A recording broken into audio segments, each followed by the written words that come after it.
This live stream may contain unscripted, immature, stupid shit. Content. So if you're easily offended, go watch YouTube Kids.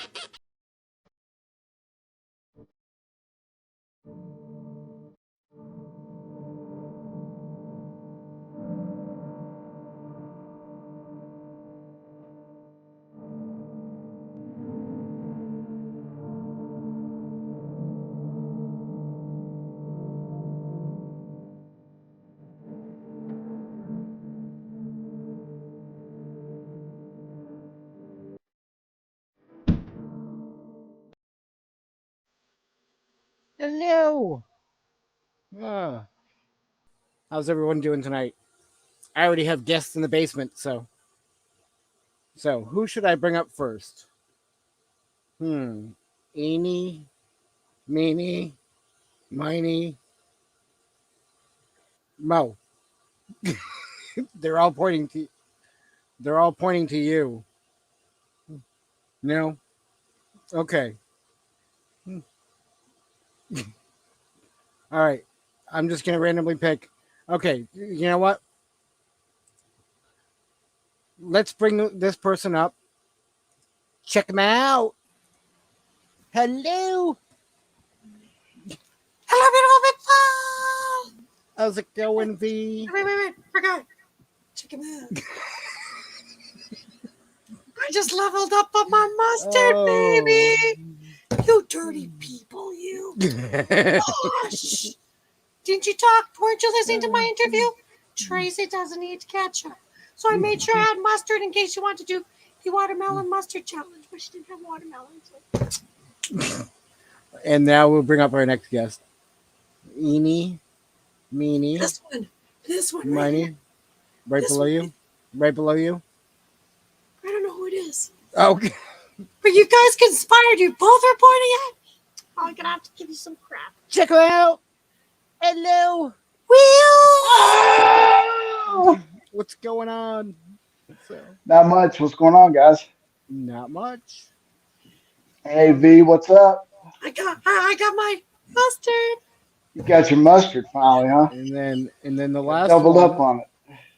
Save the best for last, right? So, he dropped. You just throw him out. He's like, I'm throwing you out. Wheel away. Hello. Hello. Oh, let's see who we got in chat. Jill. Hello, Jill. Hello, Sandra. Hello, Danny D. And Raymond was here, but he's off to bed. And yeah, and Busby. Well, Sandra's here. Yes. Danny's here. Lily's here. Had wheels will travel. Our wheels will travel. Hello, Definitely. Carol. Carol's in the house. Oh, Did, hello. Michael Yeah. Ann, did you did you leave some oil on the floor? Because I think Busby slipped and fell and Oh, He's no. back. Ow! slipped right back in. Hello, Lily. You know you shouldn't touch those buttons when you're down there. I heard they were slippery. Don't touch them. Push three buttons. Can we have a moment for buttons, please? I fat fingered the button. I'm sorry. Can I just wait a minute? If I could just bring a clip. Oh my god. We'll reconnect in 5 minutes. Talk about something else. We'll bring a clip after. Just 2 seconds. Okay. Keep talking. And Sandra, I can put a link up. We can try again with your headphones. You may have to turn down the mic. I don't know. We'll try it. But hey, Carol. Hey, Danny. Hey, Lily. Good idea, Carol. Women on top. Also, Canadians on top. There you go.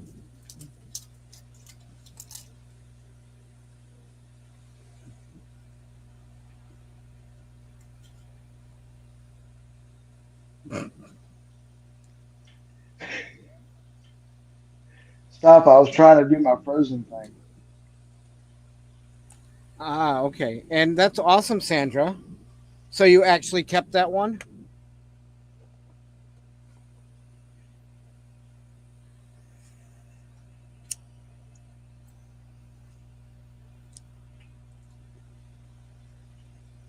Hey, Dan. Dan's in the house. Hello, Dan, and good night, Dan.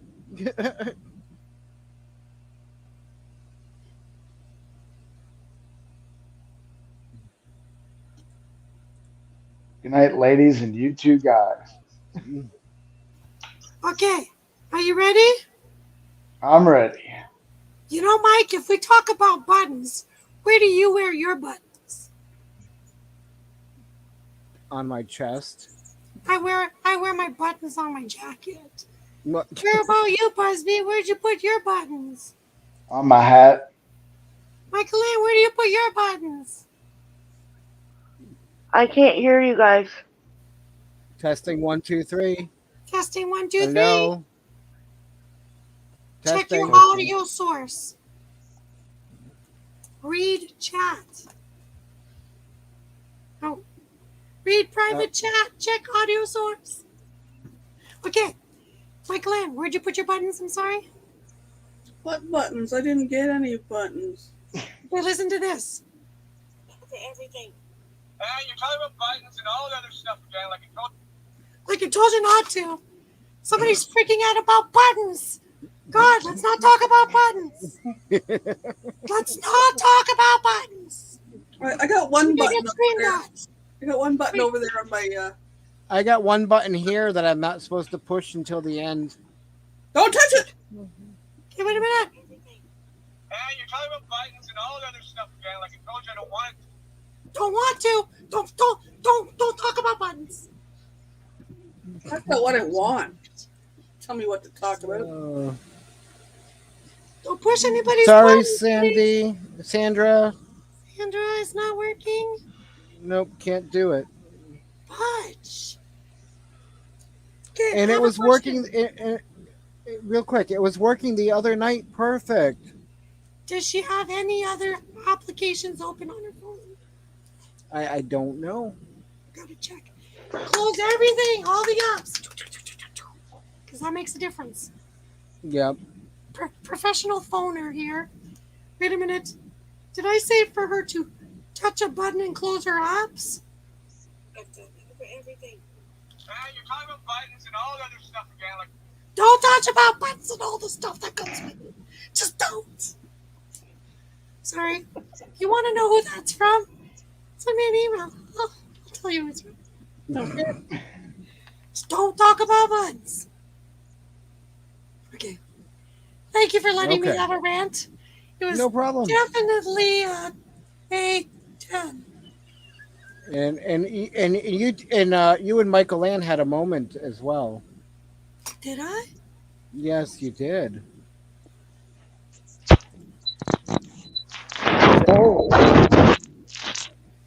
Check. Hello. Can you guys hear me? Yes, we can hear you. And I can hear you guys. And I can Awesome. hear echo. Okay. What- Does she have what's that? echo cancellation on? I don't know. I have in different earbuds. I have the earbuds in that I had on the other day. Not the cord ones. No, I don't hear the echo. So No. I don't either. Just Yeah. to process. every so often it's there, but it's not Yeah. like normal. So It's perfect. yep. Okay, let's do this again, my friend. So you and Michael Ann had a moment together. So Well, whenever tat-tat-tat, yes. tat-tat-tat. Oh, Oh, nope. That's not no, it. we had that moment too. Blast from the past. Get more bottles, these bottles are lonely. It's a moment when I show up, God, I'm saying wow. Wow. Did you people see what that was? I think you have to play it again. I don't think they realized what it was. Get more bottles, these bottles are lonely. It's a moment when I show up, God, I'm saying wow. Wow, butter.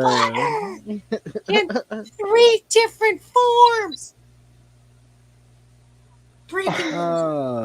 Let's see. Let me catch up on chat real quick. Ooh, that's the button, not bush. Got it, finally. Look at that. It's a perfect match. Nope. It's okay. Is this distracting, Busby? Talking about my gumdrop I buttons. think I'm talking about some buttons here. No Is it buttons. I distracting was to on you? my video. Are these buttons distracting? I'm sorry. Nah. Hola, Troy. Troy, ask it the buttons. Are they very distracting? It's just mustard. Let's not talk about it. Let's just not talk about my buttons. Let's not talk about them again. Why is one bigger than the other? They always are, aren't they? Yeah. Because my camera's in an angle. See, there you go. And Mike, Okay. aren't they usually? Well, you know, I didn't I don't want to know about your buttons. Because you have them on a hat. I have them on a jacket. I don't want to know where you put them. Yep, and it's nut free. And it's nut free on top of it. No nuts butter. No nuts butter. So yeah. This is so much fun. So yeah.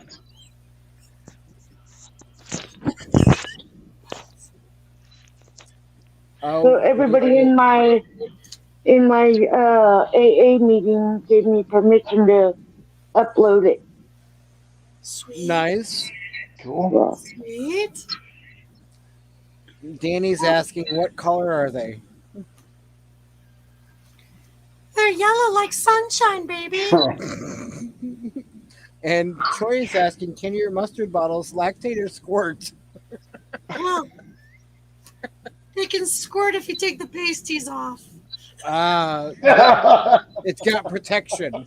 Yes, it's very safe. Safe and tested and 100% approved. French. Can't get any better. Not The only sponsored, kind of mustard. but please make me your spokesperson. Somehow I don't think so.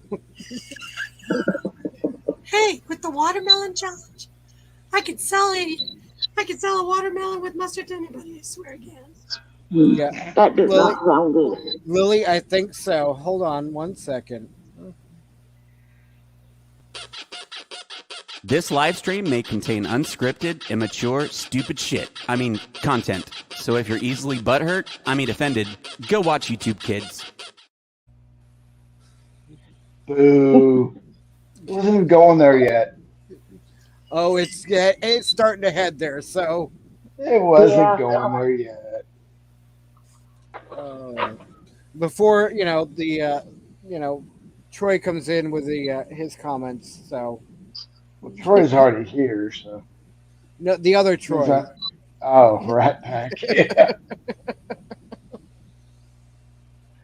You gotta love that I guy. thought he said he wasn't going live tonight. What's that? I thought I saw him saying that he wasn't coming up tonight. Oh, I didn't know. He's going to bed early. Oh, Yeah, I think he said it in your comments that he was probably not going to be up whenever it went live. Mm-hmm. Wasn't that him? which Troy? Right back. I thought he Did I made a miss- comment. It did I might have been miss him somebody here? else. Resident Nomad, but not. Resident, yeah, I'm Raymond. Not nomadic rap pack. I think you guys are thinking of Resident Nomad. I just saw the That's comment. I don't remember. Yeah, we'll be Oh, that's asleep Raymond. by then, but have fun. Yeah, that one. Yeah, that's Raymond. Yeah. Okay. Okay. So I don't remember who it was from. I sent Troy a text message, Rat Pack a message, text message, but so So what's going on, Anyway, I everybody? just wanted to come up and say hi. Cool. Glad you And did. now we know how to figure out how to get these things to work. nice. Yep. Just a Perfect. little squirt can make your pocket. Thank you guys. Lily, that's awesome. Just a little squirt can make your pocketbook hurt. A little squirt goes a long way. There's a lyric in a song There's that a goes lyric. slap on the end till mustard squirts, but you'll all stand by because you might get hurt. I Oh, got some near earbuds for Christmas. How do they sound? they sound. I don't know how they sound. We can't hear them. They're in your ear. You can hear me Yeah. through them. So Oh. The mic is built into the earbuds. Then. yeah, Sounds good. Gotcha. Then it sounds good. cool, Troy, awesome. you're safe tonight. So far, you haven't done anything yet.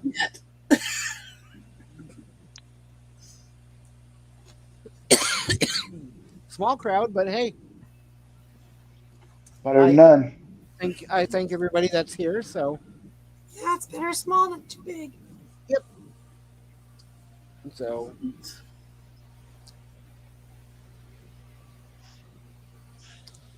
Well, some people like it. no comment. Don't go there. I'm not going there, so you don't go there.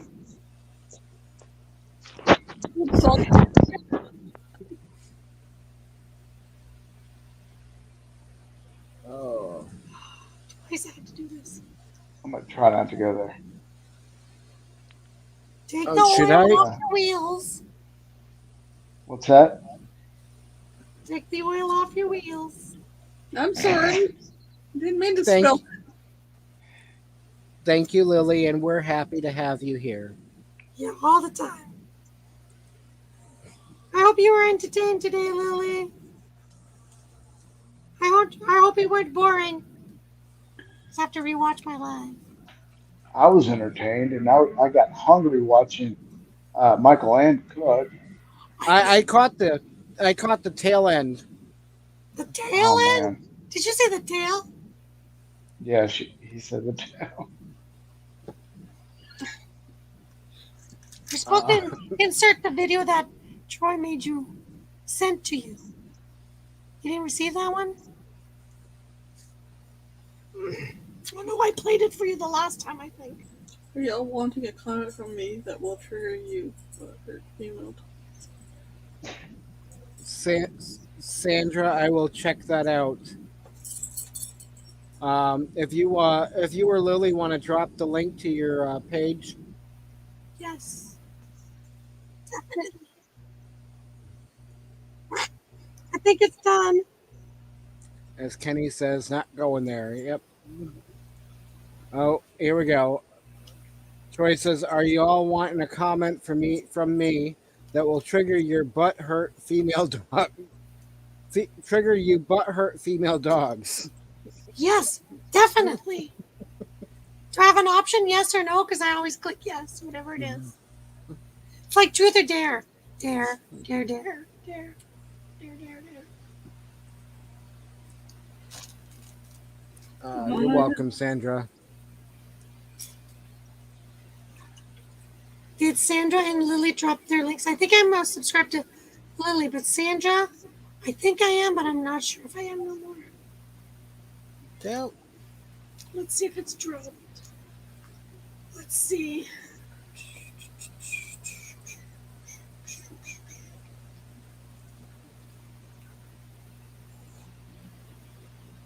Let's see. So what's the weather up there now, Mike?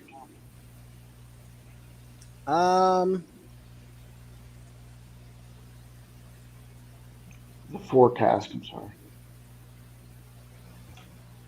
It's supposed to be cloudy, high of 68 tomorrow. And then let's see. And then this weekend it's supposed to be rainy in the evenings, low 60. So low 60 during the day. That rain's got to get the hell out of here. Yep. Don't send it to me.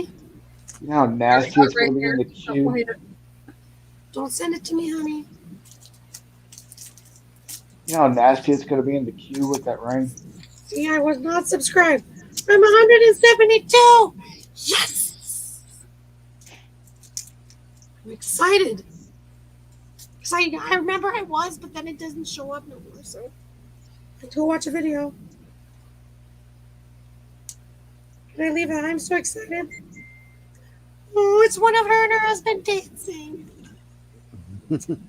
Oh, I'm going to cry. Let's see. Oh. And to all my friends, it's this message. I want to hug you and tell you I love you.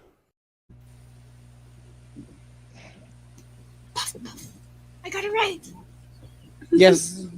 Hello, Richard. Hey, Richard, quick.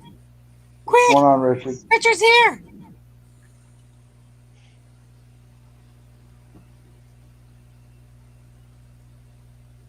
He can ride an umbrella home. Richard, if you do a short with that video, you'll go viral. You'll break the record.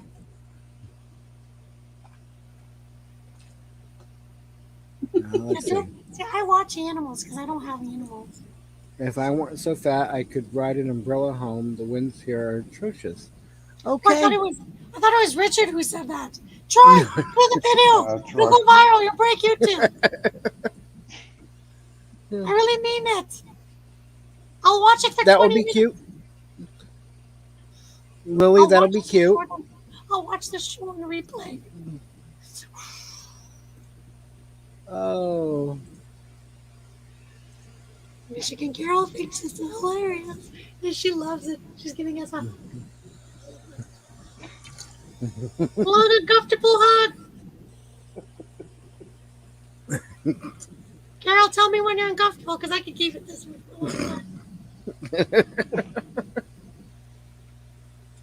Oh. What else? What else do I have? What else do you have? Do you have popcorn? I got Do you have popcorn. popcorn? Do you have popcorn? Do you have popcorn? Do you want me to go make some? Yeah, good idea. You got popcorn? Don't eat pop. Don't eat pop. Don't eat them. Please don't. Busby, this What? is for you, Busby. Oh my God, yes. Here, catch it. It's Oh, going in and the Carol says done. bin. Oh, thank God.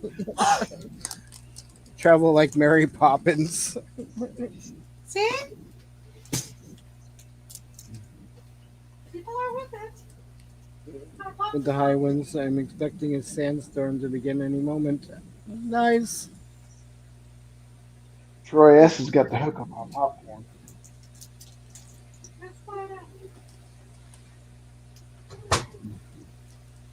Troy's got butter. He's got popcorn, butter and salt, cheese and caramel. God, caramel? Hello, Larry.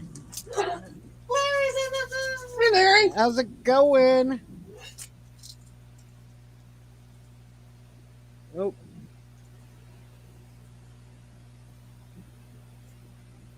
So was that Steve I heard in the background earlier? Earlier tonight, I think it was on V's Live, or Michael Ants one. I don't Chuckling. know. All of a sudden, I heard a guy's voice, and I was like, "Wait a minute, there's no guy up there." Mm-hmm. Larry, if you want to come up, there's the link. And whoever else wants to come up.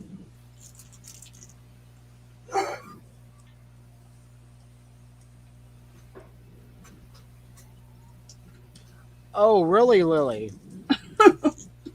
Wow, that'll be a video. uh, I mean, it would probably make good content, but you know.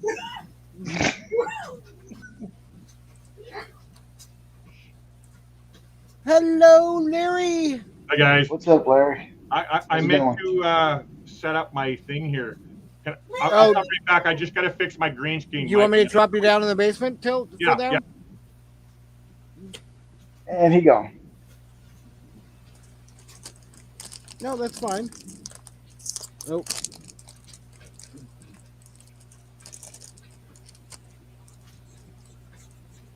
I'm eating puff corn.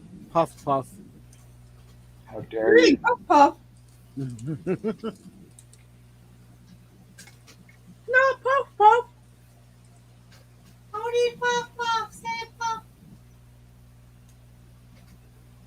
Dude, stupid diet. Trying to improve in a little each day. Today is the first night with no popcorn. Oh, poor Carol.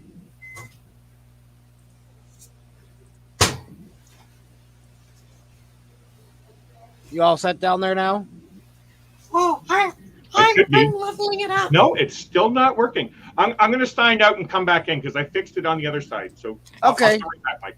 You don't want to look like you're swimming in the water? No, I don't want to be a ghost. He looks like a little hallucination. No, that would be you doing the. Okay, I'm not judging. We are in Canada. It is legal here. But the smoke is coming up from Mike's brain. Do you see No, it? yeah. No, I'll be right back. Called second All right, hand. Larry. Okay, you ready? I'm about to level up my popcorn. Okay. What are you putting on it? Hello, Daryl. Michael Ann, tell the people what I'm putting on it. Maple bacon seasoning. Maple my bacon seasoning. God. Screw your puff puff.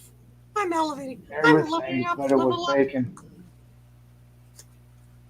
If I you have eat the maple puff bacon puff, will you seasoning. sing puff puff the manic dragon lived by the sea? Yes. If I eat enough of it, I will. You're gonna sing. I'm so And Lily, we'll try to figure that out for you. Oh my God! You just shook that all over Mike's head. There we go. All set now? No! What- Oh, Larry, you missed it. Maple bacon seasoning on my popcorn. What is up with you guys in Ontario getting all these funky things? Maple, friggin', what is it? Marshmallows and. Wait. Fan City Adventures. Maple you marshmallows? Hello and good night, Daryl. See, you gotta send me some of those because we don't have them out here. I'm sorry. You gotta See? take a number. I'll send you a package. I'm sure there's something out on the West Coast you would like. You're all making me hungry and I got no snacks. Sorry, Sandra. But by the way, I was looking at flights to Toronto in April. Amazingly, Swoop had their sale on. It was $115 return from Abbotsford to Toronto. Perfect. Wow. Oh, great. That's a great deal. I'm going to do it. Well, then you got to go do seat selection and a baggage.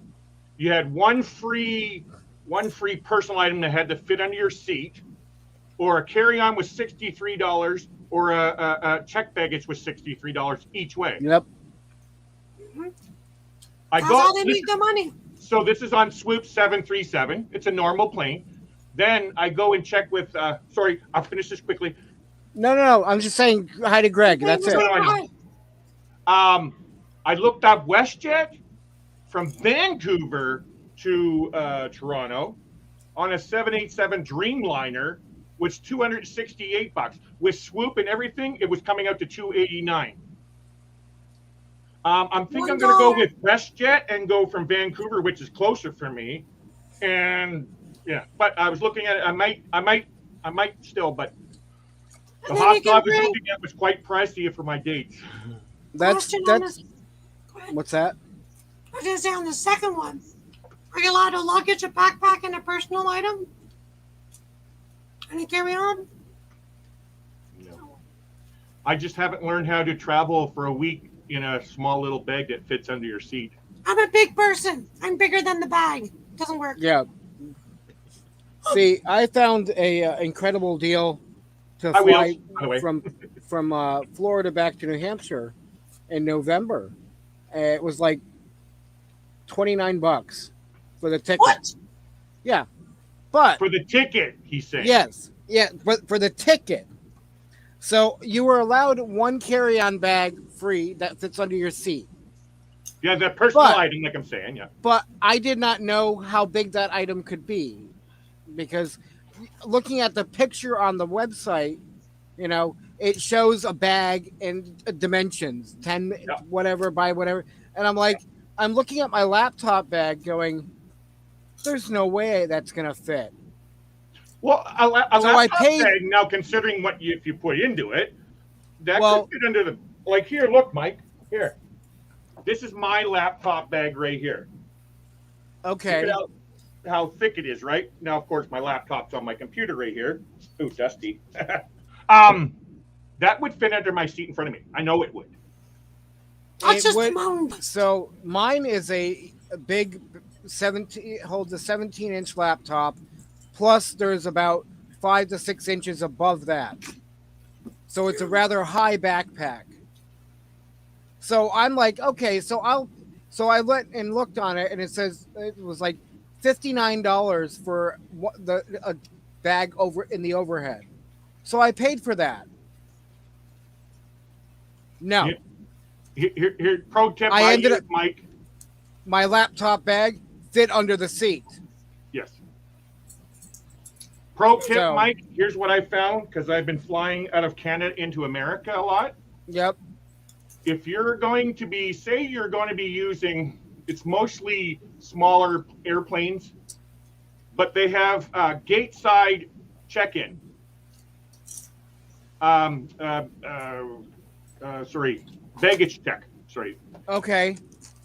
So a lot of the times, what I'll do is I'll have a carry-on, but instead Yep. of carrying it on, I'll just go up to the counter and say, "Hey, do you have airside baggage check?" And they'll do it because they want to keep those overhead bins as empty as possible for everybody to get their bags on. So it's like, boom. Hey, I never pay for carry-ons.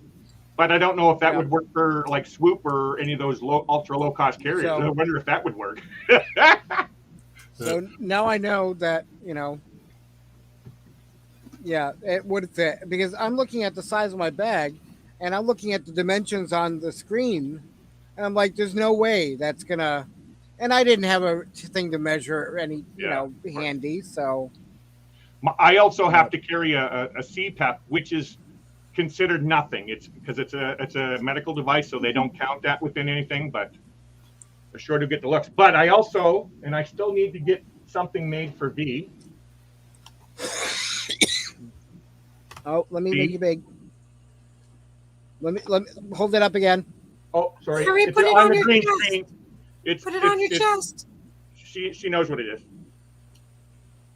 There you go. Wow. But you still have the Aw. background. It's nice. So, Mike, if you don't know, this is for disability. Okay. You're on disability too, right, Mike? If you don't mind my Yep. asking. No problem. Yes, I am. Okay, without going into private details, do you have hidden disabilities? Without going into private details, I'm not trying to. Yes. Okay, here's my case. I have no problem saying it because everybody already knows. I have ADHD. All right, that's a hidden disability. Yep. I also have chronic. I also deal with chronic pain, bad knees, bad back, bad shoulders. Right. Yep. And I also need to be really close to a public washroom because if, I don't go into detail. Anyway, so those are hidden disabilities. So what this lanyard does, it tells tells the airport workers, for the most part, because it's not worldly known, it is globally known, but it's not fully out there. It's just to let them know, hey, look, it normally has a placard on there explaining my disabilities, and it's just to show them around the workers, hey, look, just give them a little bit more time. It's not giving me special privileges. It's not a free get on the airplane pass free or anything. It's just so they can recognize that I have a hidden disability and I might need a little extra help, right? So here's an example. When I went down to my group cruise in October, I had a flight from Vancouver to Denver, Colorado to Houston, Houston to Miami. That was a long freaking day for me, right? And so you know how the people take the golf carts or whatever, wheelchairs or whatever? Yep. I qualify for that, but I just don't do it because I can walk. Now, I can't walk very long distances like it was happening in Houston. I get out in Houston, I had to walk like it felt like 3 miles to get to my next gate, and I had to do that quickly, right? So this basically tells everybody else around me, you know what, it's okay for me to take that golf cart instead of feeling guilty, right? Yep. I took the golf cart for the first time in Houston. It's like, and then I went up to the counter agent and I said, do you guys accept people with disabilities? And they said, yeah, we're gonna call them shortly. And they said that, and so that gave me a little bit more time before they start boarding anybody else. They asked for women and children, or anybody that needs a little extra time. For the most part, like they know I don't say that, but for the most part they do, and that's where I qualify for that. And this is just my thing to let everybody else around me know, hey, look, this is what this is all about. This green lanyard with a bunch of sunflowers on.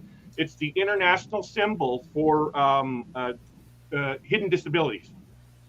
And so now I don't feel guilty for taking that extra time to walk on that plane. Mentally, I'm talking mentally, right? Like, it's nobody's business if I qualify to get on the plane early or not. It's nobody's business. But mentally, you know, you feel guilty because you're not sitting in a wheelchair, you know, and everybody else is paid for their, you know, priority boarding and all that. I just want to address something real quick. Sandra, that's the access pass you're talking about for the national parks and whatnot. Yes, federal campgrounds and whatnot, half price, and national parks, free entry per carload. Yeah. Called the America the Beautiful. Yep, it's usually it's been known over the years as like the Golden Access, America the Beautiful, and a few other names. But what would be really nice, Mike, because I was eyeing that 023. Is it 023? Yeah, 023. Yep. In June, I was eyeing that, and I was looking at the campground. It's $75 for the 3 days that I was possibly going to do. That would have been nice for me to have a free access, because in Canada we get free access to the national park. Question: did Amanda say yes to that? Not yet. Amanda, give me a call. Yep. For people with disabilities, and Sandra, yes, and free for national parks and half price for federal campgrounds. I don't know. Some state ones will honor it, but depending on what state you're in and what campground. But I know like national forest campgrounds, half off. National park campgrounds, half off, plus entry into the park free. So. Greg? Now, I must say for that campground, I was looking at the actual price. It's like $25 a night. That's actually not bad, really. That's cheap. Oh, hello, Blaine. I saw that. Nice job, Blaine. Good job. Blaine. And Troy. Good to know. Thank you, Troy. Oh, they're dropping all kinds of links. National park passes and information. Nice. Blaine, thank you. I have mine. What's that? I already had mine. Yep, I had mine I got mine in 2000 late 2016, early 2017. Do you have to renew it every year? No, No. No? no. Nice.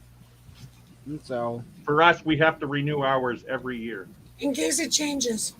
now my It's not like placard. I'm going to be disqualified, but I still have to renew it every year. Yeah. Now my placard in my car, the hang tag placard that you hang from the mirror, that has to be renewed every so many years, and I don't understand why, because it's listed as permanent disability. So what's going to change? You know? Yeah. Your address, your phone number, social insurance But number. that's I don't know. Very true. But other than that, and those go with the motor vehicle records where you do the hang tag. So I mean, it's Right. like, but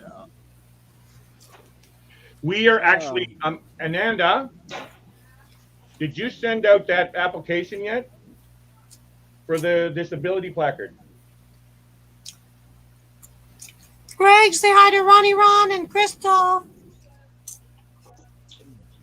Oh, you just got to figure. Okay, it's on there. Yeah, we're actually applying for that placard ourselves. Again, that's another thing that we qualified. We've been qualified for that for a while. I just never took advantage of it because I'm not that one in the wheelchair, and you know what I mean. Right. I just never. But because me, I have really bad back, so getting in it on my van, and the parking spaces are so close, it's hard getting out of my van. So it's like, you know what?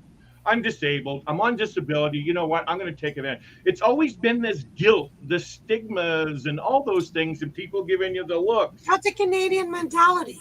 Yeah. We don't want to take it even if it's free. But there are other people that are going to take it that don't need it. So if you need it, then take it. Yes. Yeah, and like real quick, we have the America Beautiful Hi, Lily, cast. by the way. I will say, do your research and see if it's worth it. Some parks don't charge, others do. Yes, Blaine, that is true. Some parks don't charge. But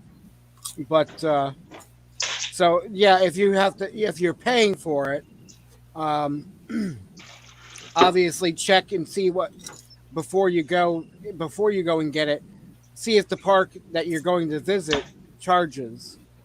But you know why, people? Also leave a Google review, because when I'm researching, I'll look at the Google review and I'll look for words like extra cash paid or extra fee. Yeah. Right. So like that, I don't get there and go, there's an extra fee? Well, the last guy that talked about this was like 10 years ago. I thought they waived the fee, so. V, if you ever come to Arizona, expect there to be a fee. Hey, so I can get a fee for everything. They charge for everything here. California is a mini Canada. So Arizona is like Quebec. Yeah. Right. So Quebec pays more taxes than Ontario. So Hi, Mike Man, by the way. You've been quiet. The states are different, though. Like in Tennessee, I got a free handicap plate. In Arizona, it's $180 a year. Is that for a plate, like a license plate, or a placard for your rearview mirror? No, for the plate. Oh, you can actually get a plate. Oh, wow, interesting. Right. Nice. That's crazy price, though. Yeah. Lily? Trust me, when I moved from Tennessee and then I figured that out, it was kind of a shocker. Wow. Lily, I would say if you need it, if you don't be, get it. You paid your taxes, you paid everything. It's your God given right. See, that's what Lily said there. I was the same way. It's the pride. It's Yep. you know, the dirty looks you get with these, people that paid for priority boarding. It's like, and you're getting up there walking on like, okay, But it's our own thoughts. It's not, yeah, you might be getting a dirty look. Is it a dirty look, or is it just my own thoughts thinking that they're thinking that? So I'm officially disabled, and so I shouldn't be, losing out on things, right? That's like Sandra says here. We had someone yell at us for parking in a handicap spot. I saw that. Yeah, because we couldn't see my husband. The husband's disability. So don't let your pride. That's it. I'm done. I'm taking that extra time to get on the plane because, like I said, when I got to Houston, I was already dead. Like I was shaking because of the hustle and bustle. You got to get from gate to gate and getting this and blah blah blah. Yeah, and Blaine, I do have a passport book, the National Park passport book, and it is cool to get the stamps from all the places you go. Can I also say something to Lillian? Sure. Or was it Sandra who said they couldn't see her husband's disability? Sandra. Mm-hmm.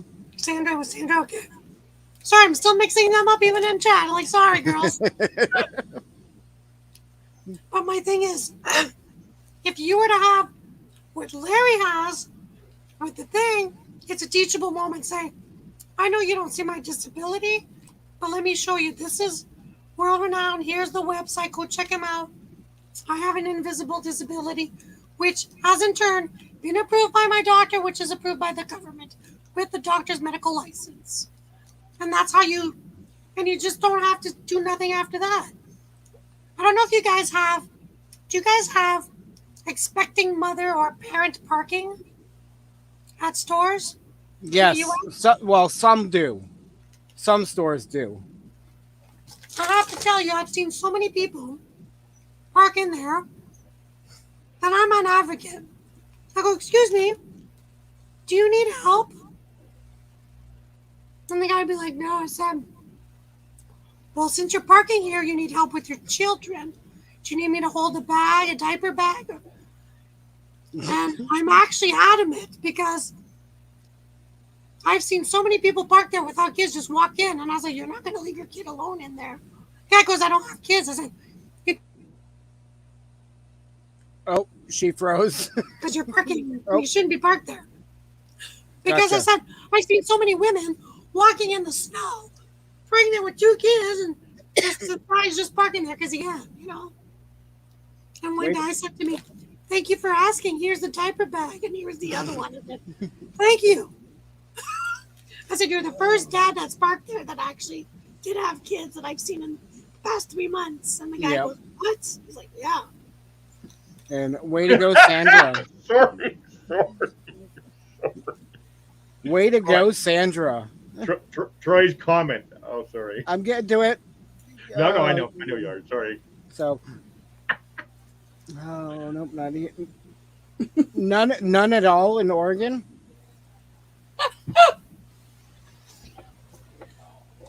Exactly. Yep.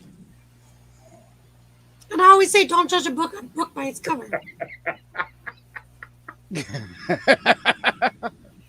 That you're flying crazy? Wow. Boy, I didn't know you had wings. I think he believes he can fly sometimes. Yeah, it is true. Danny, Lily, it's true. If I can comment to that, can you bring that up for a sec, Mike? Here's the thing. How was it possible that everybody respects the placard, somebody in a wheelchair? How is that possible? Because everybody's been taught that a wheelchair, that means you're disabled. Well, why aren't they teaching this out there? Well, a person with hidden disabilities, this is the symbols. Society doesn't know. So we can't really get fully mad at society for judging us in a sense, but we need to teach them back. And that's one of the things that I want to do on here. And it's amazing how many people I've talked to about this and that knows about this. And it's amazing. Yeah. I was actually going to throw that at you. Are you planning on bringing this to the school board in your area? Who are you asking? You. Am I bringing it where? To the school board in your area.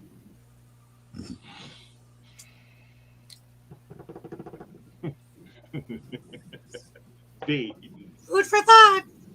here's the thing, V.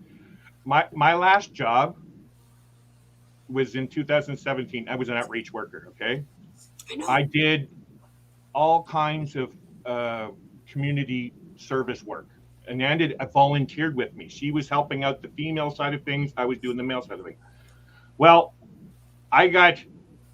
my position was terminated due to restructuring. It messed me up mentally, messed badly, right?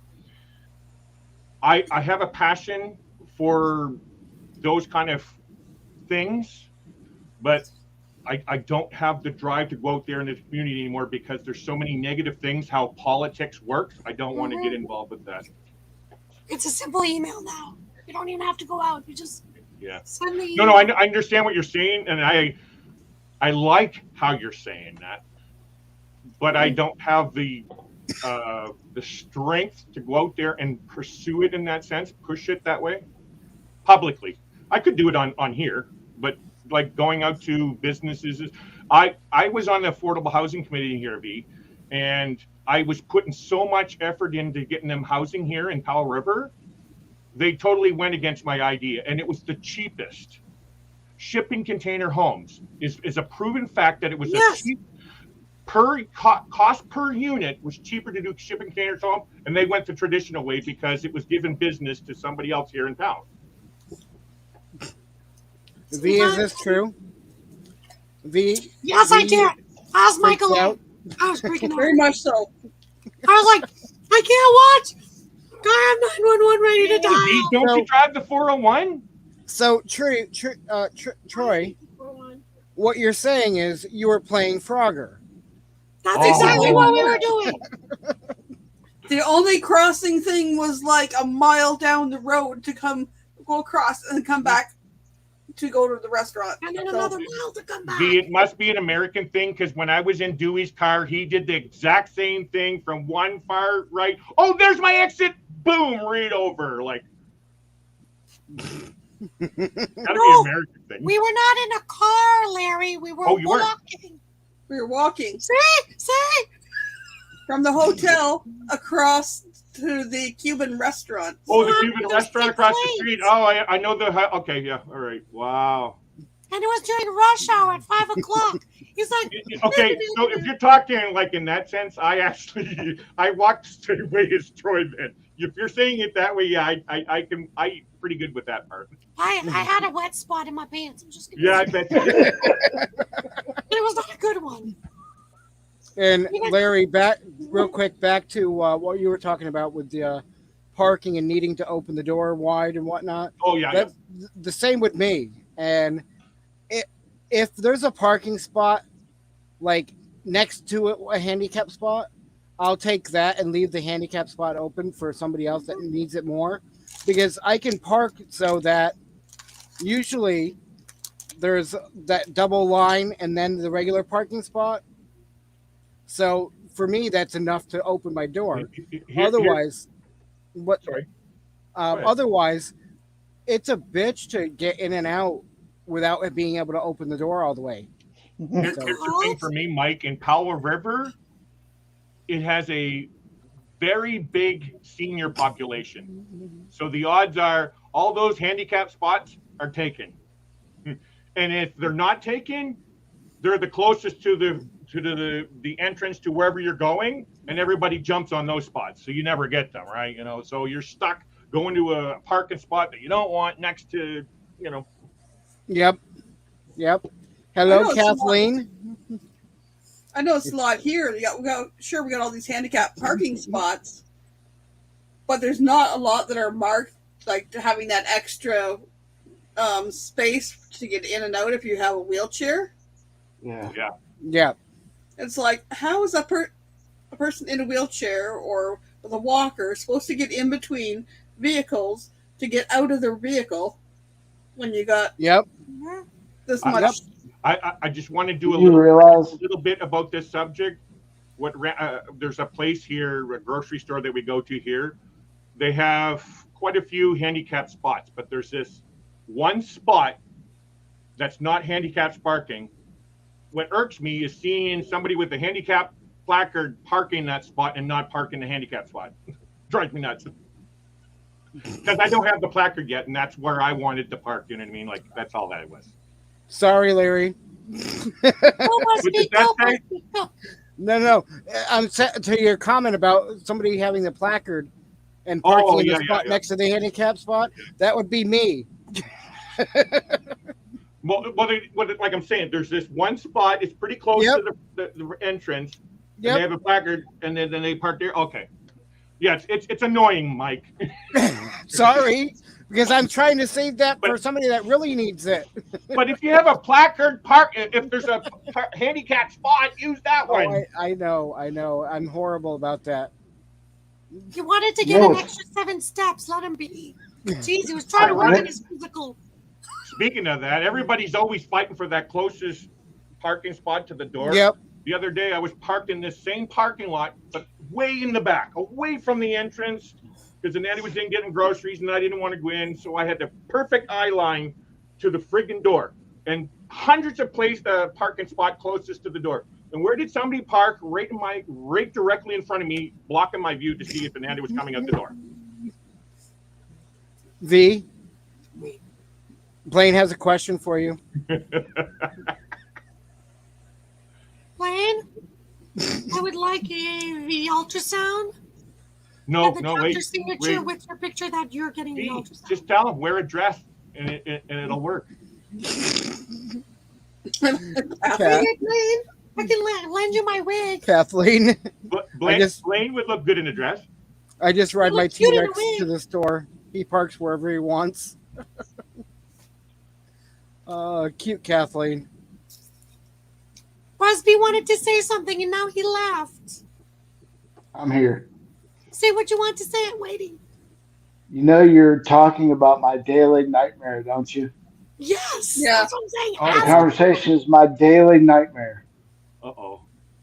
You know, because, I'm in a wheelchair and I can never find a parking spot anywhere. So. Hello, Rat Pack. And I have to open the door all the way to get my wheelchair out correctly. You know what I would do? Oops, sorry, I didn't mean to scratch your door there, sir. No, I may or may not have done that before. I'm kidding. Oh, yeah. No judgment. No judgment. Blame you. I literally, when we got here and I had my Tennessee license plate, I parked at the Walmart here, and this older gentleman walks up to my car and starts yelling at me and cussing at me. You can't park there. You can't park there. Your plate is not from the state. Oh, my God. I said, are you kidding me? I pointed back at my wheelchair and I said, are you serious? I'm like, you got to be the stupidest individual I've ever come across. Yeah, I agree. Yeah.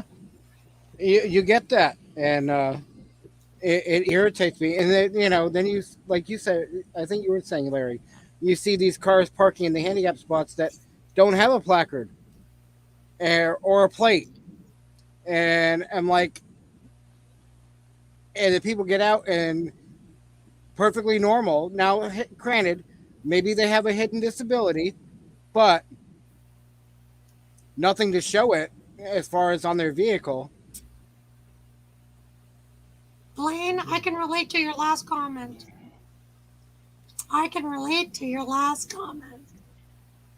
Yep. How many times have I left the groceries I just needed to leave? And I'm the one who does the groceries for the house because Steve doesn't like going to the grocery store. I definitely can relate. And it's not mainly migraines, but anxiety. I get too overwhelmed. It get too overwhelmed in there, and I just turn around and walk out.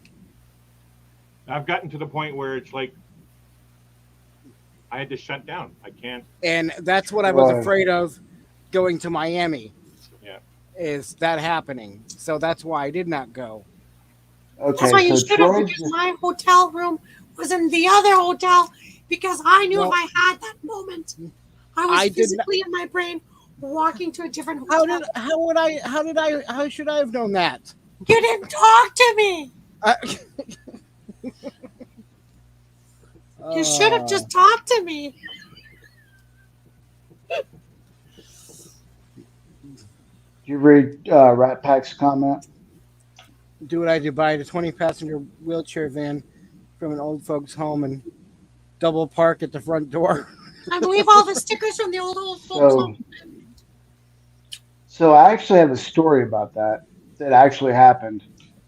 We parked over at a Target away from the door because all the handicap spots were taken, and I double parked so I could open my door all the way up. So this jackhole comes over and parks 4 inches from my driver door, and then walks to the front of the store and sits on the bench and was watching me try to figure out how to get in my car, and would not even come over and move his car. So I ended up taking my wheelchair apart through the passenger side, I would have called the cops. scooting over to the driver's side, and whenever I was trying to get my legs around the console, I opened the door and I actually hit his truck with it and set the alarm off. He come running over there and screaming and cussing at us like we had did something wrong. Did you take a picture before going in your car? No. Oh. I told me better leave real quick. But yeah, he was like, I'm going to call the police. I'm going to call the police. And we're like, go ahead. Please do. He just got Wait a minute, my wife's on the phone with them. Yeah. Yeah, and then he proceeded to yell at my wife while I was already stuck in the car. It was very aggravating. Yeah. Yeah, I couldn't believe that one. I have a question. Do you have cones, like those pop-up cones, in your car? No. Because if you get pop-up cones with the wheelchair thing, and you put them there, I know sometimes it's windy, so you got to figure this out, but I've seen somebody who did that at the mall. They parked in a wheelchair, but they didn't want the mic person leaving not that enough for the door to open. So they had put 2 cones, one in where the back when you would turn, and the other one where the door would open. So like that, people knew I need that much space. They don't care about that here. They don't. And then the police said that it was private property, so they couldn't do anything. So then you could have complained to who owns the property. Yeah. So it's private property. So next time, park like this instead of like this. So now you can take 4 parking spaces. Nobody's going to park here because it's a road. And one day I can show you 5 to 10 illegal parked cars at all times. That's insane. So, yeah, it's crazy. But Lillian, they might have had too much fun kissing Chris's. Lily, I told him a lot more than that. I'm just trying to keep it clean from what's channel. What's that? I would love to hang out with Troy. I think he's he is person, man.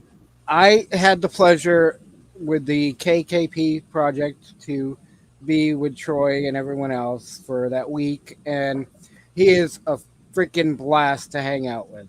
I got to talk to him in Miami and stuff, and he's really cool, man. Yeah. I got to cry with him at 2 o'clock in the morning. It was the best moment ever. Troy, thank you. He didn't see me when we were cry. all I was sitting standing holding in the hands. back. See? Is that when we were all sitting holding hands? And we were all crying. Were you singing Kumbaya? No, we were just crying. We were having a moment. Oh. Put it this way. It was the creation of KKP. It was a very emotional. Hey, Amber. Real Hi, quick, I gotta play this for you guys and all my friends in chat. I want to hug you and tell you I love you. Oh, come here, little Mikey. He's pinching cheeks. Oh, He's pinching cheeks. Oh my God. Amber. Oh my God. Wow, Amber. Troy is Yeah. a ball of fun, and Mike's not so bad himself. Love you too, Amber. Amber, you're not so bad yourself, girlfriend. So, Mike, are you going to be in 023 or what? I'm shooting for that. So the plan is okay. So I leave here, leave Havasu area on the 18th. Go down to Quartzsite for a few days. From there, go further south in Arizona down to I can't remember where I have to look it up for the schoolies thing. And then from there, go towards head towards Ironwood for the early February meetup. Then I'm going to be coming back up this way and hanging out here till March, middle Where are of you March. at now? I don't know where you're at right now. I'm sorry, Lake Havasu, Where's that? Arizona. You're Arizona. there. Okay, Yep. okay. So until it starts to warm up in Nevada, where I've got another friend, then I'm going to be heading that way to hang with him for a while. And then from there, making my way up to Oregon for June. Now, it all depends on health and gas prices. Mm-hmm. So, my daughter is, and her fiance, they're looking to move from Albuquerque up to Oregon, which is, where was it? I can't remember the name. I told Lily where my daughter's moving to. I can't remember the name of the town. It's southwest on the coast of Portland. And she's moving there in a couple of months. And so I'm getting Ananda, who just got her passport. She just got to send it in, by the way. She didn't get her passport if she didn't send it in. What's that? She needs to send it in. Love, V's got something to tell you. Don't make me call you at 3 a.m. in the morning to make sure it gets sent at 8 a.m. She told you to get your passport, basically. I'm going to call her. Tomorrow's Friday. She's got to send it. It doesn't work, V. I turn off all the things. She would kill me if I left any of the volumes on anything. Well, it's always a good day to die, so come on. I lived my life. Come on. So you guys are in Arizona. That's a state I need to get to. I need to see that. And call me crazy, but I want to see it in the dead of summer, the hottest time. I want to experience that. I know it's crazy. I know you guys are going to say that, but just I'm from Canada. We live in the snow, man. No, you don't. It's rain right now. Hi, Lily. That's Lily and Sherbets. Newport, Oregon. Newport. That's where my daughter's wearing. Thank you, Lily. You will absolutely burn in the dead of summer here. Totally. Well, the reason why I'm saying that is my kids live in just outside of Albuquerque, New Mexico, which is the next state over. It is. Yeah, I've been there several times. Hot there during the summer. It's cold in the winter, but it's hot there. But so in that sense, I'm not too worried about heat. It's not like I'm going to stay there. I just wanted to sit there and say, yeah, I've been in Arizona in the hottest time of the year. Well, if you're going to go big, if you're going to go big and go home, go to Phoenix in the dead of summer. Really? Okay, that's go what to Phoenix. Actually, Phoenix is really the one place that I was thinking of checking out. Is Phoenix. Go to Phoenix. It gets up to 120 something degrees. It's scary because I was just down in Fahrenheit. With these girls up here, and well, minus Lily, but Dee and Michael Ann, and we were in Aruba and Bonaire. That was pretty hot. I changed my clothes 4 times a day. I was like, this woman is shedding Canadian water. The humidity was unreal. There's plenty of javelina here. Yeah. Arizona, it's a dry heat in Arizona because this is basically the same as New Mexico. It's a dry heat. Yeah. Blaine, what is a javelina? Javelina. What's it's a pickery. It's a pickery. It looks like a pig, but it's not. It's more in the rat family, and they're ugly sons of guns, and they stink. Okay, It looks- why? Ever heard of a wild boar? Yes, I've seen those. Okay, it looks like a wild boar, but it's actually not a pig. So a wild boar mutated. Gotcha. Right? Yeah, and they're ugly son of Wait. guns. That sounds like it's time for buttons. Yep, there you go. Oh, It sounds like time for. peccaries? Never heard of that before. Ew. They're cute though. No, They stink. And they're mean. they And don't they're look mean, cute at yeah. all. I love all of animals. It doesn't mean I want to take them home as pets. If you love an animal, keep a possum instead or a platypus. Yeah, they're super mean, especially if they have babies. And I've seen plenty of them that size and bigger. Of course, I'm down around Mexico border, so Yep. Do people eat them? Just north of Florence. Actually, you can, but they're really fatty. Yeah. Wow. my oldest, she lives not too far from the Mexican border, south of Albuquerque. I believe Blaine is correct. Yuma gets pretty hot as well. Death Valley. It says Yuma, get out of here. Yuma, is that Death Valley in California? No. I Well, think Death Valley's in California. I'm sorry. You said Yuma and then Death Valley, so I thought you meant the two together. Oh, Death Valley is in Yuma, California. Arizona. Of his Yes. dry heat too, just saying. That's another place I want to be. Is that the hot where it was holds the world record for the hottest place on Earth? Is that place what Well, burst you know, Larry, I worked I in restaurants for 20 years, so I can deal with an oven heat. So Well, I was laughing. I had to chuckle because you said that's another place I want to be. As I was pulling up Kathleen's comment. oh, He likes it hot. That's why he's got an ando. You said I that. I haven't was been to- thinking it was the place in You want to BC. be you want to be in Kathleen's oven? Okay, you know. I like to think it was the city in BC that would hit the hardest record and then had burned to the ground. Yeah. Yeah, are exactly. you talking about Blaine. Lytton? Michael, Yeah. Exactly. we drove through through Lytton. What a Uh-huh. sad-looking town! Like it blew me away. The damage that it did. The whole town gone. Like just. That was Hit the sad. record, the hottest, Yeah. and then was like boom, gone. Lytton's on the way to my mother-in-law's house where we went for Christmas. You don't want to be at Death Valley in the summertime either. Yeah. No, I hear you. Newport, Oregon's where I'm going for my birthday in March. That's right. I remember you saying that. Wait. Yep. Hey, actually, maybe my daughter will be moved in by then. There you go. You can make a Canuck. We're a very, very rare breed. So you live in Portland, Lily? On the outskirts, yeah. Outskirts, yeah. That's I was actually trying to get them to move really to Bellingham, Washington, but they wanted Oregon. So when they were looking, and I was saying, you know, what's those small towns?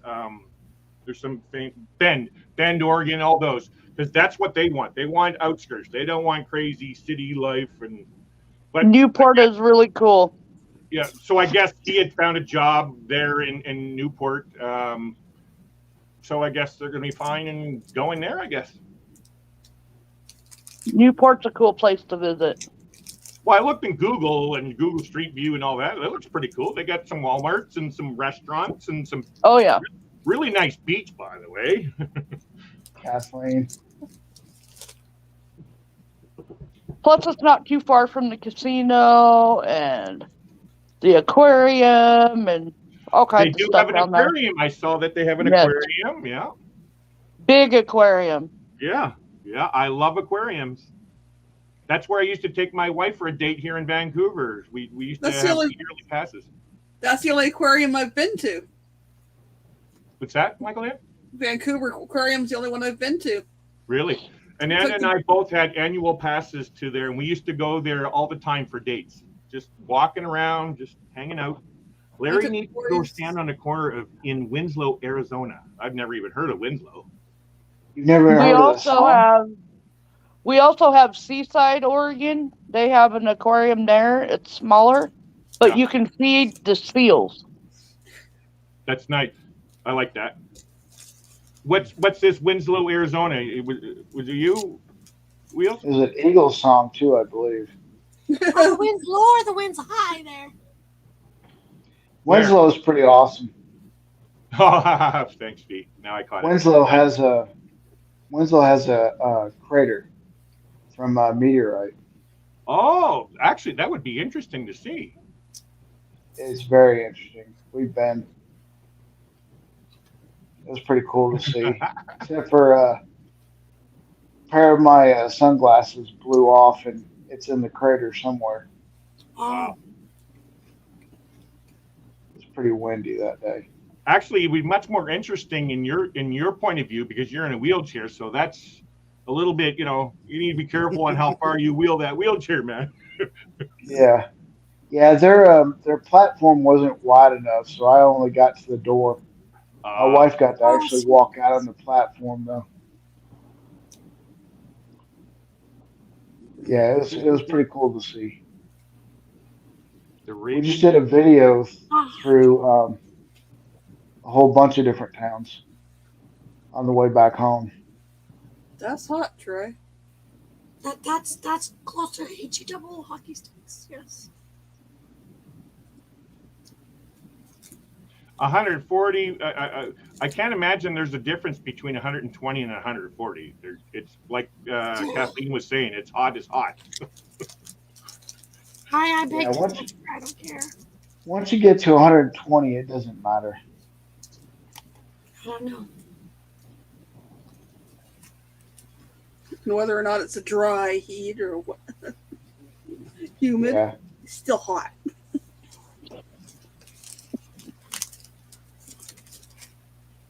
I don't know. When we were in Nashville and it got down to 3 degrees, I thought I was going to die. Where? Nashville, Tennessee. Oh, 3 degrees Fahrenheit. It was cold for you? Oh, yeah. Last Christmas, I went to my mother-in-law's. It was negative 54 degrees Fahrenheit. Oh, Freaking cold here. And I was outside in No. my shorts. But I only did it just to show off and to take a picture. And then I was back in. It was freaking cold. But yeah. yeah. That's even cold for Canada, isn't it? Yes, it is. It's not normal. Larry, was I'm that going- considered your polar plunge? No, I actually wouldn't even attempt to do a polar plunge at that temperature. Holy God, you kill yourself. You hit the water. Oh. Hypothermia. This is interesting. It gets so hot in Arizona. I sort of.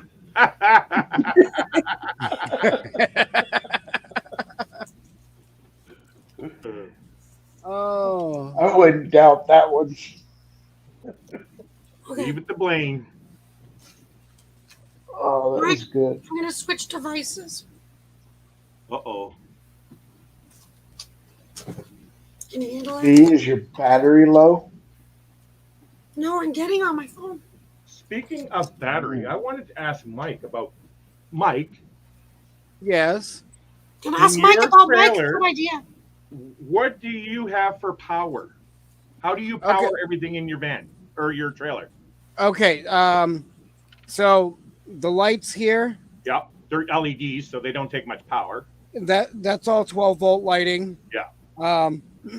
The let me see if I can get it to this light that's above the laptop Yep, right there. yep, That's an LED. That's 12-volt lighting. yep. Everything's running off battery except my AC. You even have AC, which is not normal for air. Yeah. that kind of travel. Wow. I've got a portable 10,000 BTU air conditioner. Okay, how does that work? How I do you either have power that? either by my generator Yeah. or when I'm plugged in somewhere.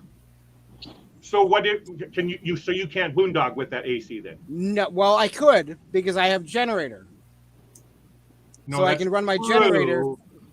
Okay, so the reason why I'm saying that because we have a campground here that we get free. We love going there. Yep. We camp there, but they don't have power there.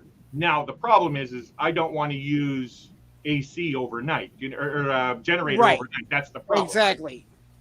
Yeah. See, and I don't either. But I don't camp. I don't try to stay where I'm going to sweat at night either. No, that's true. Yeah, I where I live, I'm in a landlocked town. I'm in a small town, right? The only way in here is through ferries or airplanes. Real quick. Good night, Sandra. Thank you for hanging out with us. Good night, Sandra. Good night, Sandra. So, Hi, Sandra. Good night, Seth. so, Did you read that?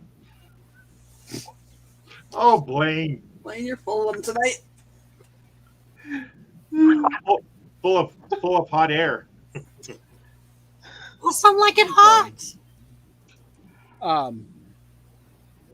So basically, I have 400 watts of solar on the roof. Okay. Plus, I have a 300 watt portable panel I can plug in, so give me 700 watts. Okay. I have a 12 volt, 300 amp hour lithium battery setup, Okay. and I've got a 3,000 watt inverter.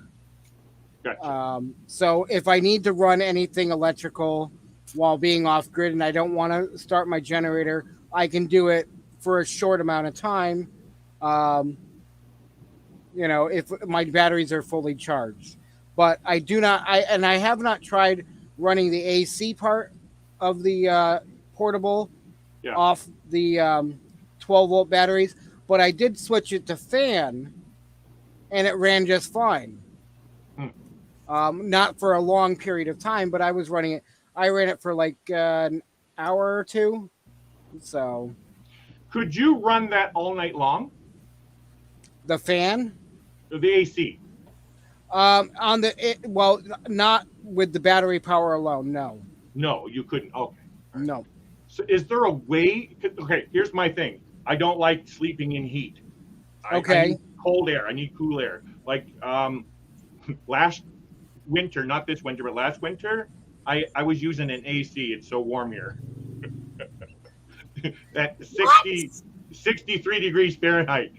I get too hot. I'm an old man, V. I'm going through that, what they call for women. Well, I'm going through for an old man. I get hot flashes. I overheat. Okay. Well, when do I get that? Sign me up. Well, when you start to get in your 50s or late 40s, you're not there well, yet. My body's already in its 50s.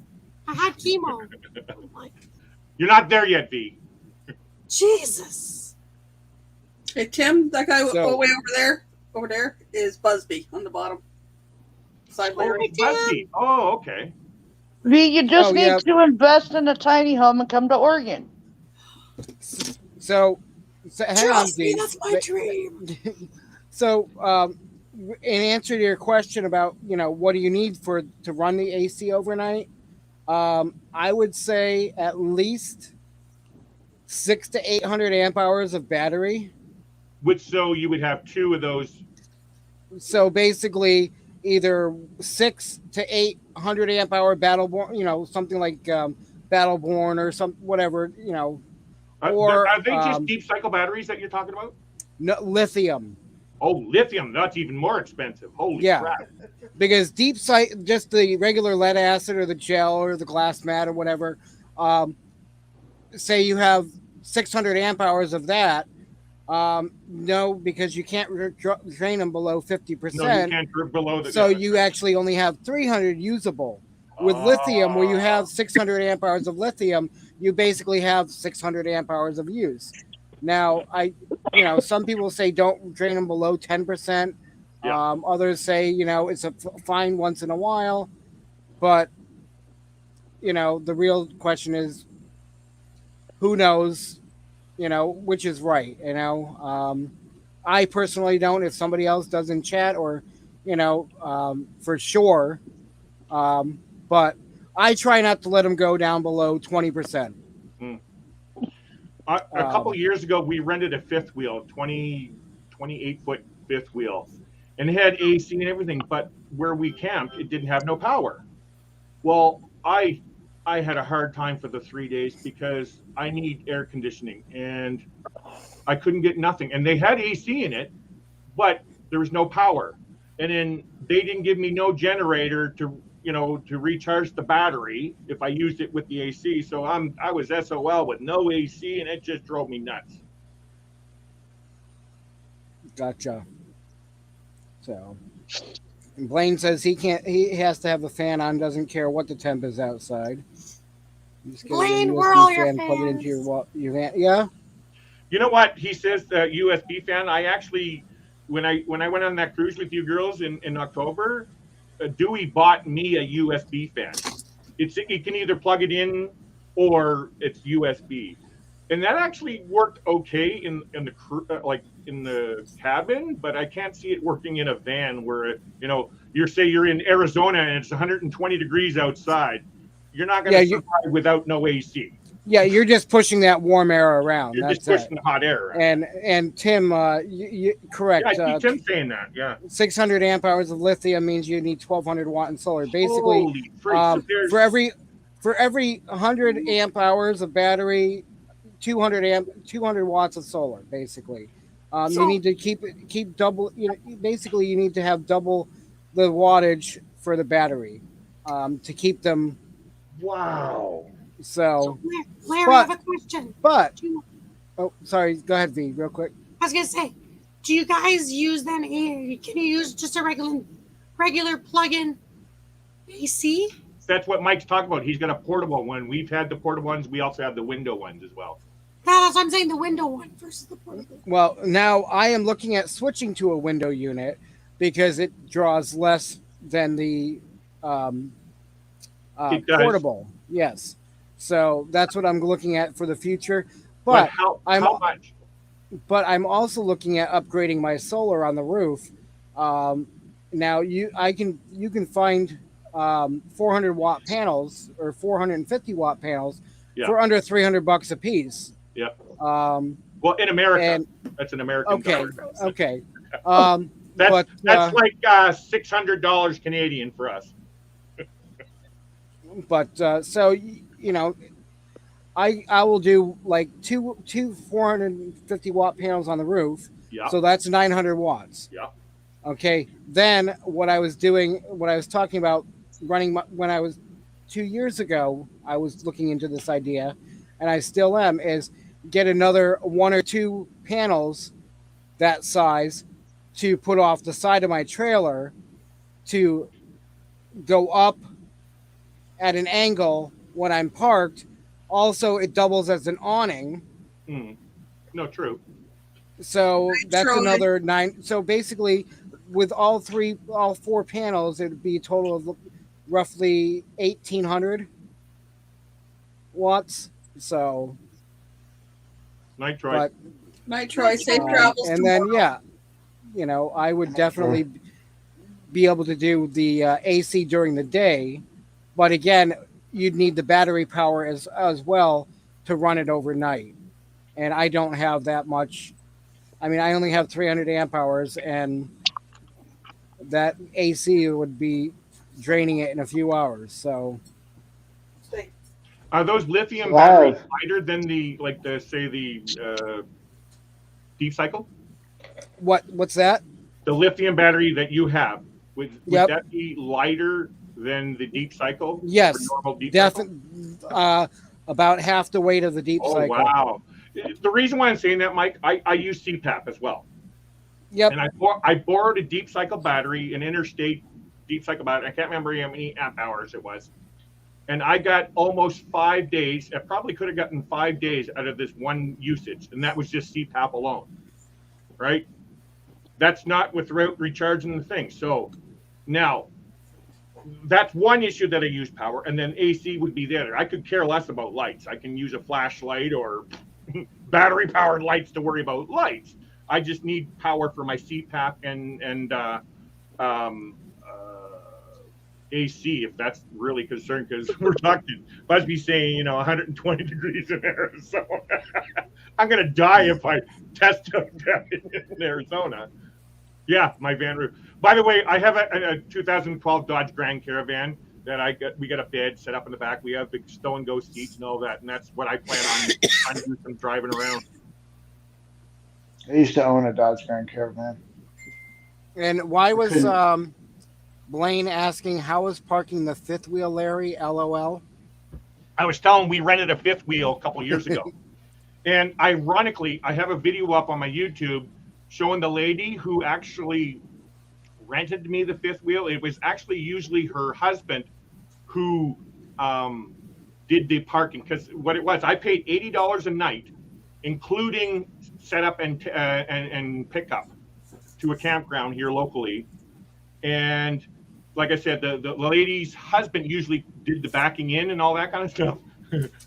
Well, I have a video showing how much of a pain that is. Blaine, go check out my video on YouTube and you'll get a laugh. And it wasn't me backing it up. Hi, Brene. Hi, Brene. Hello, hello. I see Brene. So, Mike, Go ahead. I got two questions that I need to answer. What's that? So, Tim Time said I look different without my glasses on, and that's true. I do. I'm actually having good eyesight tonight for some reason, but I also shaved my head as soon as I got back here. That's the other big difference. Yep. And Brene was saying something about AC in Arizona, and I actually have neither. I don't have an AC. I have what they call a swamp cooler. It's evaporated. It's evaporated cooling. Yep. Swamp coolers are cool. Yep. Yeah. So we have swamp cooler. What's that? Is that something that you buy? Like, I've heard of it. My daughter called a swamp cooler. I thought she said her air conditioning in her house was a swamp cooler. But I was a little confused. Right. Yeah, it's an evaporated cooler. You can buy them at Lowe's.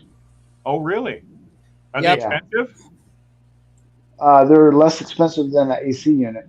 Oh, no way. Wow. Interesting. I'll have to look that up. I'm going to look that up then. You can, some people will build them. I'm sure it's not quite the same, but I've already looked into that, Mike. I went through so many YouTube videos trying to figure out ways to get cool air into my van, and what you're saying, it sounded like you buy them, which I wouldn't mind if it's not too expensive going out and buying something like that. Because I saw them at Lowe's when I was getting other things there. I didn't look at the price on them, but I did notice the evaporative cooling system,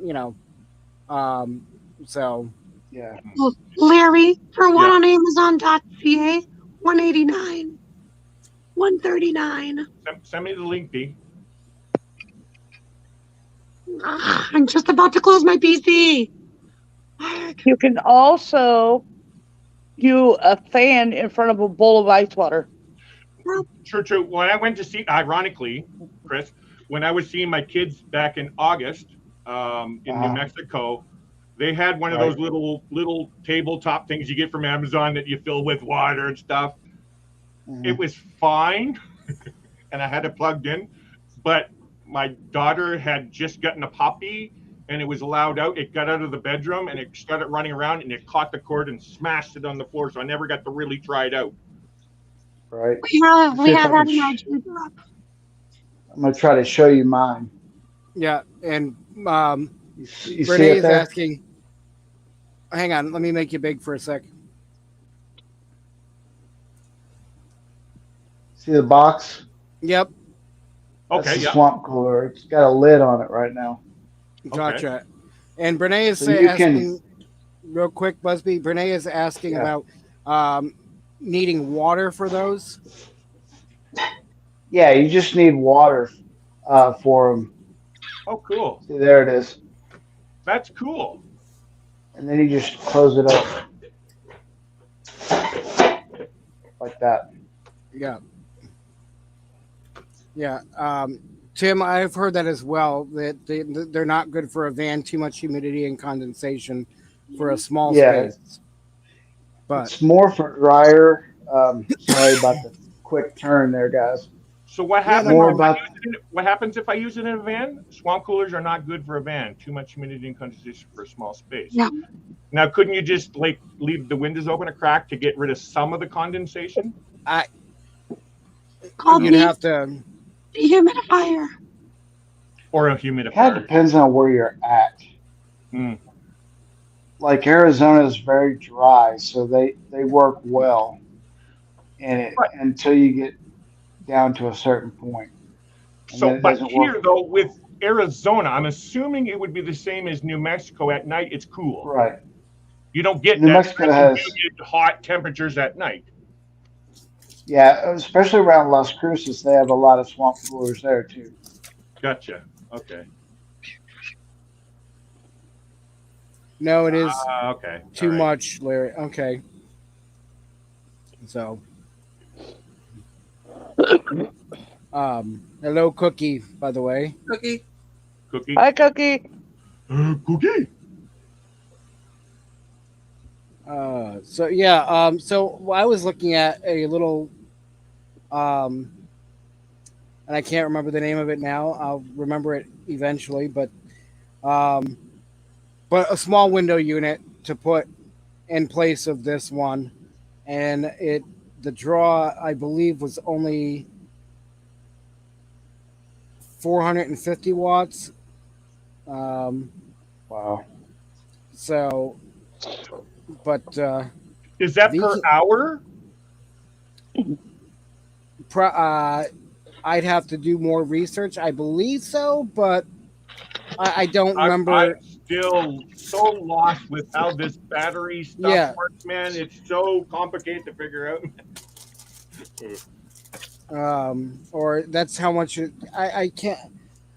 It's so confusing this late at night to me. I totally understand. But brain fry, brain mush. It's so bad to do math at this time of night. But I thought you guys are like the night owls. You like, bright-eyed and bushy-tailed at night. Where's their tail? I can't see that. What Sounds was that, good, V? Blaine. What was that, V? Where is the tails? I can't see them. What are you snacking on, Michael Ann? Banana muffin. I stole the last one. Is that from the Muffin Man? Do you know the No, they're not that big. You saw the Muffin Man? My sister just told me Lisa Presley passed away today. Yep. Yes. Wow. Excuse me, dog. My butt is not your pillow. But Mom. Renee's in California, isn't she? Yes.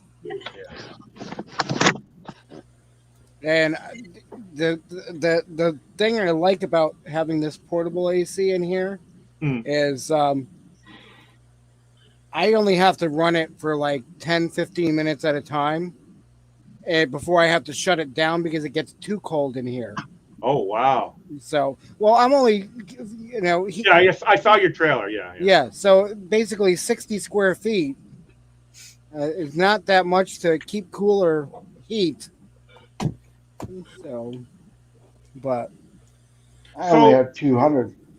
How does it work for you? I think I've asked you this before. How does it work for you, Mike? You just spend a certain amount of time in different places at campgrounds? Like, are you at a campground or? Nope. Well, out here, out west, BLM land free. Okay, you look at, yeah, I understand that. But, and, as I get closer to the East Coast, I go national forests and things like that because there's free camping there. Right now, currently, I'm actually plugged in at A to Z Dan's because we were working on. I was giving him a hand with his trailer, and he was giving me a hand with my trailer. So, also, you don't really. Do you have like a set timing or plan, like how long you're going to be in different places? Nope. Oh, so the true nomadic, just.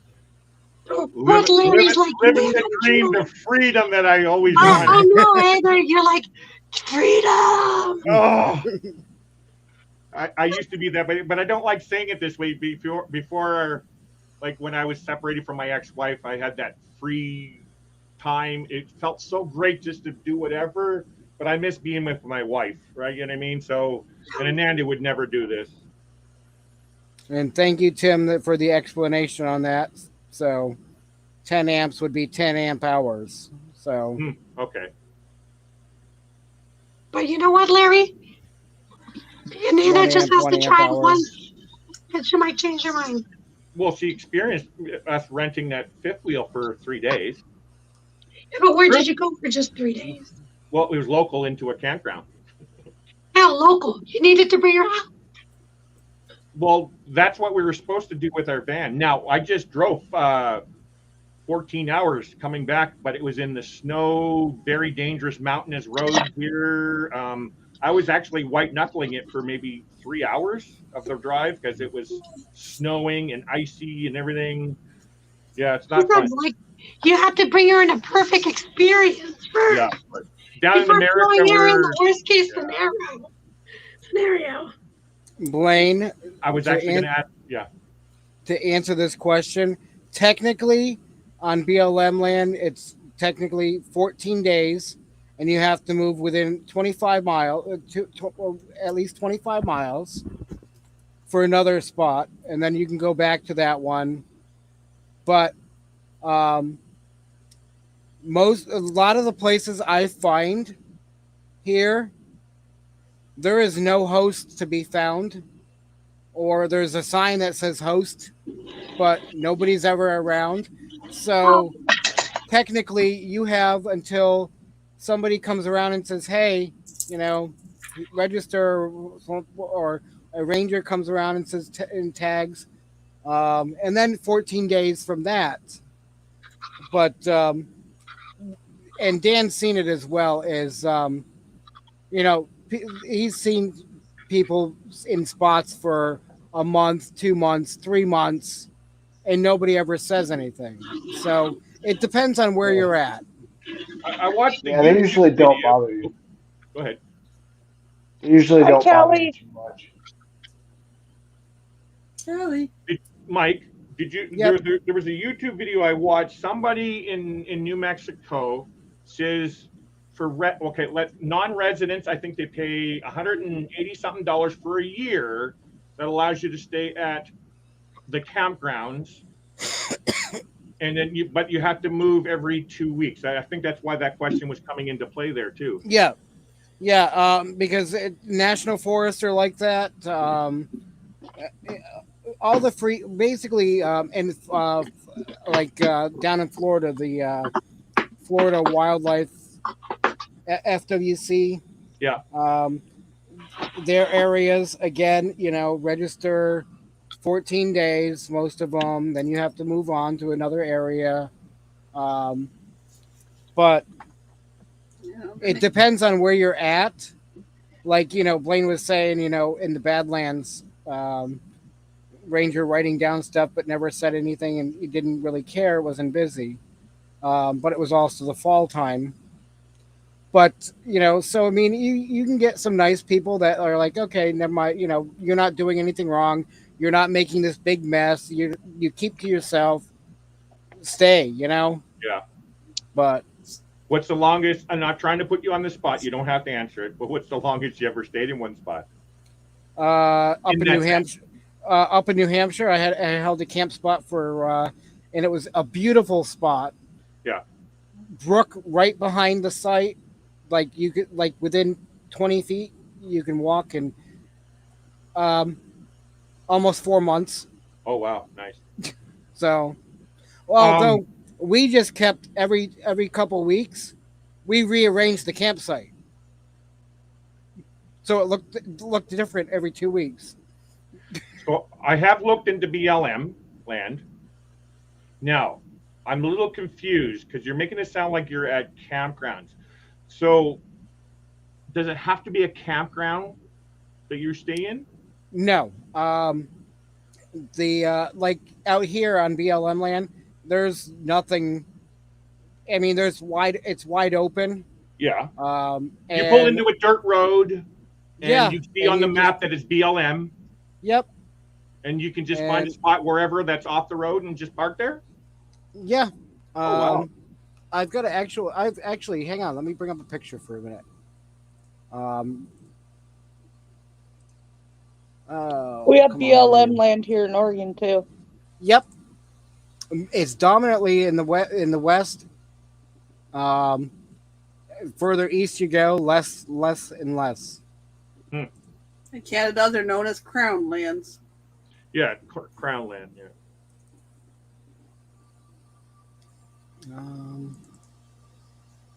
You know what? Now that you're saying that, Michael, and that just brought me because we have a couple lakes here. There's one lake, or well, a few lakes within this area that they have free camping spots where they don't charge you. It's kind of like a first come first serve. So I guess that would be the same as what you're talking about, Mike. Okay. So I'll look that up. There's a Facebook group, Crownland Camping Ontario. I wonder if there'd be one for BC or the other provinces. Oops, sorry. Oh, there. That's. so like this. This is Lone Tree. BLM, Yeah. and so basically, you can see. Yeah. Everybody is just parked wherever, you know. Just wherever you, yeah. And you've got your own facilities you use and all that kind of stuff. So this was my spot. Yeah. And the closest neighbor was down here. Wow. Now, do you have to stay that close to wherever they are, or can you go far away from people if you wanted to? Oh yeah, as long as your vehicle can make it. Okay. All right. Okay. Cool. You know, this is the road up, you know, going up, and wow, there's a lot of people there. Holy crap. And you know, and then there's a road that goes up behind this bus, goes out behind these hills. So now, what state is this again? Where this was? Arizona. Okay, so was that hot there? Right now it's mid 60s. Oh, so mid 60s is perfect for me. So I'll take mid 60s. Yeah. Oh and my God. Tim, real quick, Tim, 180. Well, I think it was 180.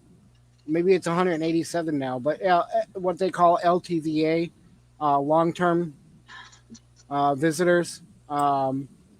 You can pay 180 or 187 for, you know, I believe it's 6 months. So you don't have to move. Or if you want to move from one LTVA to the other, you can, and they, you know, you don't have to pay it. Again, you know, for that 6 months. And they just have basically some areas have pit toilets, dump stations, some potable water, but I don't believe all of them do. It just depends on the area. I know, you know, they've got some in Arizona. They've got a cross in California. But yeah. Well, Mike, this leads me to a really uncomfortable question to ask, but it's going to come along with it. Do you have a facilities in your trailer? What's that? Do you have a facilities in your trailer? Yeah. Okay. I have a porta potty. All right, just so you know. So it's basically it's a generic version of the porta potty. It's a 5-gallon bucket. So. Gotcha. Okay. It was the first porta potty invented. Yeah, and really? Well, and you know, I do you know, like the I either, you know, keep a stock of, you know, extra grocery bags. Of course. No, I understand what you mean by that without going into detail. Yeah, or I also have 4-gallon trash bags. Wait, what do you use those bags for? So, but usually I try not to. I try to, you know, if I have to go, if there's a gas station, like right now, if I was out at Lone Tree, I know 7 miles up the road is a Pilot station and a Love station. So I could go there, shower, use the bathroom, whatever. That's a good question to ask on as well. So let's say I'm doing a long road trip. Let's say I'm driving from Vancouver all the way down to Florida. And of course, it's going to take a few days. So if I need a shower, I'm allowed to stop at truck stops to take showers? Yeah, you got to pay for them. Obviously, you got to pay for it, but they're not too expensive. Well, they've gone up because up here at the Loves and the Pilot up in Havasu, just up by I-40, it's $16 for a shower. Highway robbery. That's quite pricey for a shower. Yeah. Wow. So highway robbery. And if in that case, you'd be better off getting like a Planet Fitness membership for like $25 a month. A month, yeah. For the black membership card, which allows you to go anywhere there's a Planet Fitness, I believe. Is it really? Oh wow. Yeah. Or YMCA. Yep. YMCA does. Wow, I can't believe YMCA. I stayed at a YMCA once before, and I can't believe they're still going. Yeah. Wow. Come on. I'm trying to find this link I have highlighted. Blaine said I could show it if I want. I would love to do a road trip from here down to Florida. Here you go. Larry, when are you going? There's Bye, my Chris. bear. Oh, now he's leaving. He does not like being on camera. Oh, I am so far behind Jill. in chat. There are many spots you can pull off the road, just camp, go down some dirt roads, camp for free. Yep. Wait. What was that again? Sorry. There are many off on the spots you road. can pull off on the road and just camp or go down some dirt roads and camp for free. Yeah. So that's the thing that I was wondering about. Now you can't, like in big cities, you can't just go down some little dirt road off the edge of the city, right? No. It has to be way outside, like a. Yeah, for BLM land. Yeah. And now national forests. Again, you can go drive the forest roads, and usually they have camping out those. So Okay, just on that quick then, because we have Forest Service roads here. Okay. Yep. Now there's certain spots where they have where people camp, right? Yep. But you can't just pull off on the side of a service road and stay the night in your van without Well, depends, because Depends on where you are. And also, it depends on where you are. And like in New Hampshire, they have a lot of people pulling off on these forest roads for the night just to sleep, not set up anything, not do a fire. Yeah. And because they're going hiking nearby in the morning. Mm-hmm. So, and that's okay. And from what I understand with the forest rangers, as long as they're not they're not making a fire out there and whatnot, they're just pulled off to the side for the night. They don't bother them because they know they're hiking early in the morning, so they just needed a place to pull over to sleep. I was just going to ask this question that Blaine just answered. Some states won't let you stay overnight in rest areas or welcome to. Wow, they won't let you stay? Hello, Christine. So yeah, that's right. Wow. But now, of course, they would be signs like no overnight camping or whatever. Yes, I believe they have to, because otherwise, how would you know? But I wonder, because of the fact that, Blaine, that's true, because I've seen them. But if you're only sleeping, say, 5 hours or so, just pull over to sleep for a few hours. Yeah, that's different. I don't believe they would bother you. I've never, because I've seen those signs in rest areas that I've stopped at, and I've only stayed a few hours and then left. Amazingly, when I was coming back from our cruise in October, I had to that was my trip coming back from my kids. Anyway, had to catch a ferry, but I had to stay at the ferry terminal to catch Ananda in the morning.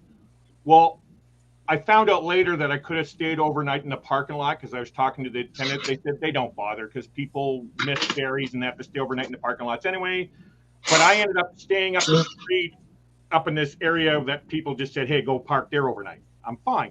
But then I noticed there was a chain off area for truck drivers. And it looked like a rest area, had a washroom and stuff.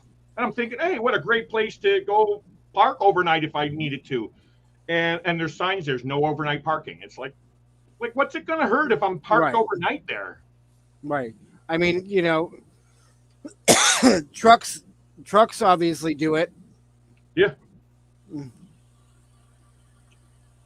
Well, we have one that's just before you come into Oregon out of Washington, they had to block off a lot of the parking because people were taking it over with camping. Oh wow! And living there, so they had to block it all off. Yeah. See, what's amazing for us in Canada compared to you guys in America, you have a 10 times the population that we have in America or in Canada, right? So we don't really see those kind of problems that you're talking about. We don't get those kind of things happening here, right? So when you say it's like, holy crap, man, it's like, wow, right? Yeah. Because you can understand, hey, population 300,000 or 300 million. Well, Canada has 36 million. Like, obviously, you're going to have a lot more people camping in that one small little campground compared to us in Canada. Larry, you said you're going to fly into Portland Airport? That's no.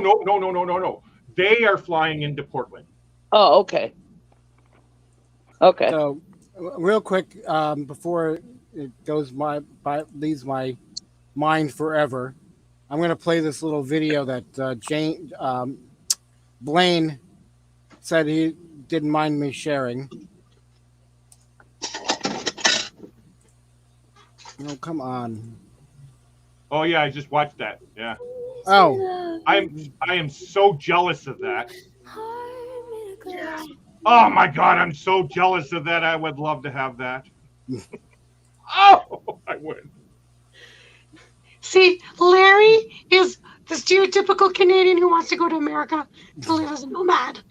Oh, I'm just nomadic. I would love that feeling of just, you know what, I'm going to go up to New Hampshire today.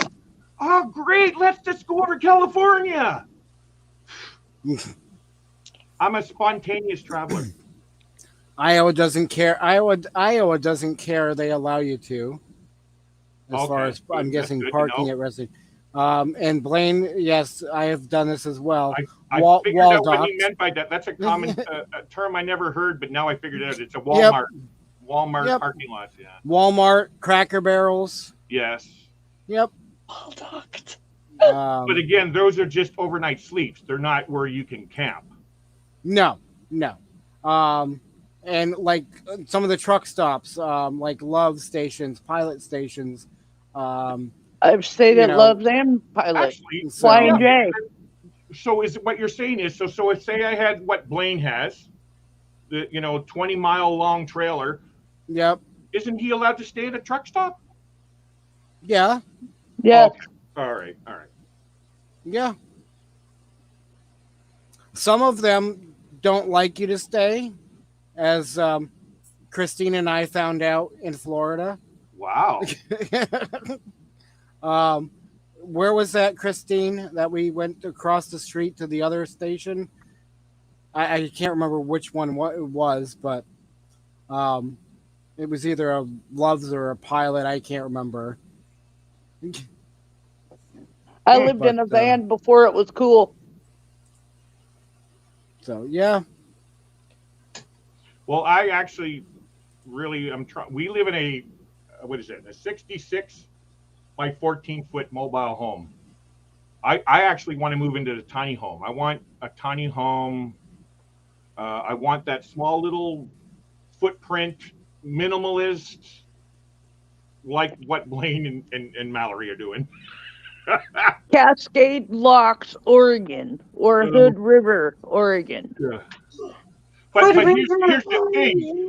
We can do this up in Canada, but they have so many rules about it. I don't want to live by people. I want to get my own little piece of land. Screw everybody. See you later. But that is very hard to find here in Canada. You have to go to Quebec. Mm. Because Quebec has opened their doors to that. Yeah, it should be But you're in the middle everywhere. of boonies, and if you need medical services, good luck, because you're in the middle of the boonies. Yeah.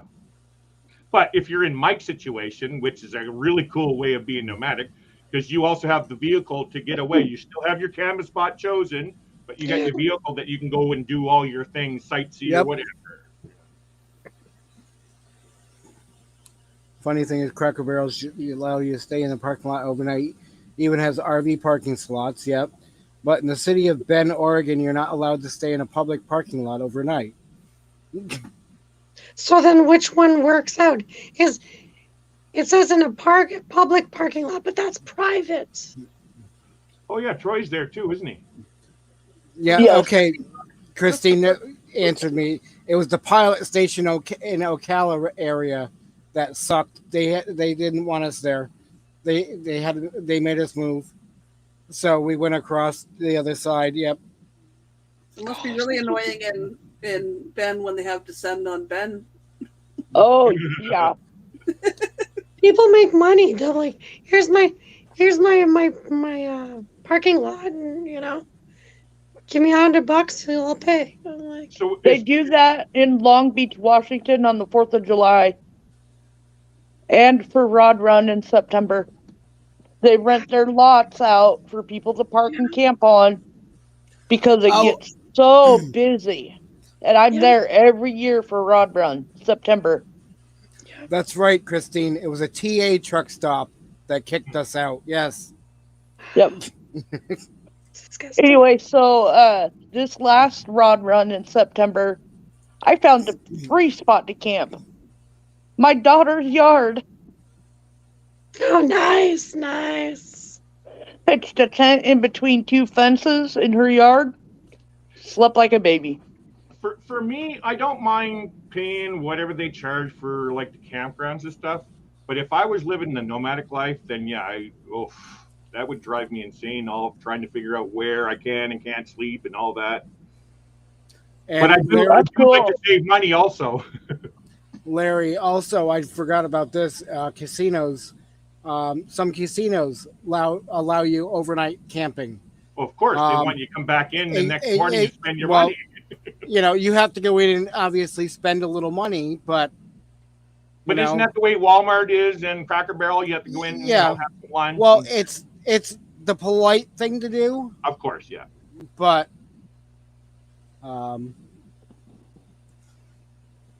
let's see.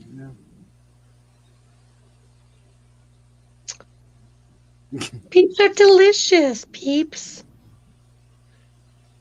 The purple ones are the best. What are you talking about, B? What did you say? Peeps. What are peeps? I saw that. What's peeps? Oh, the TA. Tell me, Chris, what's peeps? I'll show you. Marshmallow. Little coated in sugar. Oh, those things you get for Easter. They're disgusting. Oh, the peeps. It's and delicious. delicious. No. No, they're disgusting. Go ahead. Show me. Go ahead, I have diabetes. I'm not allowed to have it. Thank you. And I bet you they're yummy too, right? They're delicious. And especially when you crunch through the sugar parts. Yeah. One left. Oh, wow. Oh. My God. I would probably be dead if I ate a whole box of those because of my diabetes. I love them. Deliciousness. All right, take me out big screen now. Oh, we're watching you eat. We wanted just to watch a lot. Forehead. We have a big forehead too. Some of us. You join the club with Larry and I. And you guys are part of my boobies clan. I have a big forehead too. See now we're all down below. See, I have a just big lean forehead. forward. Boys and the Lean girl. forward. Lean forward, everyone. Nice. That's the Jeez. glare. Jeez, It's solar sex panels. Oh my god! I gotta close the light. That was too much. I'll be right back. I gotta go get some more water. I'm running out of water. That's what I'm doing too. Now I gotta remember how to do this. What's that? Cam? What do I do? Stop cam? No, wait. What are you trying to do? Thanks, Tim. How do I just set Push myself the camera button. Oh, just hit stop camera. Stop camera? Yeah. Like that? There you go. Yep. Okay. Larry wanted a peep show, so Chris gave him one.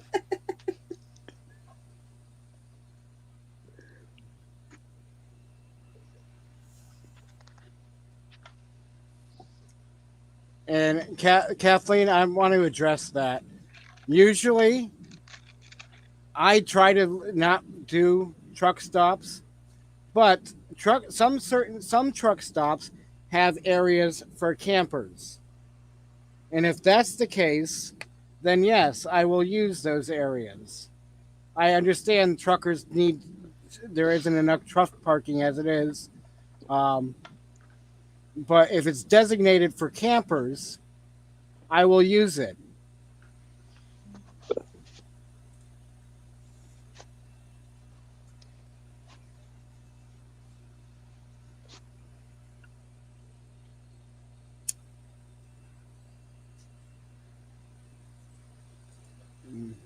I'm diabetic. Give me chocolate.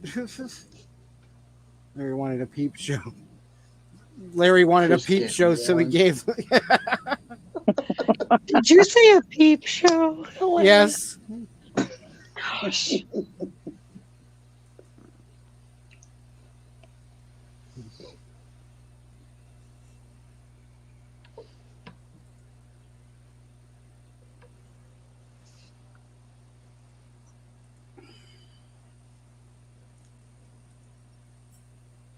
Yeah, you have to be smart with it. Exactly.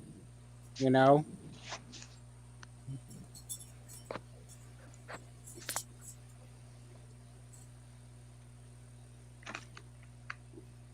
Yeah, you were saying that, Troy.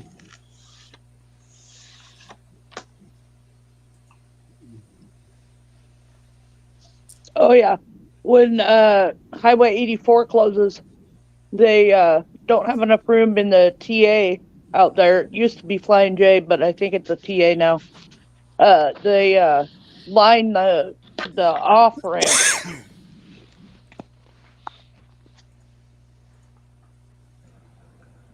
There we go.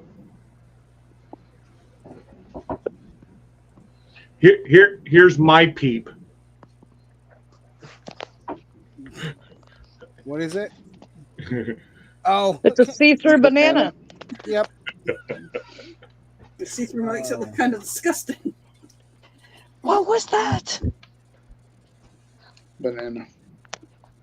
A banana? Yep. I thought it was something else. It's okay. Come on in. Sorry, you're not going to be in front of the camera.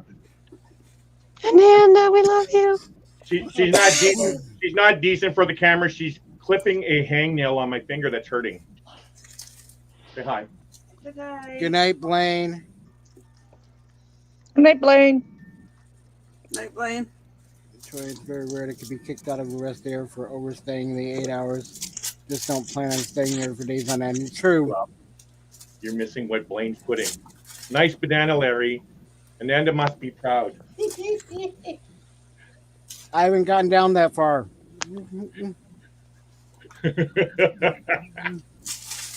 Careful. It's a family-friendly show here. Oh wait. Did you share your video thing yet, Mike? I already did once, but This live stream may contain unscripted, immature, stupid shit. I mean, content. So if you're easily butthurt, offended, go watch YouTube, kids. Love it. I love that, Mike. In the minivan, I can park it anywhere as long as I see others park. Yep. I'm gonna drop down into chat. All right, Lily. Thanks for hanging out. Thanks for having me up, Mike. Yep. Have a good night, Lily. Have a good night, Lily. Oh no, they're dropping Yep. my flies. What happened to V? I don't know. Michael Ann, do you like RV or anything? I wish. I would if I had the ability. What do you drive, if you don't mind me asking? Nothing. Oh, okay. I had a Equinox that I when I sold my parents' house, I bought an Equinox outright, and I didn't even have it 3 years, and the engine blew on it. So I've been without a vehicle for the last year and a half. I had a 1973 StarCraft tent trailer, and I loved it. I got it for a good price, but I ended up having to sell it. My parents had a hardtop tent trailer. I loved it. I have a nice 14-person tent that needs a repair, and then it would be great for camping. I have 2 tents. You want them? I have another one too. I have 2 tents, but the 14-person one has a nice divider down the middle and it's room for you. Oh, nice.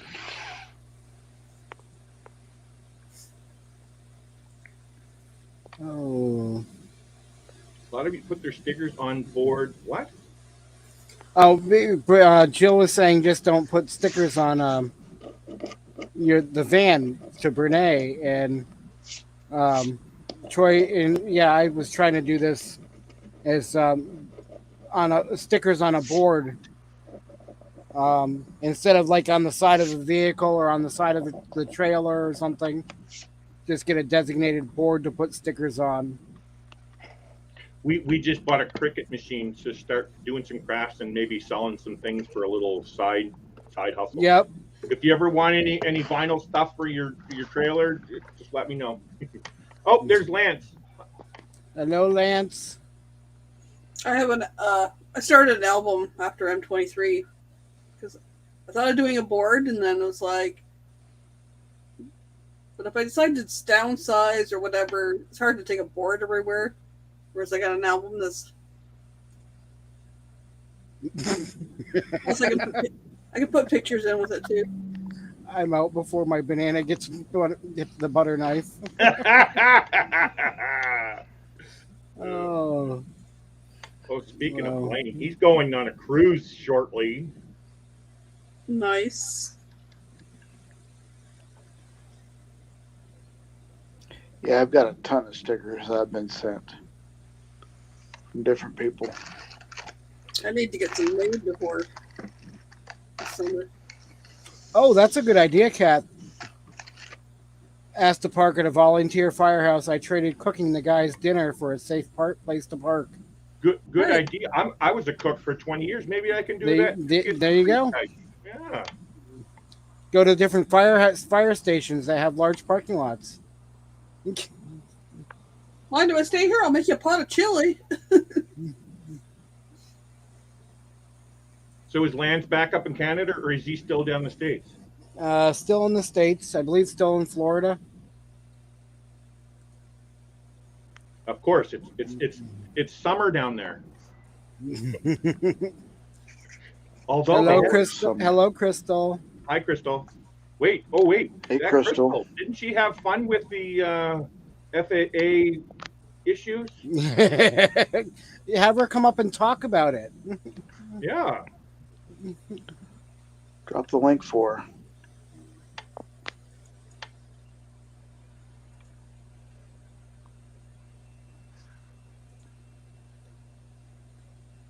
There's the link, Crystal. Come chat with us.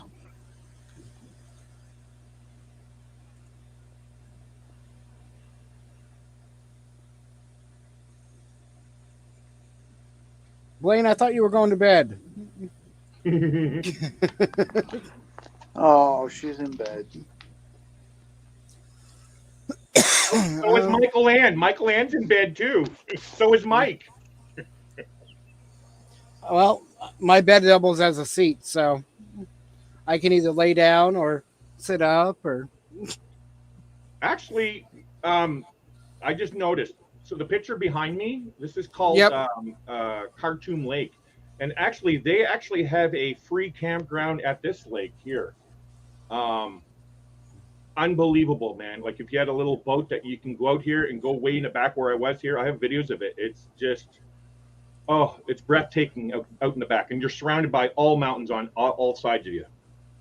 But yeah, because they have a free campsite there where it's an actual campsite with porta potties and everything, but it's free. Yep. Sure. I found a place in Tennessee like that. It was right on a lake, beautiful spot, free camping. They had, which is rare. They had bathrooms with showers. Yeah, and with free shower. What? Yeah. Wow, what area in Tennessee? Let me bring up my map. I think I have it marked. Now, Mike, you're not saying it's free only in the winter, right? No, you're well. Wow. As it's seasonal. Yeah, there's a lot of places in Tennessee that you can go to for free. Wow. Let's see. It was as of right now. Oh, come There's on. absolutely nowhere in Arizona you can go for free. Not completely free.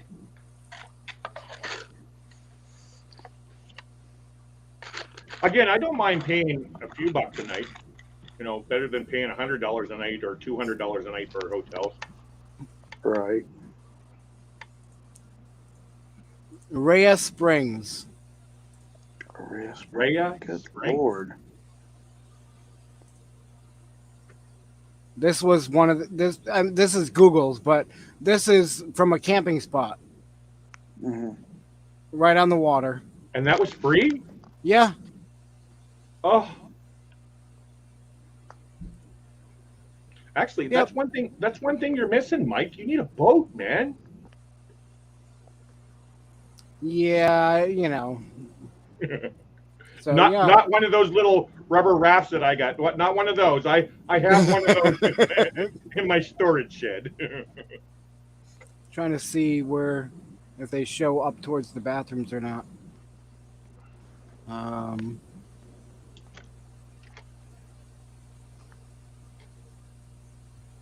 Amazingly, I've tent camped most of my life. I never really did trailer camping or anything until I moved here, and a bear twice got up my garbage can and put teeth marks into the top of the garbage can.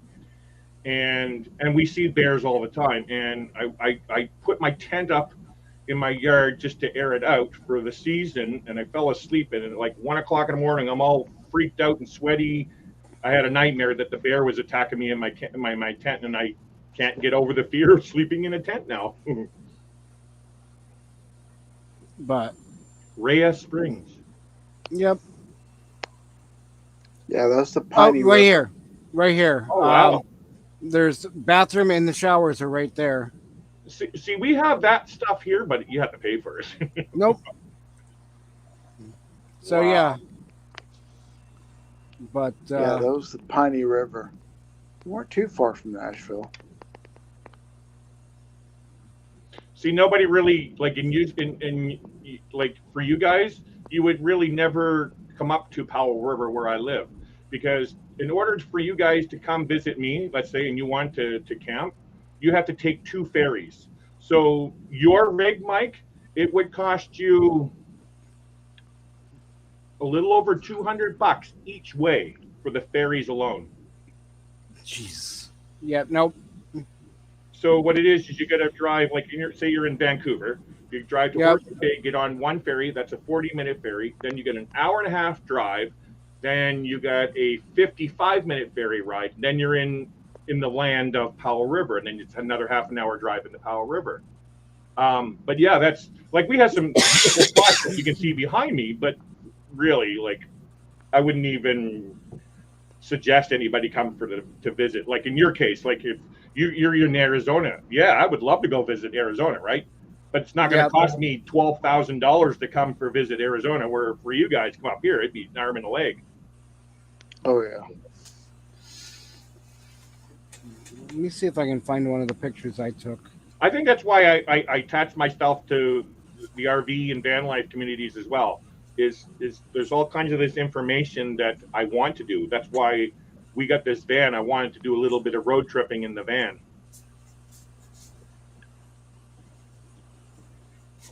Mike, when you get to Oregon, we can show you some really I was like, kick my butt, Larry. inexpensive or free awesome places to camp. Most of them have water, as in creek or river or lake. Good to know, Troy. I need water. I need some form of lake, river, something, waterfall, or something. Don't come to Southern Arizona then, because there's none of that here. That's why when I go to visit my kids, the closest my youngest daughter, because they just moved to south of Albuquerque, right by the Rio Grande. What do you call it? What an introduction to the Rio Grande. It is one of the most stinkiest friggin' things I've ever seen in my life. Oh my God. It was gross. Stinky. So I kicked my butt by spending that money on the Equinox. I had a nice Ford Windstar extended van. There, yeah.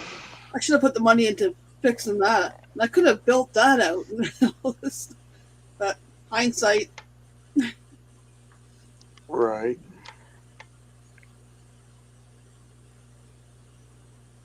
I actually met a lady today that is starting out van life, and I asked her if she ever watched YouTube and all the people that are on it. She said no. I was like, why not? She goes, because they're always complaining about breaking down. Oh, wait. Like, that's part of it. So I'm assuming you must have heard of Fun with Louie. Yeah.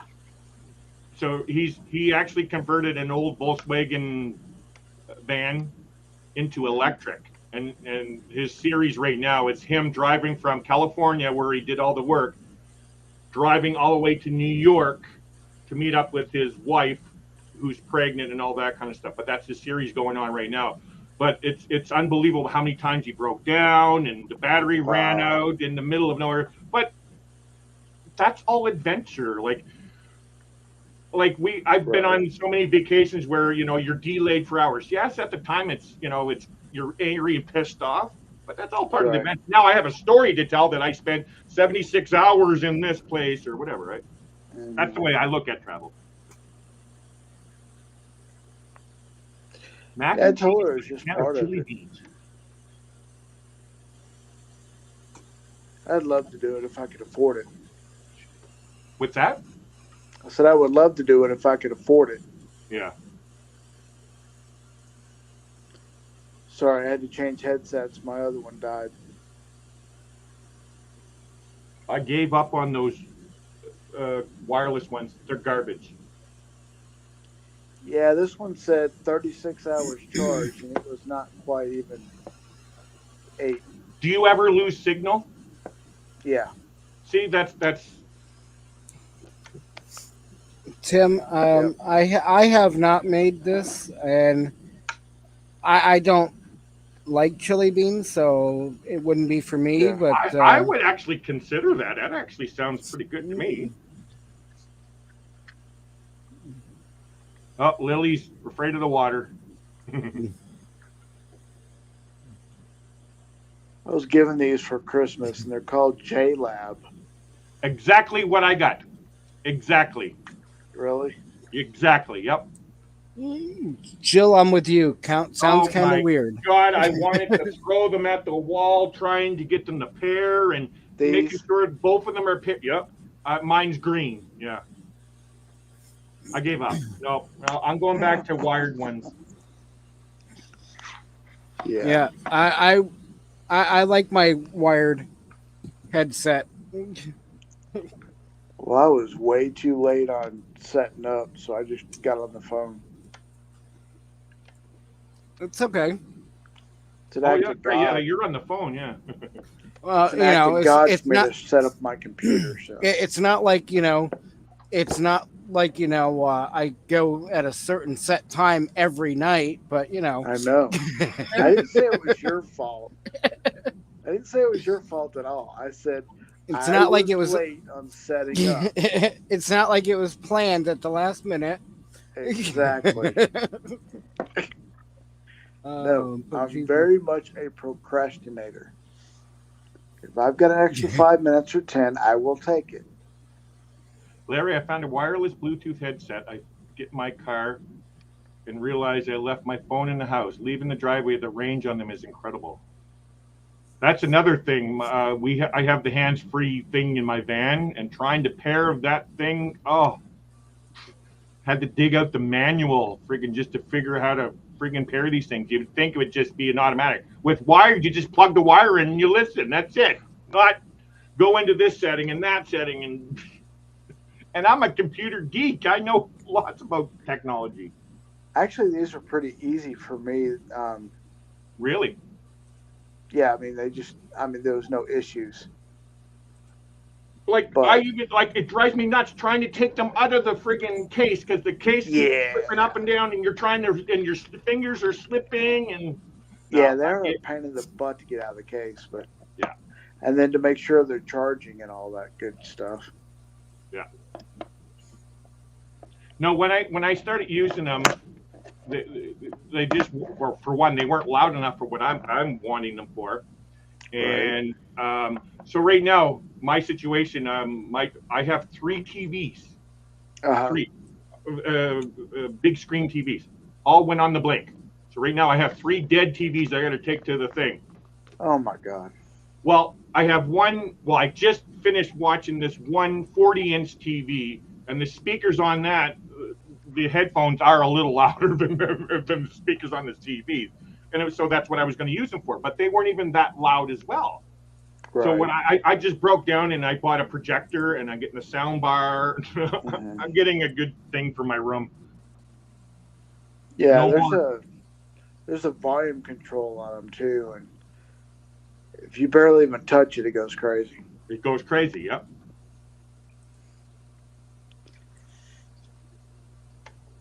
I bought them for this purpose here. Is like, Mike, you're always wearing headphones and we're not. I'm curious, why do you always wear headphones? Is it just so you can hear because you got no speakers? No, I have speakers, and the thing is I sometimes listen to other things in the background. Okay, gotcha. No, totally. Yeah, you have a reason why you do it. Yeah, because like for me, I would rather not have headphones at all. But there's times where you do need headphones, and that's why I bought those JLab earless buds. You just put one in there, and you don't know you have anything on, right? But no, didn't work for me. I gave up. Right. I have wired Beats, but I need to fix them. I just need to fix the plug-in jack that got the cat chewed dead. But then I got another pair of Sonys, and then I got other plug-in earbuds. I don't know where they're at right now. I'm just curious if we're boring right now or something, is why everybody keeps talking about mac and cheese and tomatoes. The whole chat's making me hungry. Yeah. That actually doesn't sound too bad. No. You can keep the tomatoes, but I like mac and cheese. No, mac and cheese with chili, beans and chili or whatever. That sounds yummy to me, but where did they say tomatoes? Oh, okay. No tomatoes for me. No. Specialist sliced tomatoes on the side. You can eat your tomatoes. Cooked in things, fine. I'm not a fan of raw tomatoes. Or tomatoes I eat is ketchup. I am awake, Tim. Barely, but I am awake. What is it? Oh, it's 1 o'clock there, isn't it? 1:30 there? 1:29. It's only 10:29 here.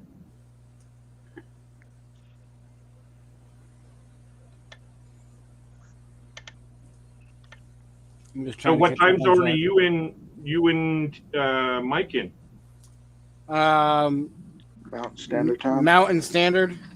Arizona time. Oh, so it's 12 o'clock or no? 11:30. 11:30. Yeah.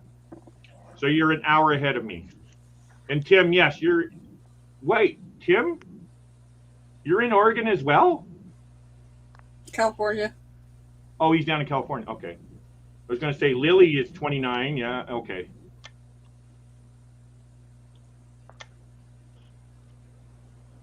And Tim the Tool Time Taylor.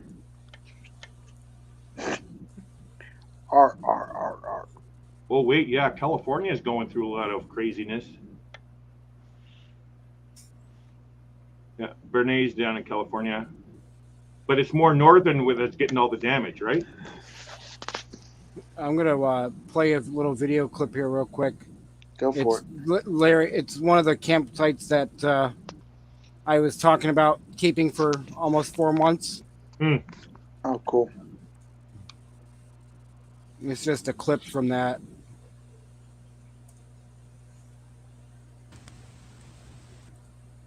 Oh, I have a story for that.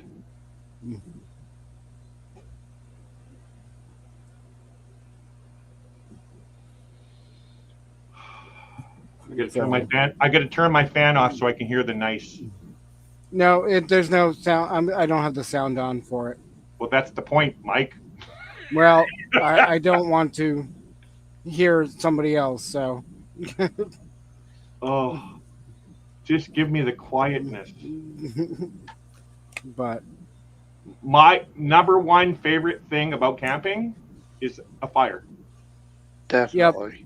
Got to have a fire. But here in British Columbia, and it's the same with California, Northern California, we get a lot of forest fires. So you're almost guaranteed to have a campfire ban here every year. And we get a lot of fires in Arizona too. Yeah. Morning, Rob. So off over Rob. here, wow. Off morning, over behind that embankment there is like a stream or a brook. Is a brook that runs right down through. Oh, nice. Who's that guy? Yeah. Looks like you lost some weight, Mike. Yeah, a little bit. Be safe, Tim. I agree with Tim. I hate campfire bans. It's but it's also understandable here because the amount of forest fires we get. But I think they get a little bit too serious. They ban it for too long. So that's the brook that runs down. Oh yeah. See, yeah, you got to have some kind of water, something. Yep. And it's deep enough in there in certain areas, almost waist deep. Wow. See, that's all you need. It's just if it's a really hot place, lay down in the water, cool down a bit, and boom. Yep. It's like a good place for some trout. Use biodegradable soap and wash up. I'm not a big fisherman, but I do like to fish. That's what I did on this trout behind stream to me.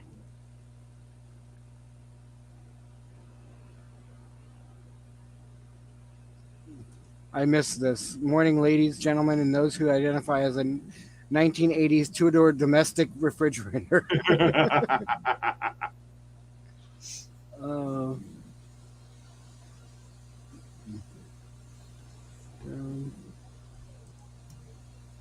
Am a freezer, not a refrigerator.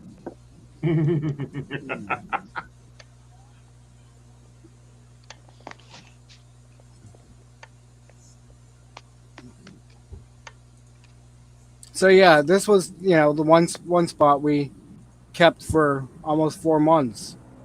And that's in New Hampshire. New Hampshire, yeah. Yep. Where John and Nancy live. Okay. So this is up in the White Mountains. I'm originally from the east coast of Canada, right? Which is right next to the state of Maine. Okay. Yeah. So you literally look across the water, can't you? So whereabouts was it that you were originally from then? So I was originally born in St. John, New Brunswick, which is right next to the state of Maine. Yep. Bangor, Maine, Calais, Maine, all that. We used to go to the Bangor, Maine every year and shop for Christmas. Gotcha. Because I went to Lubec, Maine. Lubec, yeah. To go to the easternmost point in the U.S. That's right, yeah. And I have pictures of Quaddy, West Quaddy Lighthouse up there. Yep. I love it. I left there in 2005. I've been out west here since 2005. I don't miss it back east. I love the beauty. Like I love the beauty everywhere I go. But in case nobody has told you today, I tolerate you. Okay, thank you, Rob.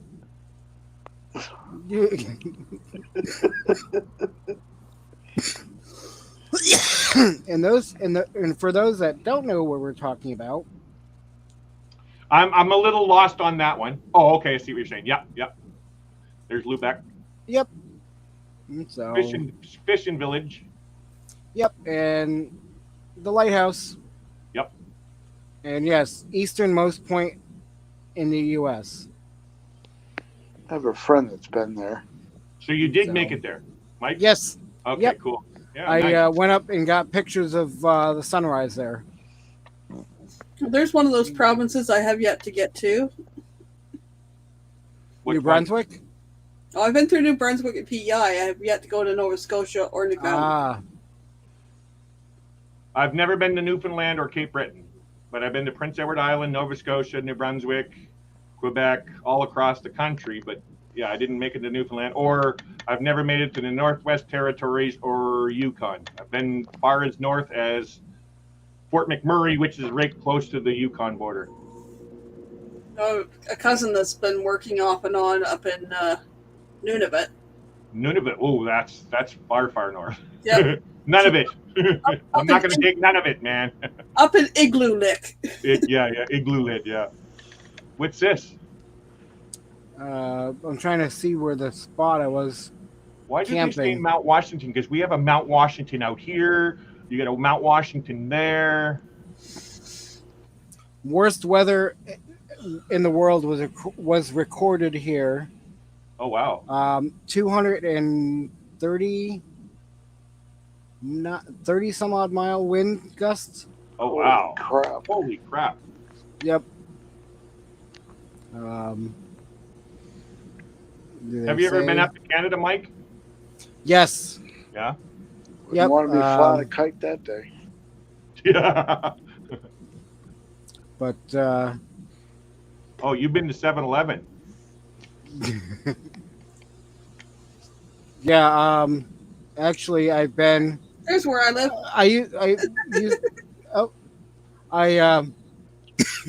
Sherbrooke, when I was younger, we would go up there and drink. Nice. Montreal as well. And then Are you originally from New Hampshire? No, actually I'm originally from Connecticut. Connecticut, that's right. I remember talking about Connecticut. And then good night, Lily. And then age 11 moved to New Hampshire. And my very first visit to America was in 1978. I went to Boston with big brothers and big sisters. We spent, it was a 7-day trip, and we spent 2 nights in Boston. We got to see two Boston Red Sox against Chicago White Sox games at Fenway Park. And I remember it like it was yesterday, man. Whew. Cool. Good night, Lily. Night, Lily. You're welcome, Brene. She likes when I do bring up maps. Oh, I see what's going on. Okay, yeah. So I'm not on there. Actually, this will bring me to what I don't know if you guys noticed, but I haven't been on for a while. I've been locked out of my YouTube channel for a long time, and I just finally figured out how to get into my YouTube channel. I could watch, like I had it on my phone, but I usually watch on my Rokus and all that kind of stuff. So if you don't see me, I'm on Roku. But like coming up on your lives and stuff, I couldn't get in. I couldn't get into my StreamYard and everything, and plus I've been dealing with some depression. But I finally got in there. Now everything I can get back to normal.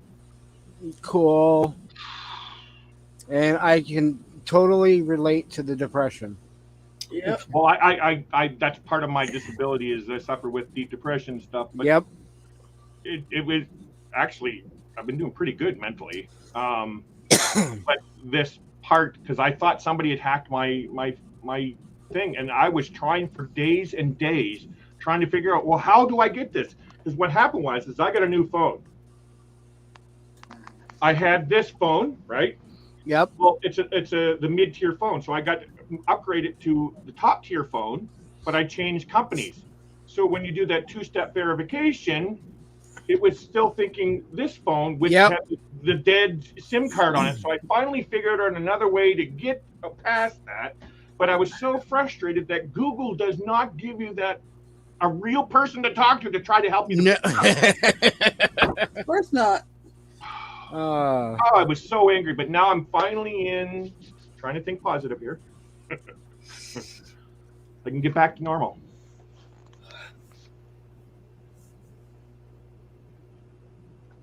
Yeah. So what's this? You like to show maps a lot. I actually like. Yep. I'm a visualizer, so I like when someone shows a map and stuff and shows me pictures and stuff. So when you type, go ahead. So when you type worst weather in the world in Google search, it shows Mount Washington winter conditions. Wow. Rival those of Mount Everest, polar regions. Wow. And then, hang on, let me see. The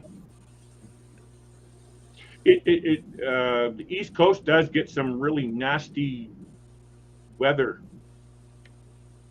Oh. Yeah, they do. Winter weather. My cousin's daughter was going to school in Newfoundland and seen some of the pictures of them trying to dig out. Yeah. Well, I think it was her first feet year. And feet of snow. Yep. Going up your house, burying your house alive. Yeah. Mike, look up Mount Washington, Vancouver Island. 1 second, I will. Mount Washington, Vancouver Island.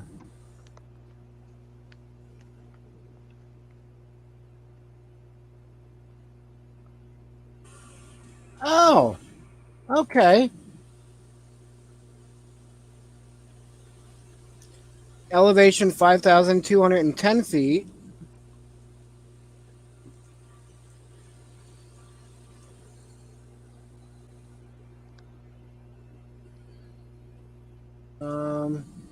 I can drive out of my how do I say this? So directly behind me is Mount Washington that you're looking at.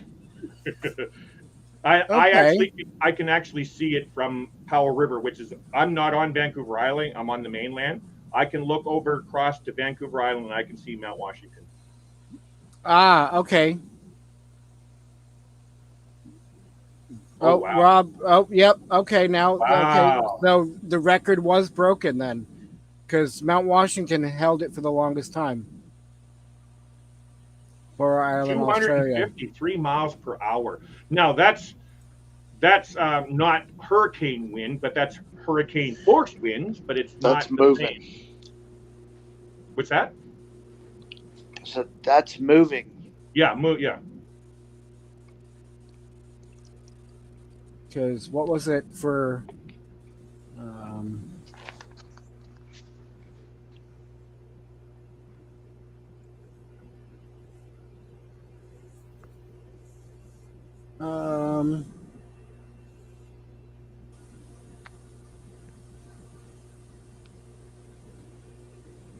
So on January 2004, the Mount Washington Observatory registered a temperature of minus 43.6 degrees Fahrenheit, sustained winds of 87.5 miles an hour, resulting in a wind chill value of minus 102.59 Fahrenheit. Oh, wow.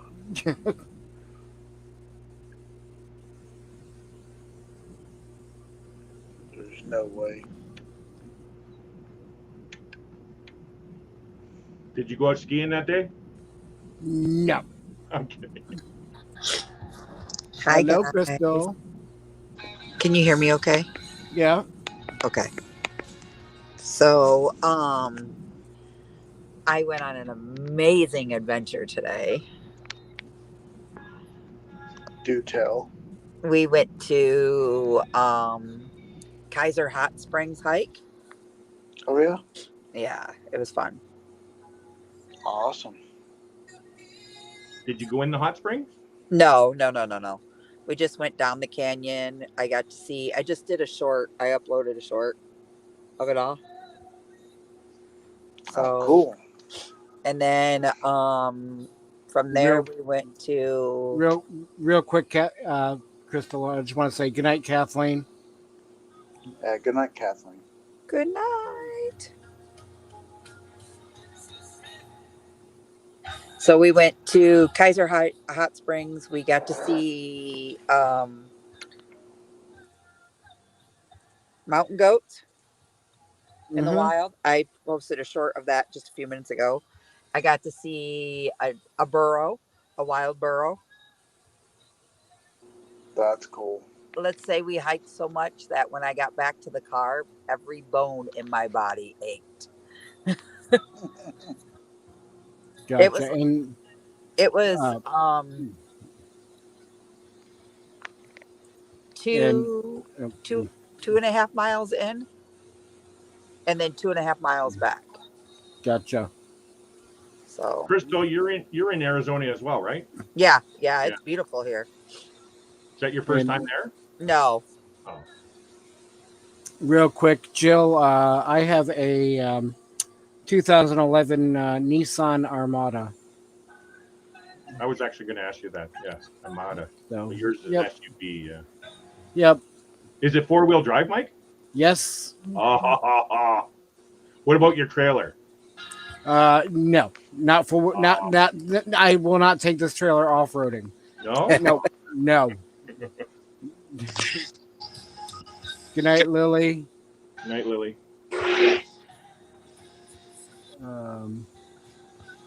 So yeah, and Rob, I just saw you posted that before I posted mine. Wow. So Mount Washington was 231 miles, and then Barrow Island, Australia, 253. Because that 231 mile gust was recorded April of 1934. So we met a young couple on their hike. They had 3 dogs.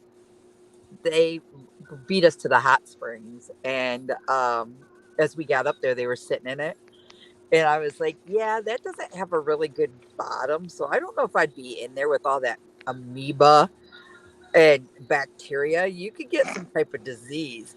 We turned around to walk back, and next thing you know, this young couple was like, they couldn't get out of the water fast enough. I said, with all of the wildlife, think of how they come down here for drinking water. How many people peed in that? How many people have done this and that? And they're like, thanks for the warning. And out they went. hang on, Crystal. Hello, Amber. Glad you figured it out. How goes it tonight?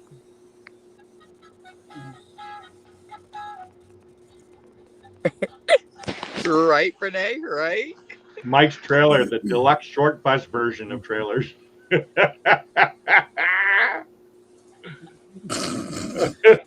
Wow, Troy. I got a lovely compliment tonight.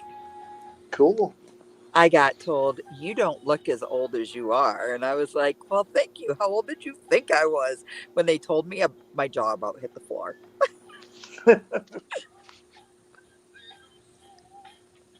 Now, Amber, we just got to get you up on panel sometime. Hey, Amber. She was my cruising buddy back in New Hampshire. We would just go for crazy drives, backwoods of Maine and New Crazy Hampshire. drives And, are fun. yep.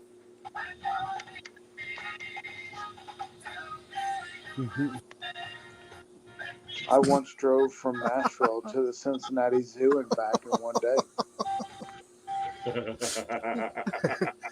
The rig is called Mike's Mobile Meth Maker. Thanks, Rob. Oh, yes, New York too. And then the tour of New England in a weekend with Bree and our friend Bree and Amber. We were like at the Salem Witch Museum at midnight. Plymouth Rock at like 1 a.m. Yeah, all over. How long have you been nomadic, Mike? February 2017. Oh, you're just fresh. Yeah, you know. I'm kidding. Next month we'll make six years. Wow. Wow. So that's impressive. Yeah, FAA, Larry, was. Yes, I was going to ask about that. Was a pain in the arse. Just saying. I bet it was. I know I would be angry. How long did you have to wait? 3.5 hours. Oh, that's shitty. Wow. Did they compensate you for anything? Nothing. Oh my God. And then they tried to get me to upgrade my ticket today. Oh my God. I told them to F off. Oh, wow. I forgot about that, Amber. And the trip to go see Kaylee and your GPS tried to killing us with a random couch and tree in our way on a narrow dirt road. Yep. Oh, wow. Sounds like a fun trip. Stupid GPS is not reminding you of those road hazards, man. Come on. Well, and also, if I recall, Amber, it was all trying to get me to turn right, and there was no right turn. It was just woods. I had Big Maps try to run me off of a freaking cliff one time. Busby, are you back at home? Yes. Nice. I'm only 4 hours from you. Magic circle. Oh, question for you, Crystal. Troy's asking, will you be taking a tour of the Magic Circle? You never know. Is that related to like the Magic School Bus? If I come back with a great tan, you'll all know where I was. Amber, the Magic Circle is a area it's a place in where Quartzsite. you go with no clothes. I was just trying to. Thank you, Crystal. So Crystal already checked it out. No, I was in a canyon all day today. No, I mean you checked it out to see what it is first, right? Oh, I know what the Magic Circle is. Wonder Hussey's been there. If you only see the video from my neck up, you will know why. I'm gutsy, but guys, I got big balls, but I ain't got that big of balls. Now with a bunch of YouTubers, we're in Wickenburg right now. So 540 acres set aside for close optional in Itba. LTVA, long-term. Oh, visitor. LTVA. Okay, sorry. They have a nude beach here out in Vancouver. Very popular. we tried to find one in Bonaire when we took Kenny. You did find one? No, we tried to find one. Oh, you tried to find. Kenny. Okay, yeah. There wasn't one in Bonaire. There was. Well, Bonaire was full of it. Yeah, I heard. Bonaire, you can legally go over there without your top on. Yeah. Well, the same where Michael Ann is. It's legal in Ontario to walk around without your top on. Yeah. Try doing that in the wintertime. You could cut glass, just saying. Yeah, yeah. That's what I was thinking. Our magic circle with the campfire. Nice. Wait, Renee, are you saying it's clothing optional campfire? Is that what you're saying? Yeah, Crystal, I'm going to be coming down there to Quartzsite here in the next week or two. All right.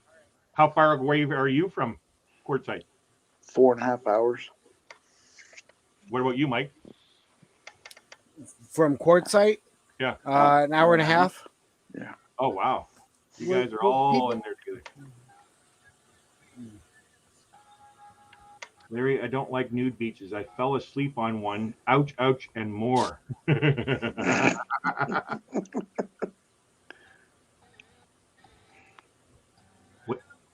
From what we have learned lately, Kenny is okay with clothing optional behavior. He did say he don't go commando, so We've learned a lot about Kenny lately. but I'm sure you guys must have learned more when you guys were with him in Tennessee. Oh, or wait, no, not we Tennessee. knew a Was it lot more. Tennessee? Yeah. We knew a lot about Kenny before we got on the Well, there crew. was that too, yeah. But you got to hang out with them very personal. What happens at the queue stays at the queue. I was just a DJ. Oh. I agree, Bernay. Oh. It will That not ain't gonna be happen with a bunch of YouTubers there. Camp, I don't think we film in camp. Larry, I don't like nude beaches. Yeah. I fell asleep on one. Ouch, ouch, and more. Wait, which side of the new beach were you on, Troy? From what we learned today, Kenny is okay with clothing optional behavior.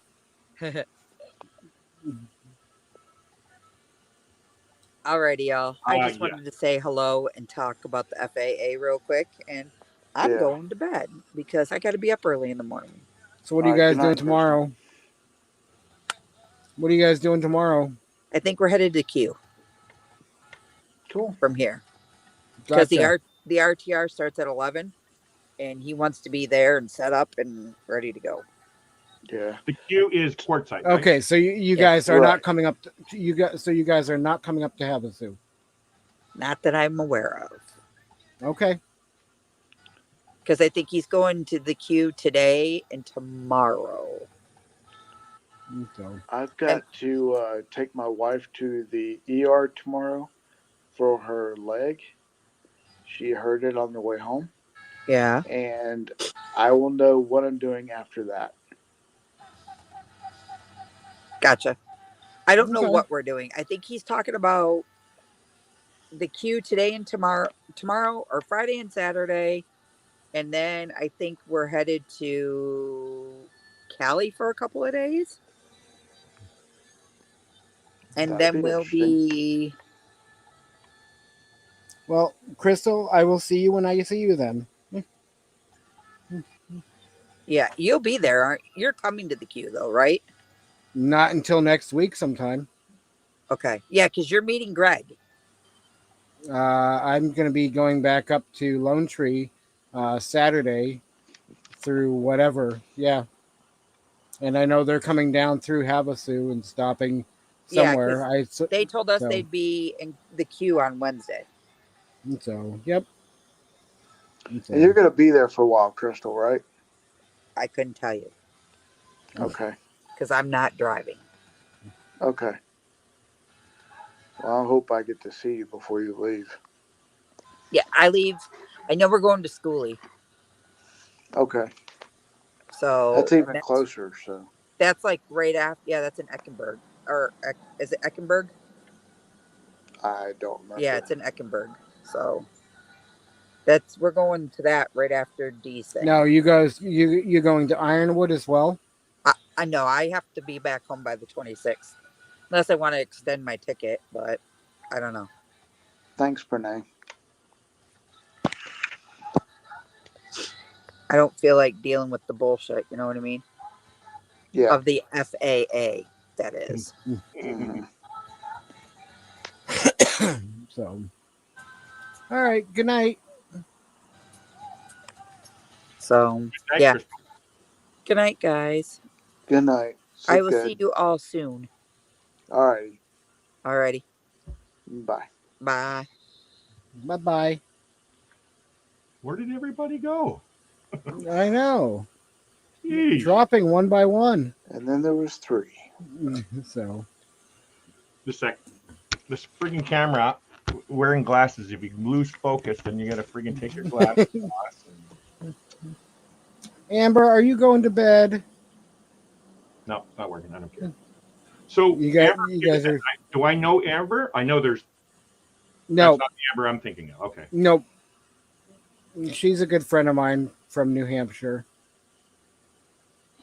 Was I when I was broadcasting both from YouTube and Facebook, she was always on the Facebook side, on and off. But And you're mainly what oh genre are you really the main genre that you follow? Is it RV or nomadic or a little of everything. yeah, like for me, I follow van life, RV life, the nomadic life, cruising, travel.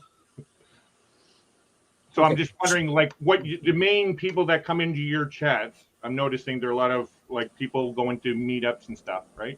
Yeah, I mean, it started out nomads and van life and RV life people. When I was running my 24/7 lives, we were getting everything from cruise people to homesteaders to Of course, yeah. eBay people selling on eBay, Disney and crafters. Yeah, exactly. And so I got to know a lot of those people, and I still have people coming in on and off from different genres other than the cruise. The but RV Chris, right? Is it Chris? Yeah. But Chris, what genre do you follow? Like, are you like attached to? I guess. I like everything. Yeah. Like, are you like an RVer or do you have your own? No. Okay. No. You're just a supporter, then, like a lot of them do.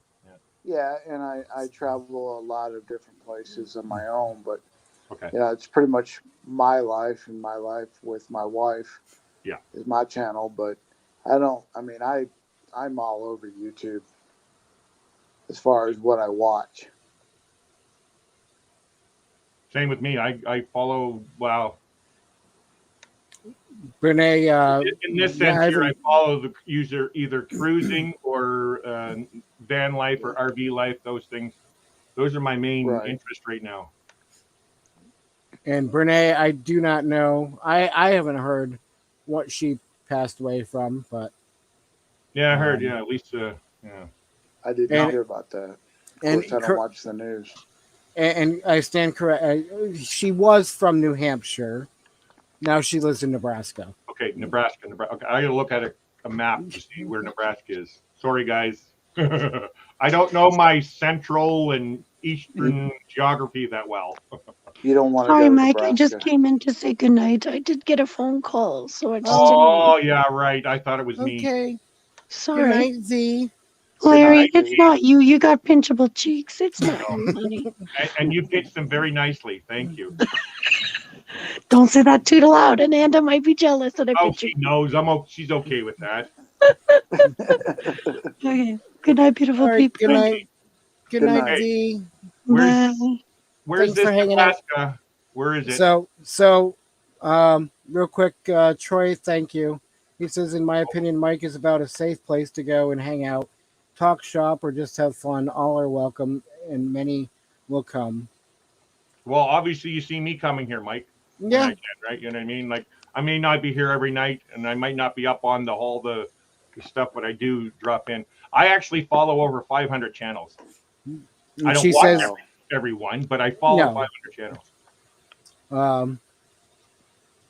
But I'm really interested where this Nebraska. All I think about is Omaha, Nebraska, but I still don't know where. Let's bring up maps. I'm looking at maps right here. You give me a state that I would know, though. Let's see. Wyoming, Idaho, no, Nebraska. Oh, there it is. I found it. Found it. I was pretty close to Nebraska. I was in Colorado. I had a layover in Denver. There's Nebraska. Okay. So yeah. Oh, okay. And she says she's in the middle of nowhere. Well, from the look of the state, there's like what 1, 2, 3, 4 roads going through the whole state. That's it. What's there other than Omaha? I heard of Omaha and Lincoln, Nebraska, but well, actually, I heard of Sioux City too. But there's nothing there. There's 4 roads. Troy, I was speaking of Lisa Marie Presley.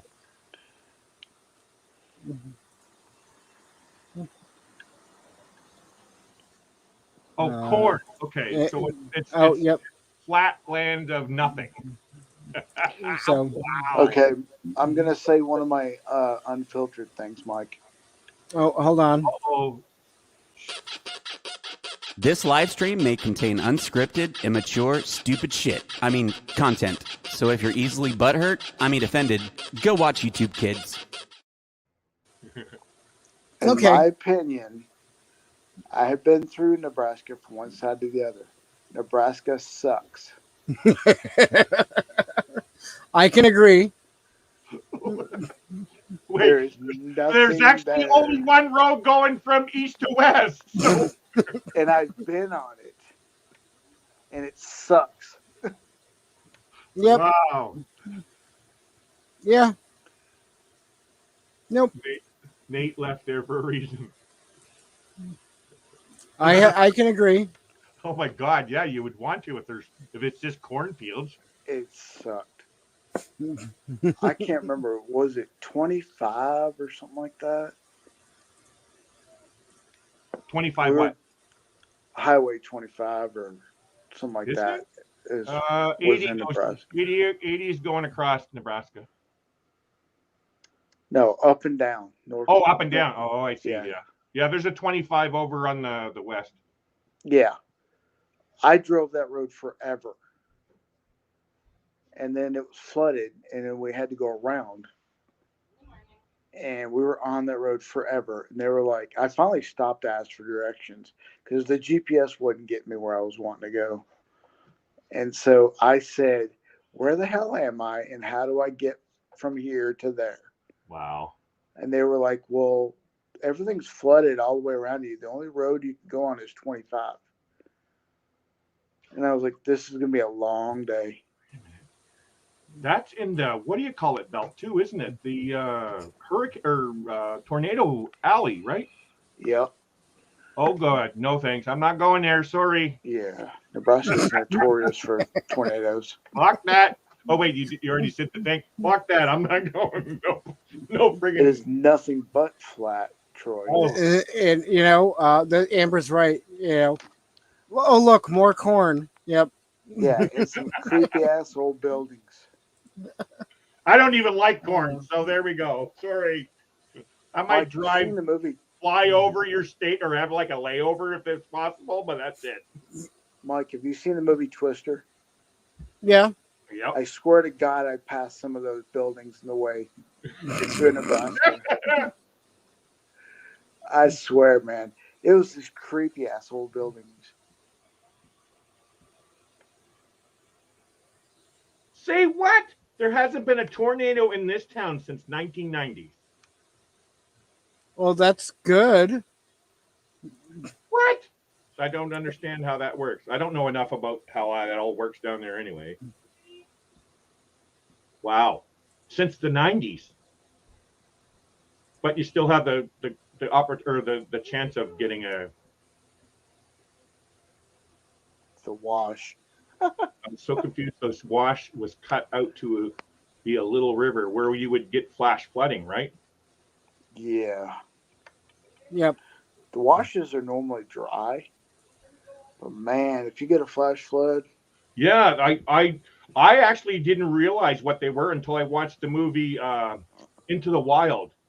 And the guy spent the night in one of those and there was a flash flood and all that kind of stuff. It's like, wow. You wouldn't think, right? Come on, man, it's dry. It's, It's freaking drier than anything around here most of the time. But, well, besides monsoon. But the washes can get full quick. Oh, my gosh. I hate horror movies. but I did see this Children of the Corn movie. Yes. I did see it, and wow. Surrounding towns for tornadoes. Oh, okay, yeah. Wow. So you really must be in the middle of butt fuck nowhere. Even the tornadoes are ignoring you. Oh my! Wow. Now I was close. I was in Denver, so I flew pretty close to Nebraska. And I got all the way to Pueblo, Colorado, and turned around and went home. Oh, there's Pueblo there. Okay. Yeah. Amber, are you one of the children? Yeah. Listen. Nice one, Troy. Yeah. Oh man. No. Yeah. No. She's a sweetheart. Oh, maybe I am. Uh-oh. Wait, I'm trying to remember the movie. Oh, I thought there were some famous quotes from that movie. Oh, I can't think of them. I was going to test. He who walks behind the rose. Let's see. You know, what else was there? Oh,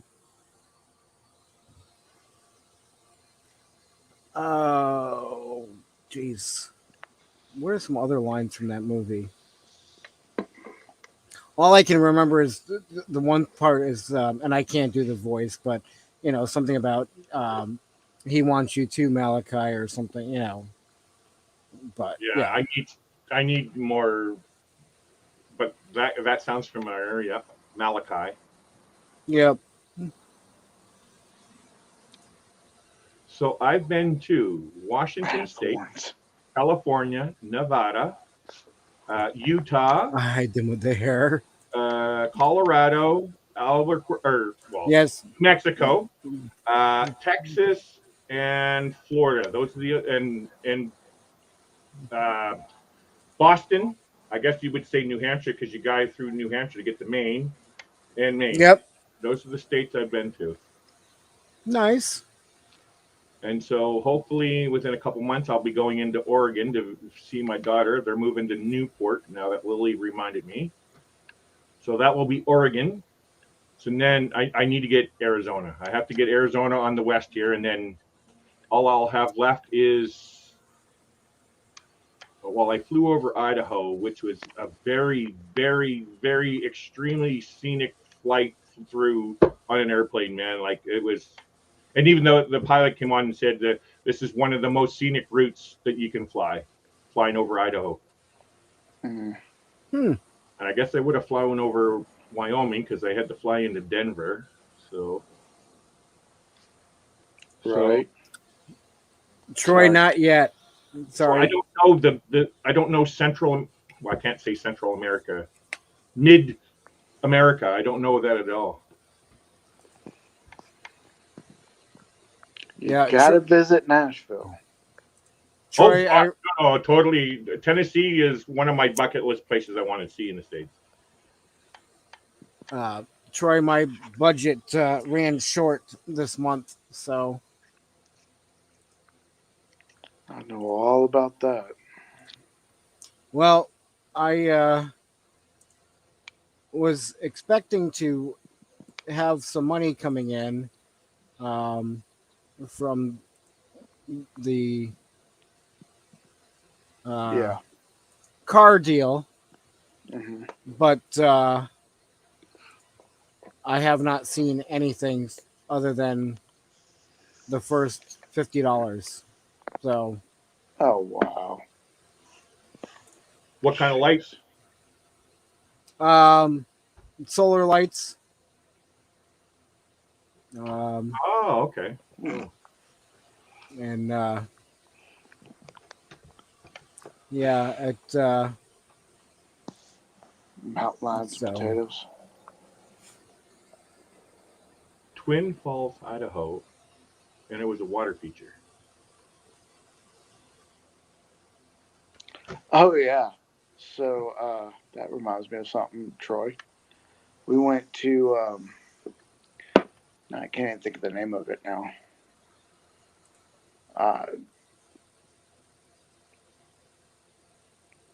I can't think of the name of it. We went to Texas, and there was a place that's supposed to have like a big fall there, and it was like a water feature. I was like, well, this was a wasted trip. Much view of anything. All I can think when I think of Idaho is mountain lions and potatoes. Okay. Yeah, like a water fountain.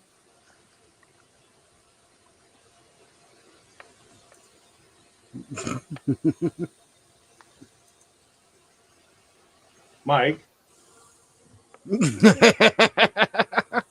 Sorry. No, it's all good. What's up? I want to share something if I can. Okay. I'm a plane freak. I love my father, who passed away when I was 3. He used to bring me up in this plane, and I love flying. I love it. Anything to do with flying, I love it.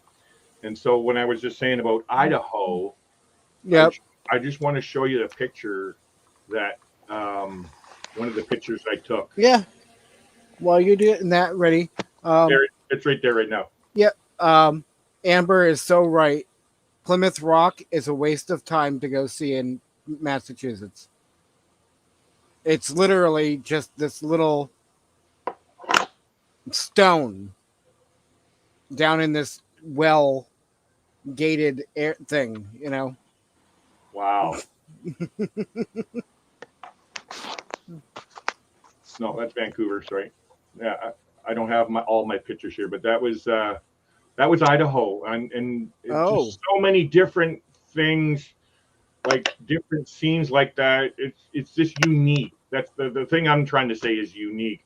A lot of people, it's how do I say it? They find this kind of stuff boring, but for a plane fanatic like myself, these are all different, unique scenes that make up the adventure, right?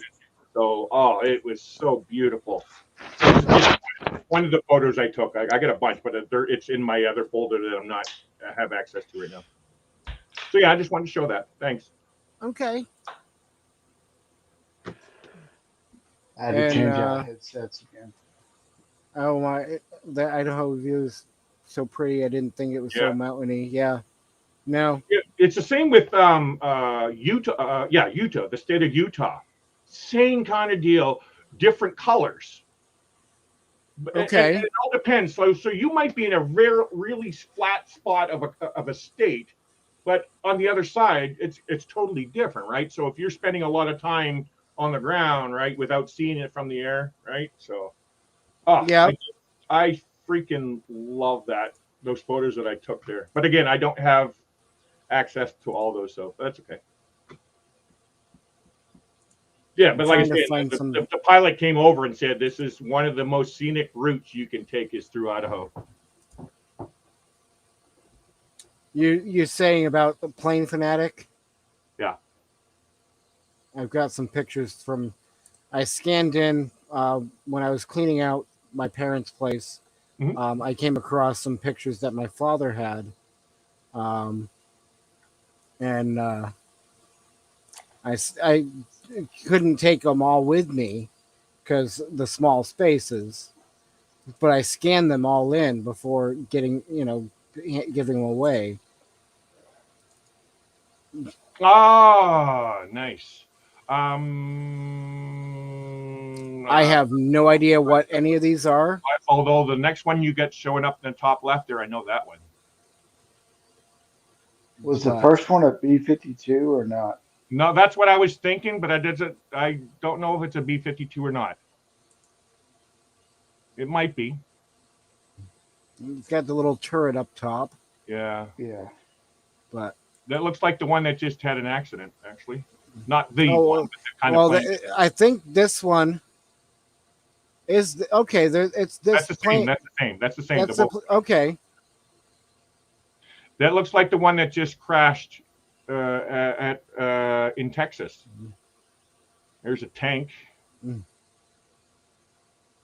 That's the one. That looks exactly like the one that just crashed. Well, actually, I want to hold that picture there, Mike.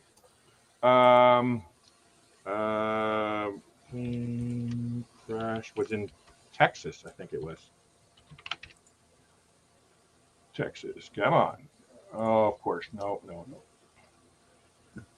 I lived in Utah for a while. I hated it, but it was really pretty.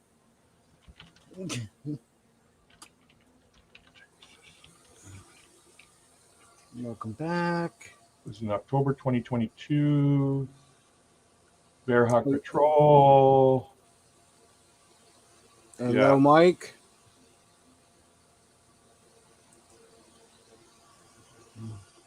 No, that's not what I'm looking for. Where is it? It was the air show.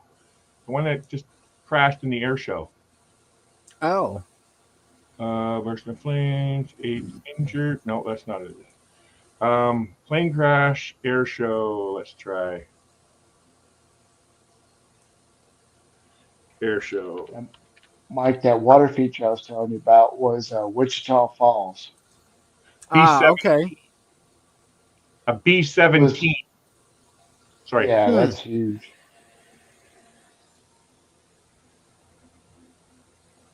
Wichita Falls was so uneventful.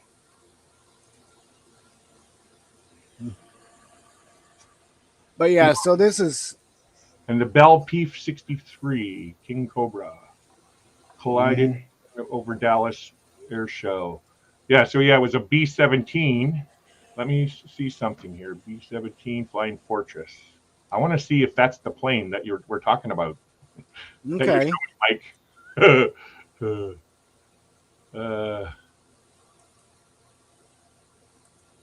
As it looks like it is. That's why it's catching my eye. Look at the tail markings and see if it's the same on a different picture. What the freak? Yeah, that looks like a B-17. Yeah. What? But I'm looking at the tail marking now. So 124.485. What was their tail marking on there? See if I can find that.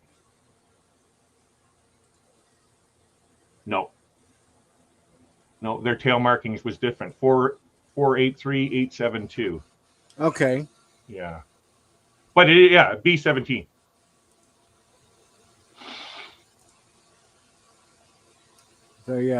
So yeah, this is Oh yes, we've had them here in Powell River. I live a 10-minute walk to our local airport, which is a really small airport, by the way. B-17. That's an interesting view. I would actually like to experience sitting in the rear gun, and that there. I would have actually loved to fly in one of those, but very expensive actually to go on those kind of flights. Oh yeah. Oh, I've been on one of those. Not that one there, but I've been on one of those. I'm guessing that's a C something. C-17. 130. No. The C-130 is my very, very favorite military plane. It's the C-130. I've been inside one. This is either a C5 Galaxy or a C-17. Oh yeah, look at the tail. The tail. Yeah, I think this is the C-17. C5. C-17. Let's see. Globemaster. Usually. No, that's not the C-17. What is this? C5, isn't it? Maybe it's the C5. Let's look up the C5. C5 is, yes, it's a C5. Yeah. Hello, Andy. Yeah, C5. C5 is huge. Yeah. But you were that first photo that you had there, that one up in the top left. Love that plane. That's you know how you guys in America are always saying built in America, made in America? Yep. Mustang. I truly love that plane. I actually had an RC model of that plane. So biplane, wasn't it? What's that? Was that a biplane, the yellow one? Oh, yeah, the biplane. Yeah. Yep. Yeah, the biplane. And what is this one? I don't know their name. It's an amphibious one. I could probably find it on the internet, but I don't really know that one there. That looks like the side of a C-17 or B-17. Oh, look, the infamous traveling mic, right here. Oh, look at that. Years ago, when I had my long hair. Do you remember what air show that was? God, I don't remember. I don't remember. I don't remember being there until I saw that picture. There it is. Ho, ho, ho, ho, ho, ho, ho, ho, ho. It actually almost looked like mine, but this had yours here has the, mine was the Frank. That's Baby Duck.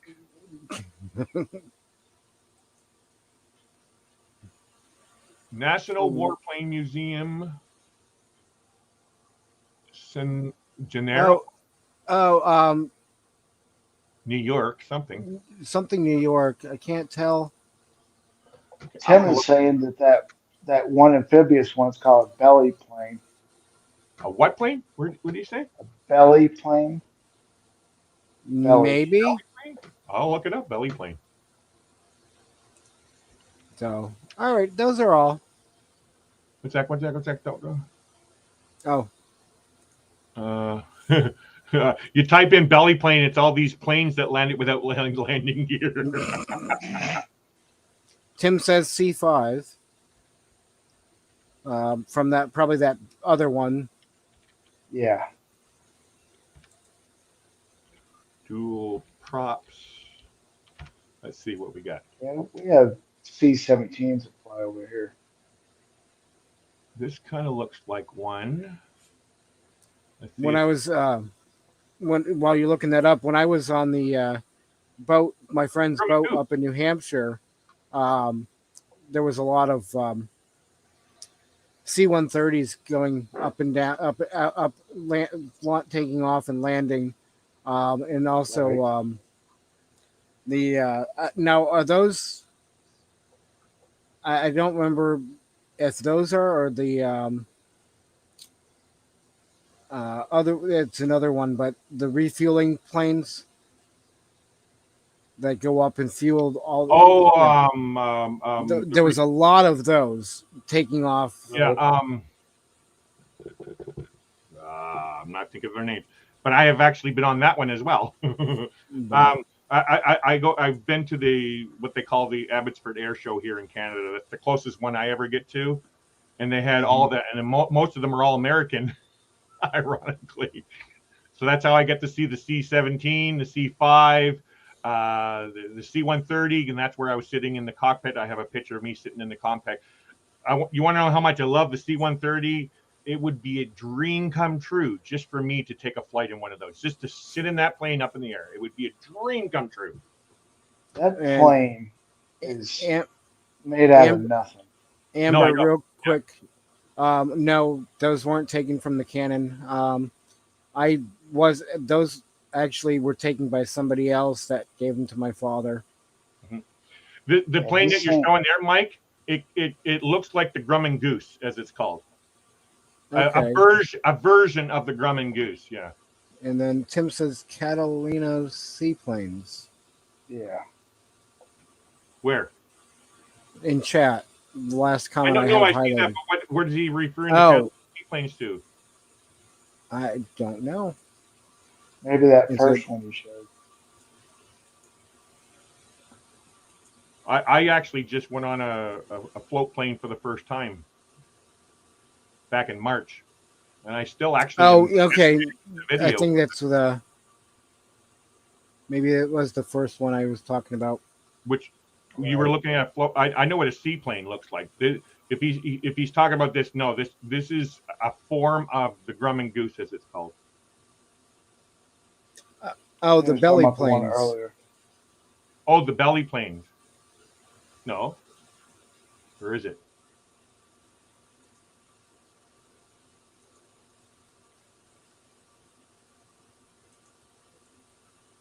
I had to go to Ogden for a meeting, so I said, hey, I'm driving in with this LA woman up there. Why 6 p.m.?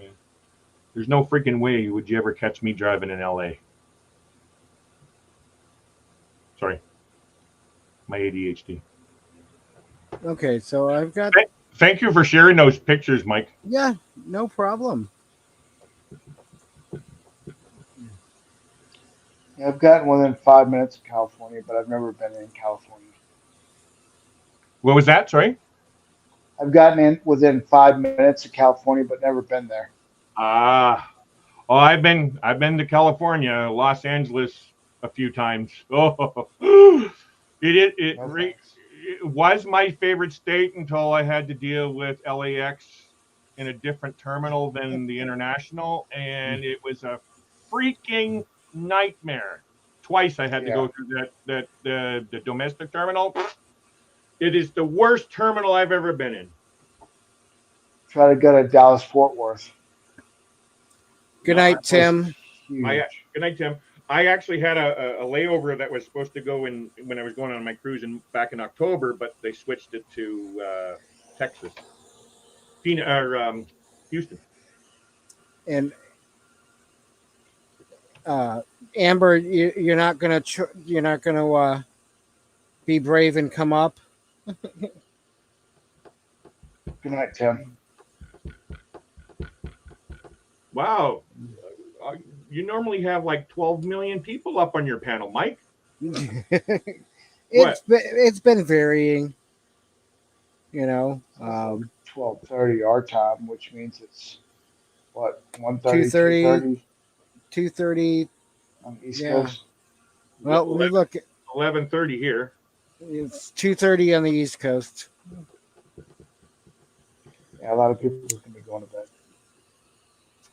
I have a question for you, Mike. I noticed that you're smoking. Don't worry, I'm not going to preach or anything. No. But I'm curious. I quit smoking. Actually, just let me. Oh, I can't show you.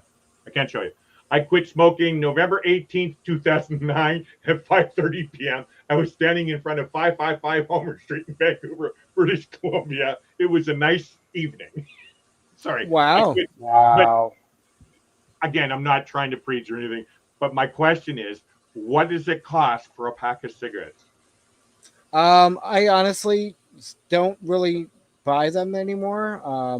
I roll my own.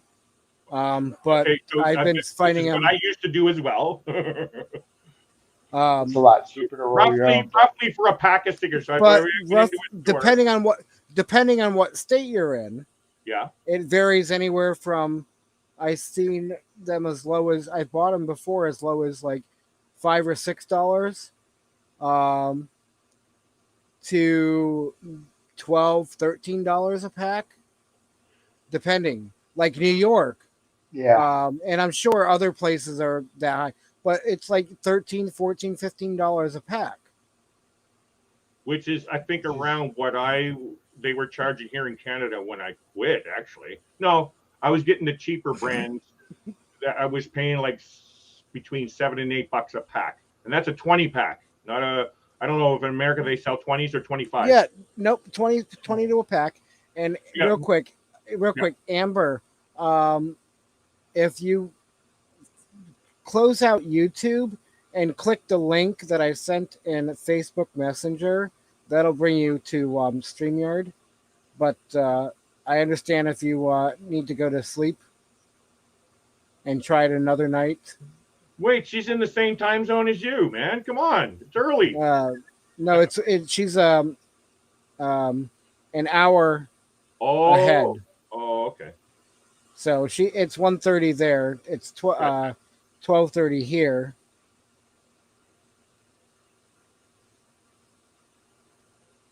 Brother-in-law. Mikey, Lady Pants. You skipped that one, I see, Mike. Yeah, I know. I was reading it. If you quit smoking, I will stop telling everyone to call you Mikey Lady Pants. Wow. Way to go, Rob. Way to go. And I actually have quit couple times now, and I need to again. So Again, this was not about me saying anything because again, I was a smoker before.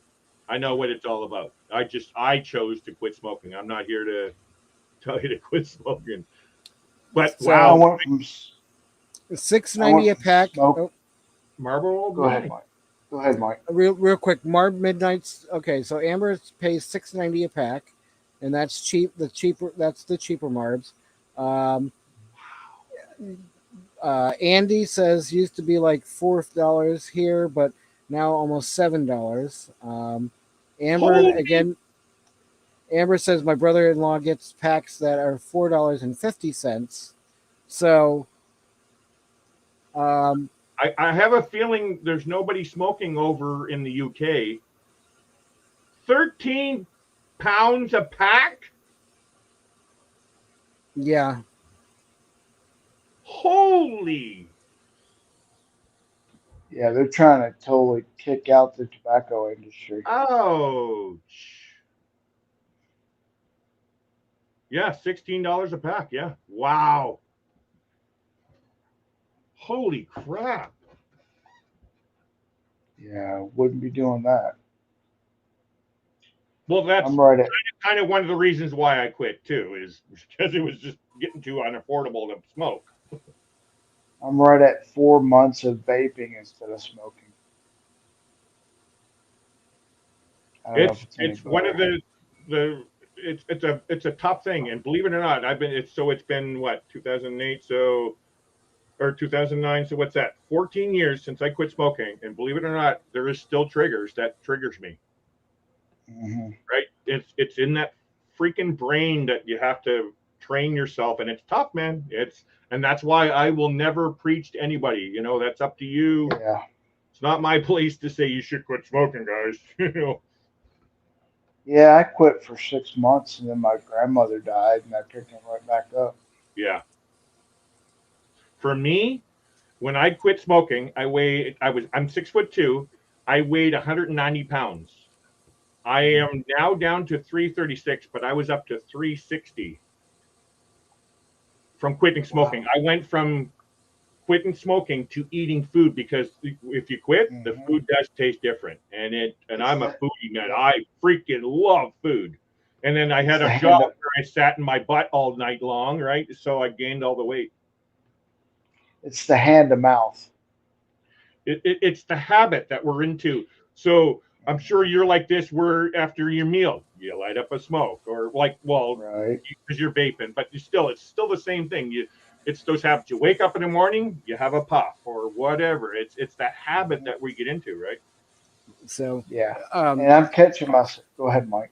Sorry. real quick, when I lived in New Hampshire, I would go up to upstate New York to the Indian reservation, Yes, and yeah, we at the do have those. time, I was paying $8 a carton for Yeah, cigarettes up yeah. there. They since when the last time I was up there and bought cigarettes, it was gone to $16 a carton. Oh, It's here we it's the go. same here. I Hello. figured it out. Hey. Oh, did she bring some Yay. corn? Hour. Did you bring some corn with you? Yeah, of course. Hello, long time. I am God. 19. No, my coffee's not hot. Oh, I'm sorry. So, yay, she figured it out. So, good to see you. And good to see you It's too. been Did I freaking forever? yeah. I think it was 'Cause- like right before a year before I moved to Nebraska, right? Roughly. The last time I saw you was in Lancaster at McDonald's. Or no, at the Right. farm. It was like No, after. it was at the farm actually, just before you moved. Are we going to see some Oh, kids that's running right. behind her or something? Probably Sorry, what? not. Are we going to see some kids running behind you? You know, children of the corn. You know. No, he's sleeping. Ah, But there I am pregnant again. Congrats. Congrats. Thank you. And congrats on the other news you were talking about within a year or something. Yeah, I'm gonna have the store all to myself within a year. So Like a store manager. He's making me assistant right now. nice. What do you do? So, Yeah. I'm just at Taco Bell. A Taco Bell, nice. I worked restaurants for 20 years. Yeah. I made it as far as supervisor. Yeah. Then the rest of the time, I would say, "See you later." I didn't like the managers. Right. He was saying that he took a pay cut. He's been in it for a long time, but starting as a store manager, I would make like $55,000 a year. hey, Say And what? you know, He's Is up to that US? $85,000 a year. Are you What? saying that as a USD, 55,000 USD Yeah. per year for his assistant? As store manager. Oh, As store assistant, you make a little bit less than that, but he's making $85,000 a year right now. Yeah. It's amazing like, that's what how I'm you're going for. saying what that is, because here in Vancouver where I'm at, it's $15 an hour. I haven't worked restaurants for a very long time. When I worked, it was $11 an hour as a cook.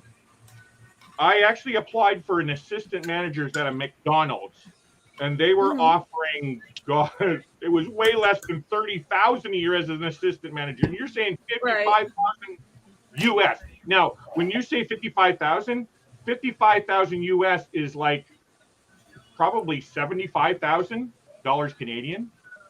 Really? Just a sec. 55,000 US to CAD. and Bernays says congratulations on the new baby. Come on. Yay. Yeah, he's about 5 months old right now, but So you're saying 55,000 is $73,000 Canadian. I don't know how that is in America, but $55,000 a year sounds like a bargain. I'll take 2 of those. Rob says I'll take it. 70. Rob has the exact number, 73,450. Well, truthfully, mine says 73,513. Ooh. Oh. Somebody's conversion is wrong. Yeah. But he is in Europe, and so he's probably on a different time zone, and the rates change all the time. You know? Oh. So he's in tomorrow already. But that's awesome. 55,000 a year. Wow. And that's just starting. Like, he's been there for 10 years and he's making $85,000 a year. I'm blown away with that number. The reason why I'm saying that, because Taco Bell is like a franchise, a small fast food place. Yep. You never, here in Canada, fast food places, you're lucky to get freaking $10 an hour. Right. Wow. Yeah. I think especially in the United States, like, fast food is like booming. Wow. Well, we got to move to America. I can make 75,000 because I know I can do an assistant manager job.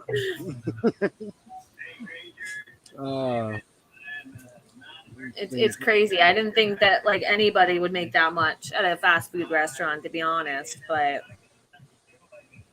my nephews, both of my daughters' boyfriends and fiancés, one worked at Arby's and one worked at McDonald's in New Mexico.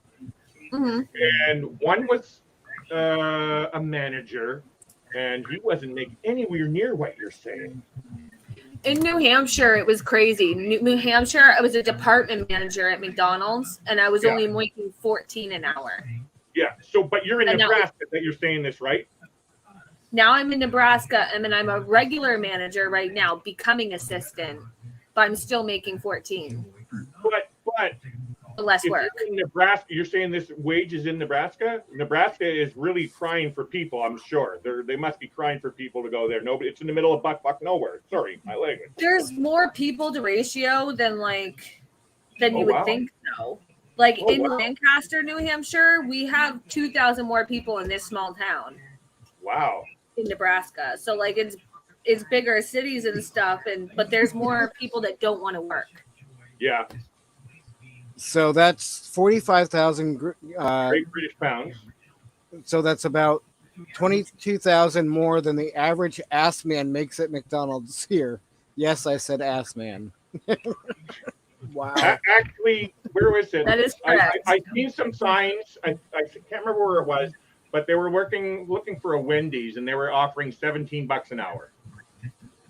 Huh. Yeah. But And Now I want to know. that's still way under 55,000 a year. Way under. But And that's Canadian dollars. oh, Your money is worth a lot more than ours. Yep. So someone like me, if I was in the working field, I would feel like a millionaire making $55,000 a year in America. I would. same. I think I would too. I was lucky to make $40,000 a year here in Canada. I have an Amazon addiction. I need to fuel nice. it somehow. What's that? You what? I have an Amazon addiction. You too? So she needs to, I do, but I don't have the budget, so. Yeah, really, yeah. But you still have the addiction, though, right, Mike? Yes. You're on Amazon looking up things. I still add things to my shopping cart and then save for later. Save for later. Save for later. I do the same thing. But like Lincoln's formula, like the baby's formula is $37 a can, and he goes through 3 a week. Wow. Yeah. So like, and he's on a special formula from Europe. Wow. Amber, Taco Bell was the best back in the 70s, 80s. Why mess up such a great, tasty place? Worked at Taco Bell back in the 80s. The food was delicious. Corporate is a ... I don't know. Yeah, I don't see the dot. Bad rap sometimes. Taco Bell's not too bad. Nothing, bad. Like, but I think America has a lot more, I guess, Mexican food places that makes people think, oh no, that's not the tacos. Well, I think it's just like how McDonald's has the bad rap of having the ice cream machines always down. Even though that's not true, but like it's a bad rap. I love that thing. Love that. Well, speaking of ice cream machines down, the one here in Havasu, one of the ones here in Havasu that I went to, just right up the road, like 2 miles. The other night, the ice cream machine was down. Were they cleaning it, or was it broke? They just said, I'm sorry, we can't do any shakes or anything because our machine is down. So they were probably cleaning it. Mike, it was 7 o'clock at night. You need to create that in a TikTok because everybody's throwing that shit up. Some things you have to do early so that you can get it done in time before it closes. I know. Probably you're right, but we have a drive-through here at a Tim Hortons. I'm sure you know what Tim Hortons is, and they have 2 lanes that they can take orders. Well, I've never seen that second lane open, and so we went up to and talked to the manager one day, and they're saying, "Yeah, they're on break. That's why the second lane wasn't open." So I haven't seen it in a while. Oh! Hang on! I gotta make them large. Oh, sweet. No, I would try that. I tried the originals and I wasn't too crazy about them. No, it's like popcorn. It's like eating Captain Crunch. Roll it back up again, Mike. Hold on. It's like eating Captain Crunch but sweeter. But this is cinnamon though. Yep. See, I would try them. I would try that. Great. I don't think there's a Buc-ee's near you. 3 cents in a bag. It's well Wait, worth you're it. there? Wait a minute. You're in Arizona. How are you getting Buc-ee's? Is there a Buc-ee's in Arizona? I just went to came, Texas. He Oh, came okay. through Texas. Gotcha. Yeah, I went through it. Let me Yeah. see. Let me see. Look this up Okay. now. So I you're would definitely there. try the cinnamon ones. Hey, is it a So we got Buc-ee's this one. Senex? I don't Nico? know. Oh, I spelled that wrong. I spelled that way So- And then wrong. we got. Hang on, I'm going to show you the other bag. I tried the regular beaver nuggets. They were nothing to write home for me. Those are the ones I like. Yeah, it's like eating Captain Crunch. Yep. Yep. Yeah. Yep. I haven't Those are the tried ones I these like. yet. Oh, They they're look awesome. yummy. Yes, they I are. haven't tried those yet, but these, The cinnamon ones. I look love yummy. these. Yeah, they look yummy. I love those. It's like Captain Crunch and the cinnamon roll had a baby or something. That sounds yummy. I would try that. So, Amber. Oh, what? So These so are all the Buc-ee's there are? Well, no, these Yeah. down here. Oh, okay. So they're only in Texas, Mike? Texas, Tennessee, They've got one in Tennessee that I know of. Kentucky. Actually, is there any close to New Mexico? Nope. No. They stop in Dallas, Fort Worth, and down by San Antonio. Do they have any in Houston? No. Maybe. Yep. Oh, Well, the- outside of Houston. Well, that's still good to know. It's like Houston, like flying out of Vancouver on the West Coast, Houston is a hub. So, like, that's where I would have a layover. So if I'm booking flights somewhere down that way, and if it's through Houston, then it's still good to know it's not too far out of Houston, isn't it? Oh, Yeah. no, that does look like it's quite a bit of a drive out of Houston, though. Yeah. So the one we went to was in Royce. Fort Worth. DFW is another hub for us, too, so. We went to Royce City. Yeah. Yeah, there's quite a few, but they're all on the outskirts. Yep. Holy jeez, it looks like it's like surrounding Dallas. Buc-ee's, Yeah, it is. Buc-ee's. They just need one Yep. over on the west side there. They fill in the surrounding Dallas. I think that's where it started, was Texas. Yeah. Yep. I want a brisket sandwich. I just really, that's all I want is a brisket sandwich. It's good. Okay, you guys in America, you guys probably have good access to barbecue food. In Canada, there's not a lot of barbecue places. So the closest I ever got was a place called Memphis Blue Barbecue. And I tried brisket, man. Oh my effing G. It was just, and so you don't get to try it, right? And my wife is not a big meat eater, so I can't do brisket. So the only time is if I go to America. And so Buc-ee's Right. is going to have to be the place for me to really try a brisket sandwich because they look really yummy. Oh yeah, you go in there and you smell them cooking it, and Oh. it's phenomenal. Oh wait, and then I also want to. Pardon me. I know I don't normally talk this way, but it is after hours. Mike already put up the disclaimer. there. Well, I'm gonna play it one more time. This live stream may contain unscripted, immature, stupid shit. I mean, content. So if you're easily offended, go watch YouTube Kids.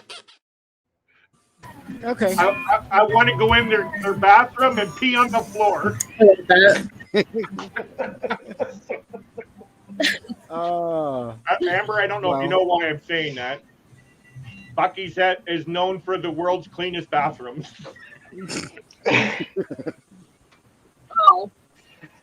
And they are pretty clean.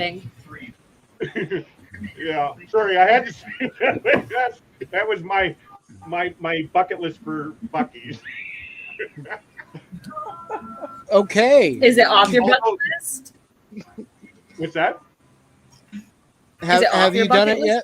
No. I just made it to Texas back in October. I was going on a cruise out of Miami, but I was just a layover, so I never get a chance to see a Buc-ee's. So eventually I'll make it back there. I'll get to a Buc-ee's.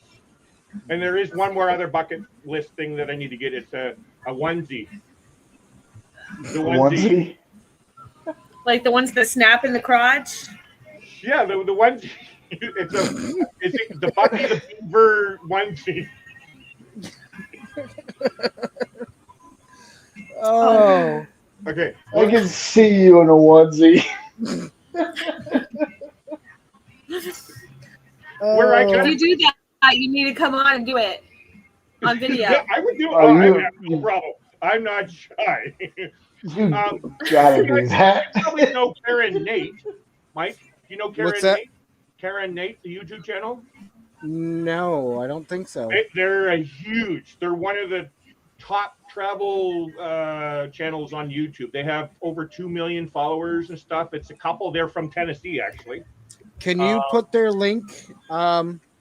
Oh yeah, either in chat or I'm your thing here. Hold on, let me do it. I got to pull it up. I think you have a wrench here. Oh yeah, I do. I have a wrench. So, they're in the they were in the travel world, but actually they got 3.3 million subscribers now. Interesting. They were in the they traveled to over, what was it, 200 countries or 100 countries, and they stopped for a while, and then they bought a van, and then they started living in the van. So they started the van life, living within the van life. And that's where I got the idea. They did an episode where they stopped into a Buc-ee's, and Nate ended up getting this onesie to wear it and stuff. And oh my I said, I got to get a pair of those. But here's the link here.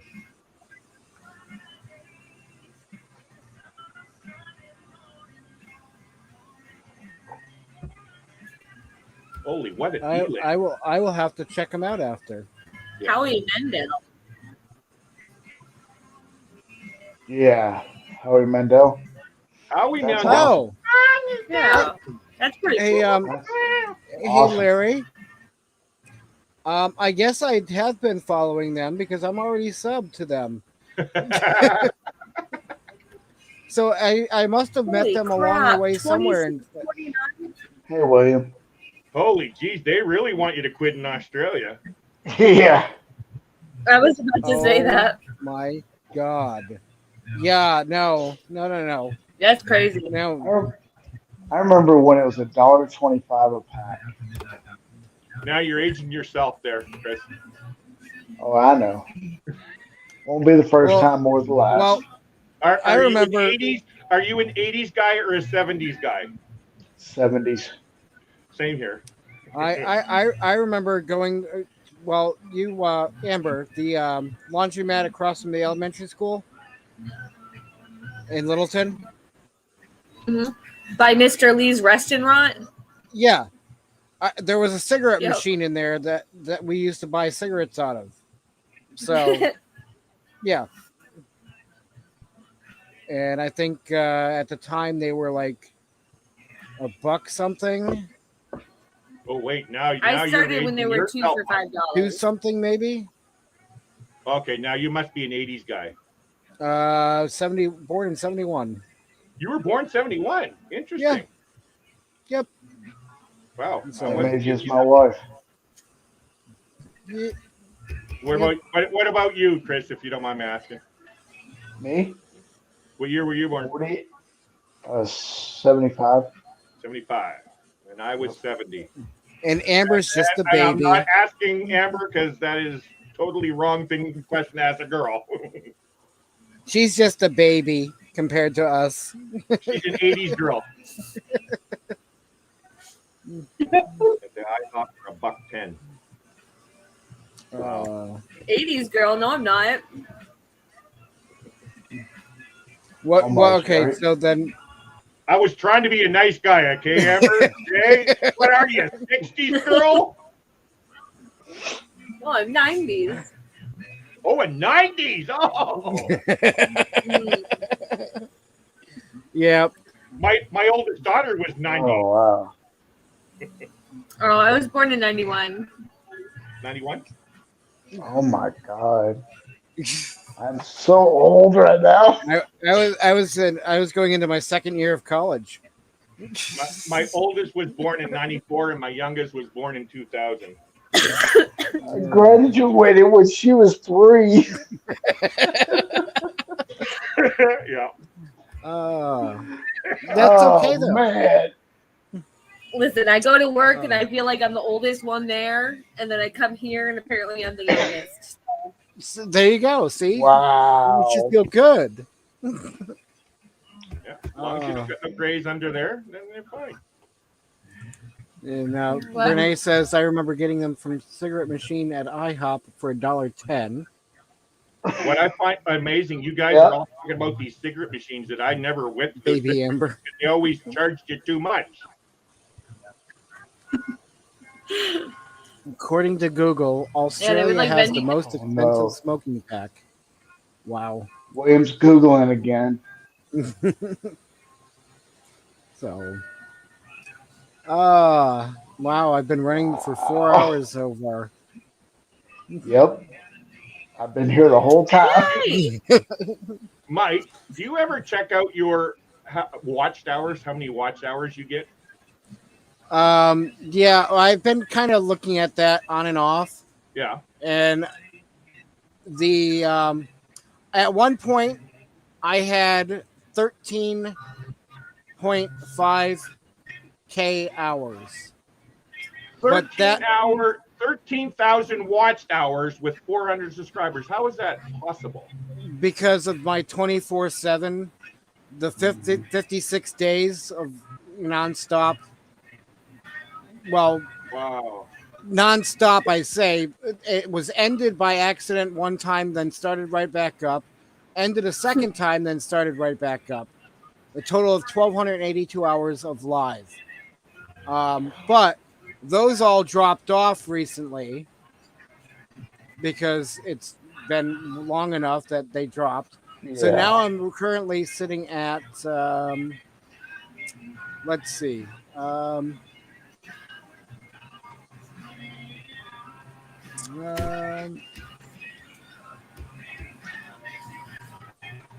So I am currently sitting at 2,836 watch hours.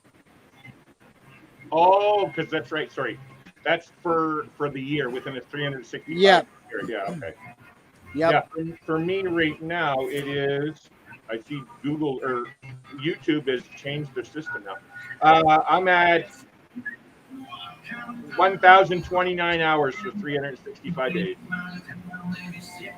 So, and I don't go live like you do. Gotcha. Wow. You don't even want to know my little watch hours. Hold on. I don't know this Adventures of Moon Man. I don't know. I know the name, and I've actually spoken to the person before, but I don't know if I'm subbed. I'm gonna see if I am. Let's see. Not there. I have to go in here. Go in here. I wish they would bring back that option where you can just right-click on the name and go to the channel. Oh, look at that. Boom. Moonman. 635 now? No, 636. There we go. And do you want to drop his link in chat? Yep. I know I'm already subbed, but I keep forgetting I have that ability. Hey, wait. Amber, are you listening to music? I think I have the radio on. Hold on. It sounds like it's coming from the country.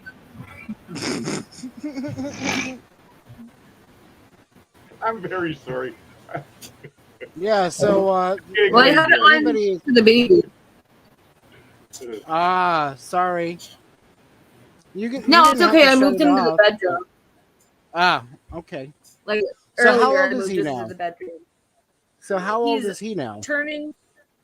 He's turning 5 months today. Aww. Just a youngin'. Yeah.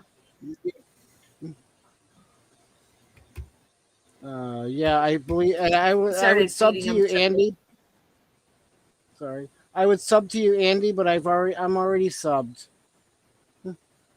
I wouldn't mind having 4,000 watched hours. Run lives, nightly lives. I know. You know, I have no problem doing the lives, Mike. Yeah. I'm just frustrated with the way content gets pushed out. Yes, I'm not the greatest YouTuber with the greatest videos out there, but I just think things can be pushed farther out. I don't really worry about people subbing to me. That's actually a pretty simple kind of getting the subs. It's getting out in front of people's eyes and talking and responding to comments and all that kind of stuff. That's how you get subs a lot. Yeah. The watchtower is I just don't like how YouTube does their sharing out. What I watched the YouTube video where the guy's trying to explain how it works is you got this small little window of people that surround you. They'll share it out to them. Depending on how many people respond, likes or comments or subscribe or whatever, then it gets pushed out. And if a percentage of that group interacts with it, then it gets pushed out farther. So that's why you're seeing bigger channels that already has that bigger circle already out there where people start following. They're going to have, because they got 100,000 people following them, of course they're going to start watching their videos and sharing it more. They're going to have more action. Whereas the smaller channels, we got 500. I have 500 subscribers, Mike.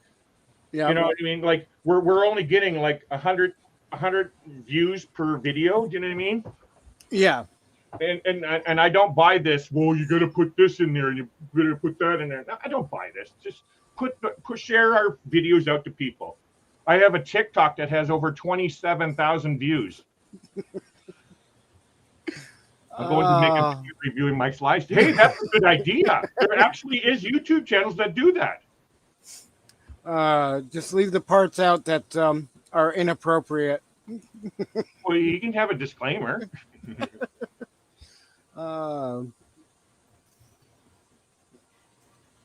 Yeah, I might need to borrow your disclaimer, Mike.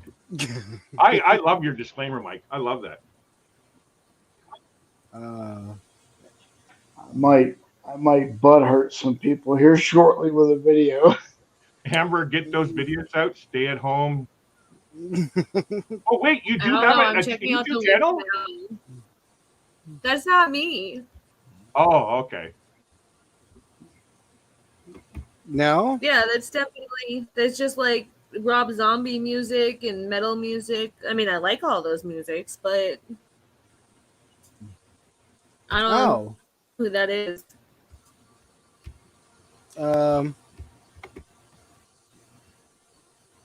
That's true, Rob.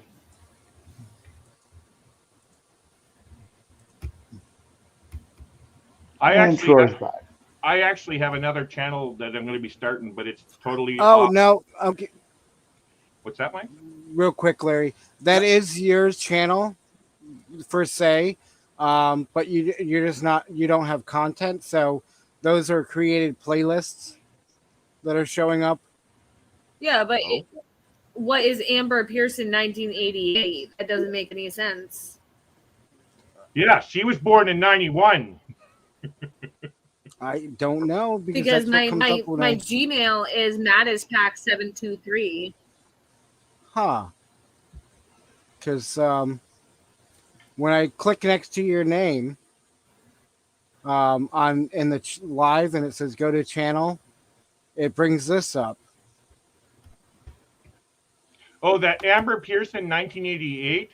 That's not your thing because I'm looking at mine. It says Larry Drew something at 6 something blah blah blah. That's not who I am. Joined July 22nd, 2021. I don't know. But somebody you just described. Yes, you having a hiccup again? Yeah, because my Gmail is mattispack723.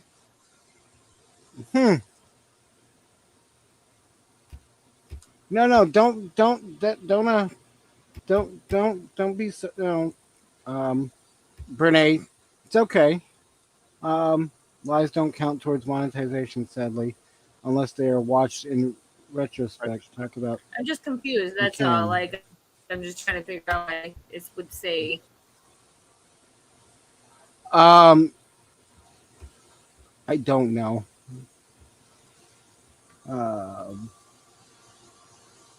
Lies don't count towards monetization, sadly. But they do towards the watch hours. So I don't understand what.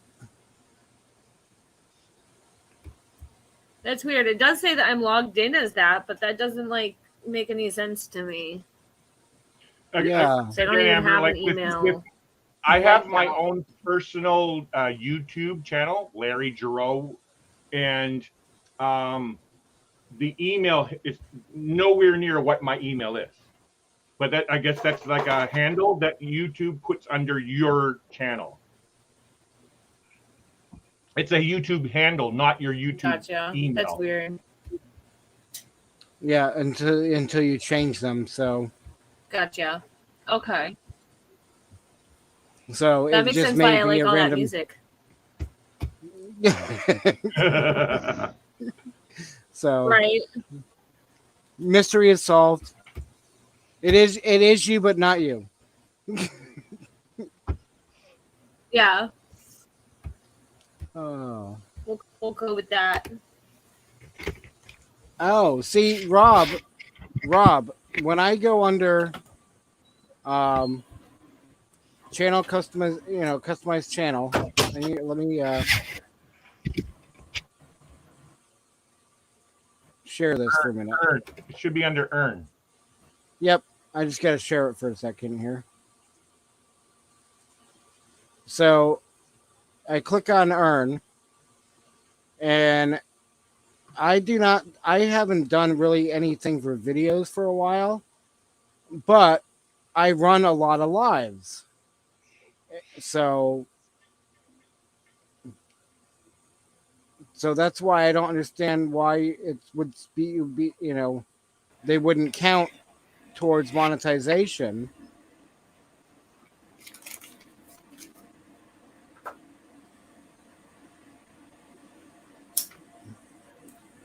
Because I'm under the earn part. So I don't know. I think what he might be talking about, once you hit those 4,000 watched hours, then you become monetized, and then those live feeds don't become monetized unless Gotcha. You know what I mean? These are watched hours accumulated to get to that 4,000 number, right? You know what I mean? Okay. I think that might be what he means. I'm not sure. I'm lost in all that mumbo jumbo.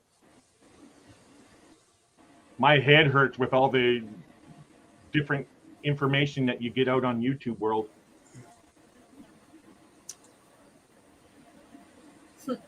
It's confusing. Gotcha. Yeah. Yep. Yeah, it's a handle. And actually, I think you can, not in your sense, you have to be over, I think, 100 subscribers or something. Yep. Change your handle. So we'll push to get you out there to 100 subs so you can make your own handle.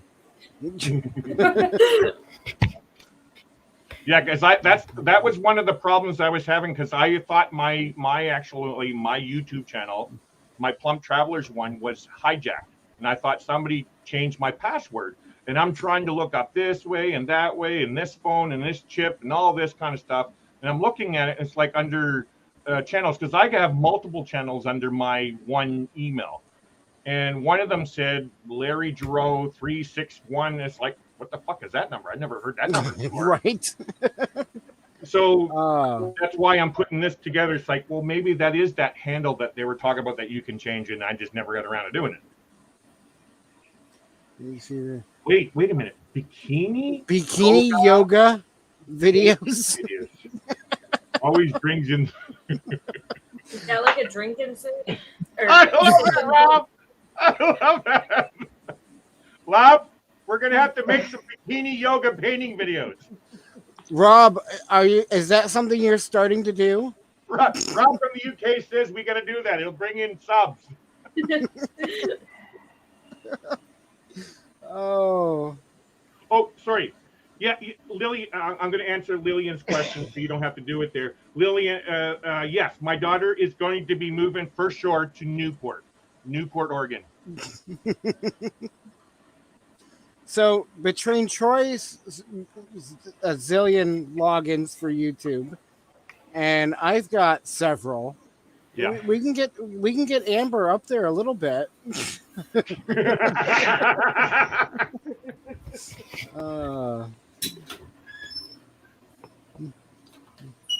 I was pushing for 100 just so I can do that custom URL.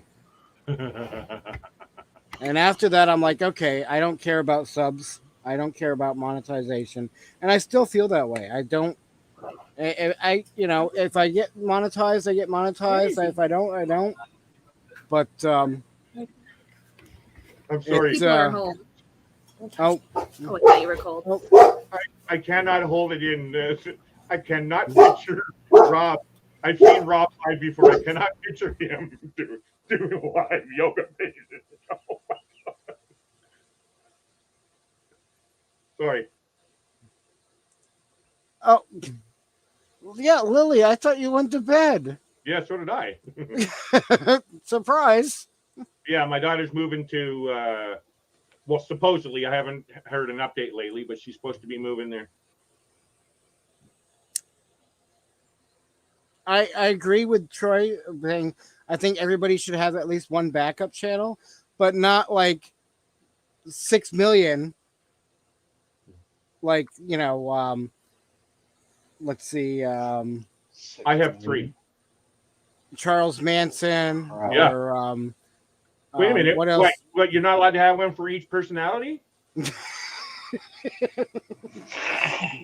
Wow. I'd be in trouble then. Yeah.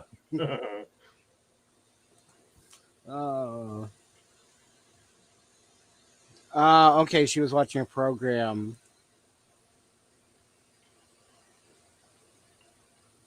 This is our beginner Lulz channel. Lulz channel. Yeah, see yeah, that's right. That's a handle. At Little or Lillian, yeah. Okay. That is my anniversary was in October. I was on for 3 years. I'm still at 582 subscribers and 1,082 watch hours. But now I have obviously I have more than that for 3 years. But they do it within a 365-day period. Yep. But what I was going to say, I think Glenn, right? Moo Man? Glenn? Andy, don't do it for money, man. That's why I did it. I'm still waiting 3 years later to make some money. Mike, did you see private chat? Oh. Okay. Okay, Amber.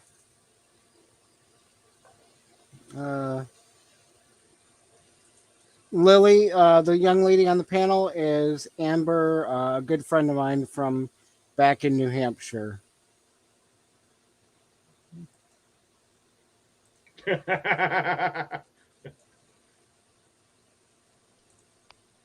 Hello, Troy. Troy, you look different from that angle. Thanks. I'm still getting everything going here. Let's turn the camera around here. As long as you don't drop that camera a little lower, we'll be fine.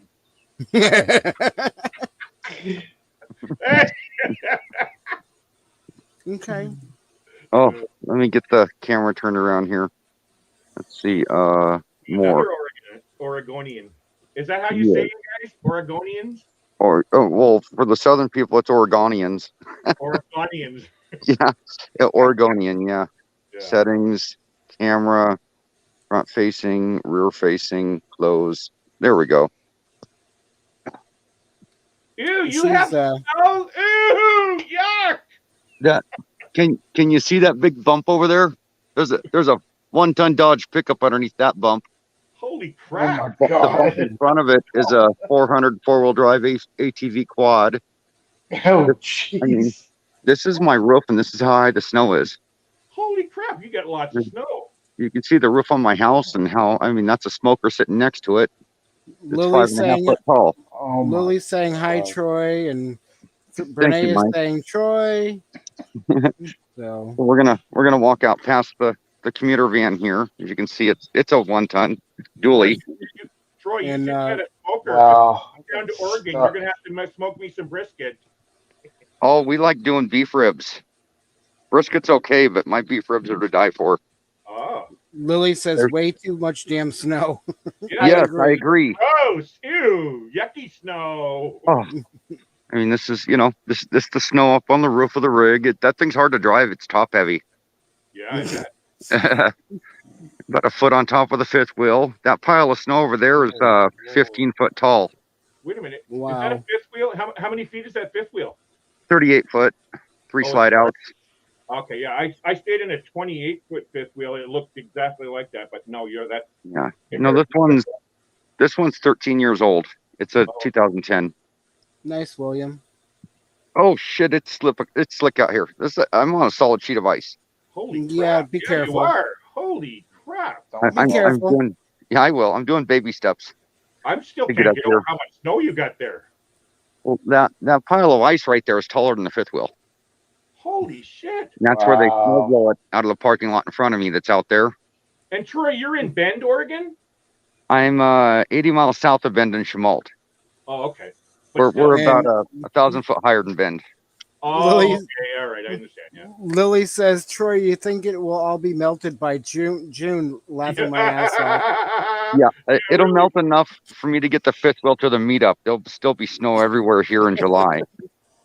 I mean, there's my tractor over there somewhere. I don't know. There it is. There's the minivan I quit driving because it got buried in the snow.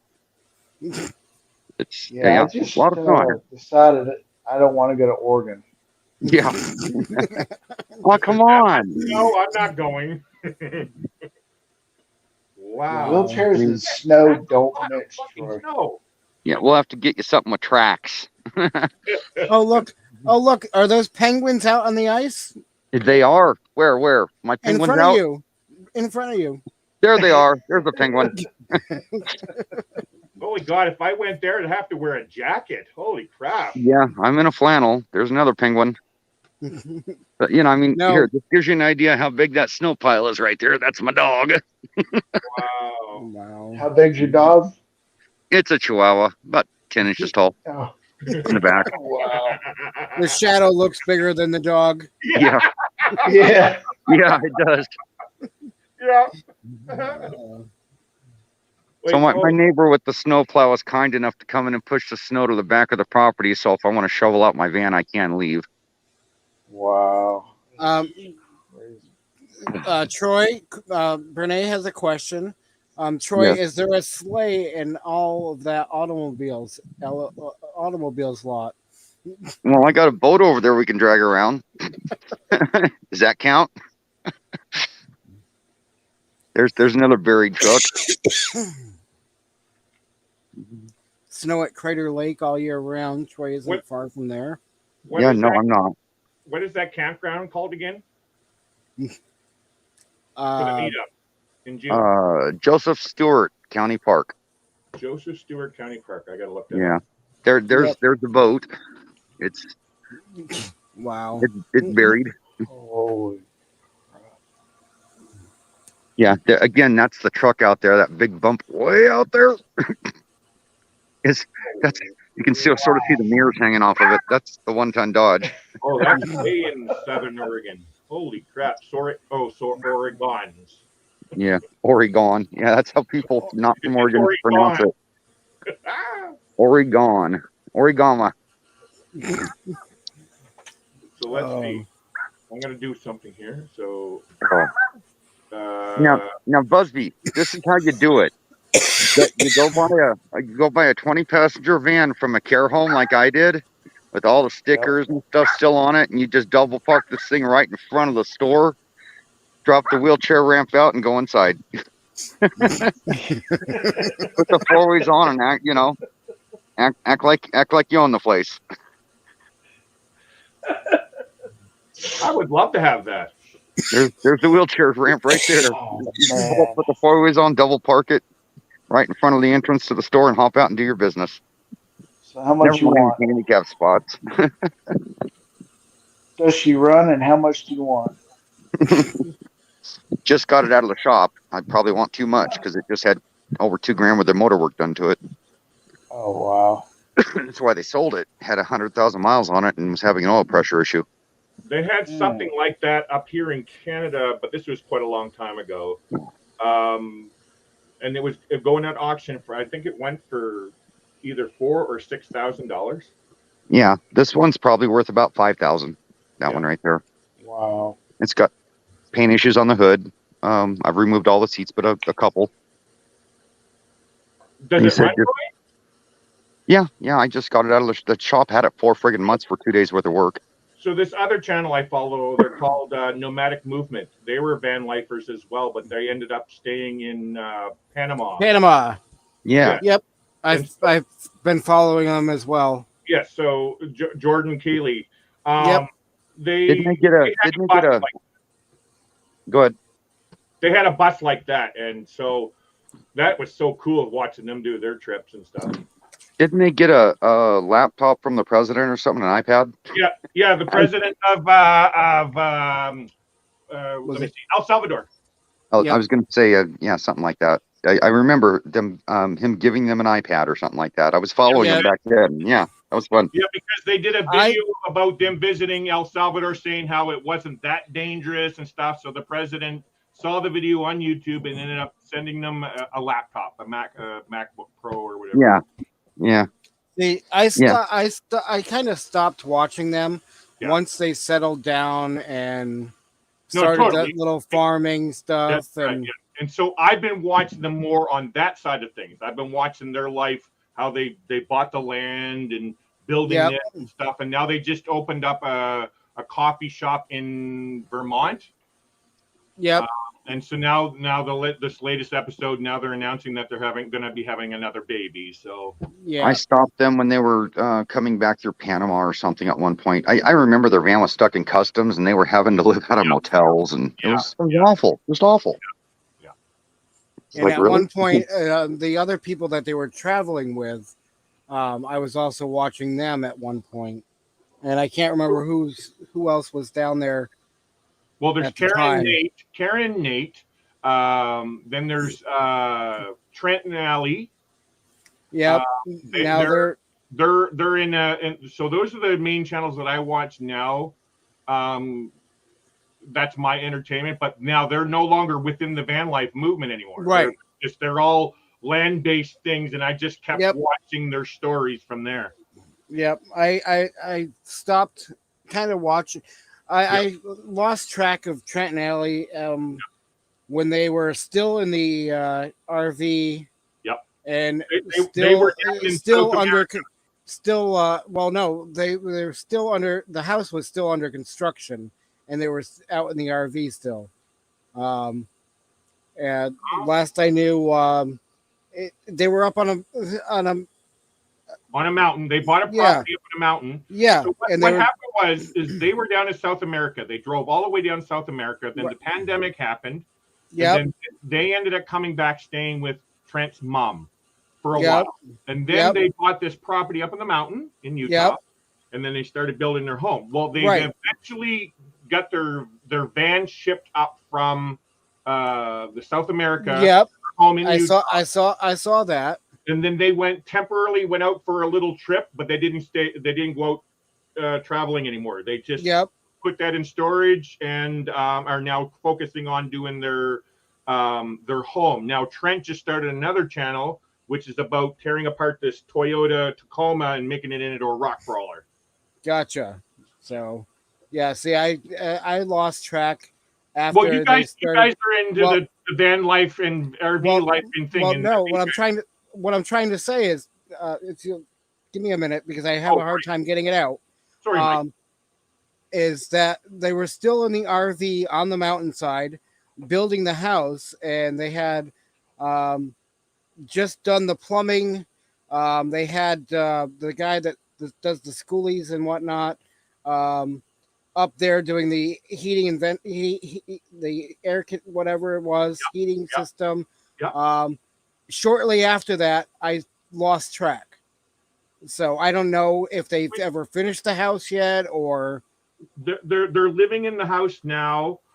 They're building the garage. They're on the last part of it, building their garage, and then they made an addition to the garage. Now it's going to be a 3-car garage and stuff like that. So really, okay. They're pretty much done. So now it's basically they're moving on to him doing this truck. So they started another channel with him rebuilding this truck. So gotcha. They're no longer within the van life. And now I see what you mean by the RV. They bought a trailer. That's right. That's they right. Bought a trailer, a Terry, they called it. They bought that while they were living with their mom, and that's what they lived in while they were building a house. Exactly. Yep. Yeah. No, that's fine. No, I get RV, trailer. They're all the same to me. Yeah. Well, they were van lifers at first because they were hanging out. Yeah, and that's who was down in Panama, and they during the pandemic they had to go back and leave their rig and. Yep. So. Hi, Troy. Nice to see you, Troy. Oh, look, Santa. And Troy, you're muted. You're muted, Troy. I forget sometimes. I do it to myself. See, Busby, he's not the only one it happens to. Or you're not the only one it happens to. He's left me up there for a while. I'm here. I was just looking at something. So, wow. I'm actually going to get going. It's getting late for us, not for you guys. It's early for you. No, it is. Well, yeah. Really good to see you, Larry. Look at it. Yeah, you too. You're always fun to have up on panel with people, honestly. And you're my Oregon contact. Yes. And I was actually trying to encourage my kids to move to Bend because they wanted something outside the big city. And I said, okay, check out Bend. That looked like a place where you guys would love it. Outside of Bend, up until about 4 or 5 years ago, it was reasonable on the housing. Yeah. Bend 10 to 15 years ago was one of the top 20 overpriced housing markets in the nation. Ouch. So, I mean, a little cottage on the west side of town when I moved here 15 years ago was $350,000 for a 2-bedroom, 1 bath, and you couldn't even get a clean bed in one of the rooms. And it was on a city lot. You know, just ridiculous. We looked up there was a mobile home in Bend. It was a way lower price, like under $20,000, but it needed to be fixed up. Rents are expensive. That's right. Now, amazingly, I'm wondering, are they over $300 a month? Oh, yes. Or we're talking 5 to 7. I pay $370 a month for my pad rent where I'm at right now. Yeah, some of the pad rent. My sister who lives in Vancouver, or outside of Vancouver, they're paying over $1,000 a month for pad rent alone, just for pad rent. It's that's sick. Not uncommon. It's not sick. Sorry. Not uncommon in Bend. $1,200 a month for a lot. That is sick. Sick. I've got an acre. Property that's not your own. I've got an acre with a single wide 2-bedroom, 1 bath on it, 800 square feet with a shop. It's worth about $250,000, and the house needs remodeled. It's because I own the land, and it's in Lapine, 30 some miles out of Bend. It is a vacation mecca. We have our 2 seasons. If you're not talking about the weather, we have winter and we have tour season. Yeah. See, I didn't know much about Bend. That's why I was offering, because it looked pretty cool. And I heard people talk about Bend. It was probably from you. And Bend, Oregon. And it's Larry, like, okay, check out Bend, Oregon. Yeah. Real quick, either Renee, can if you you already invited me and I'm joined already. Okay. That's right. Okay. Yeah. If you're here in June, I mean, No, I Newport's heard quite you say you're going to the meetup. So what it is, actually, our anniversary is June 10th. Oh wow, and it starts on the right within the starts on the 9th. Yeah. Yep. June 9th to 16th. So I don't think we would stay the whole time, but I'm trying to talk my wife into doing it because, like I said, my daughter said she's moving within a couple months, so she's going to be there. We're going to meet up down there. So I'm trying to make it so maybe we could, but there's no promises that we can make it. But I would love to. And now you're saying you're going to be there, right? You know what I mean? Like, oof. There's at least one person I know for sure. Well, Fairy Dust will be there. Gracie Seeking Adventure is going to be right beside me. Time for Exploring is going to be there. Across from Gracie is going to be Van Life with Gina, and staying with her is going to be. Gina, is that Gina? That the one with the cats? Yes, she's going to be across. I'm beside Gracie. She's across from Gracie, and who's the one that quit her hot? I'm just so bad with names right now. Tommy, or Johnny. Johnny's Journeys is actually going to be in the same site with Gina. Oh, okay, cool. So there's going to be, and then, yes, Mike. Good night, Lily. Good night, Lily. Good night, Lily. Night, Lily. And of course, Lily and her sister Sandra Hawkins, Family Adventure. Family Adventure are going to be there. I was just going to say that, but you beat me to it. Well, here's another thing that the thing's going on here, because you guys don't know the cruise community, but I just went on a cruise in October, and the gentleman that I stayed with on the cruise, he's actually coming up to Vancouver. He's cruising out of Vancouver going up to Alaska. Well, instead of paying him back the money for the cruise, we're paying him back by entertaining him for a week in Vancouver. We're going to get an Airbnb and entertain him there. And he's going to be going on June 20th out of Vancouver. So I need to be back in Vancouver. We are already saying, hey, we'll plan to go into Vancouver for that timing, right? So before that, which a week before June 20th is what, the 13th? So maybe it's still possible that we can go down to Oregon like for a couple of days and then make our way back to Vancouver and do the thing for him, right? Yeah. I was already looking it up. I looked up the campsite and I noticed that you guys are all booked in the Sea Circle or whatever. Sea Loop, yeah. Sea Loop, yeah. The meetup will be in Sea Loop. And so, yeah, I did look it up, and it was like $75 for the 3 nights. So, Larry, if you see a channel, I took one of my stagnant channels and I renamed it just for Sean with the Down Under Cruisers, just to go and have fun with them. Yeah. And it's called the Bilge Rats. So if you see the Bilge Rats cruising around your channel or other cruising channels, that's me. Gotcha. So June 10th or 11th should be the potluck, just saying. Oh, Bernays. Yeah. Bernays in C05. So, yeah, unfortunately, I can't book a site because I'm not for sure if I'm going to be able to make it still. But I'm planning to. If you do, maybe consider the earlier part. So, well, if I do, I'm going to do the whole. Oh, you're going to do. Oh, I see. Yeah. Okay. Yeah. And Mike's got the availability. My house is an hour and 20 minutes north of one of my homes. Is an hour and 20 minutes north of the meetup. So he's got the availability to stay here before or after around that day. Yep. So is Rob going to fly over here and go to the meetup too?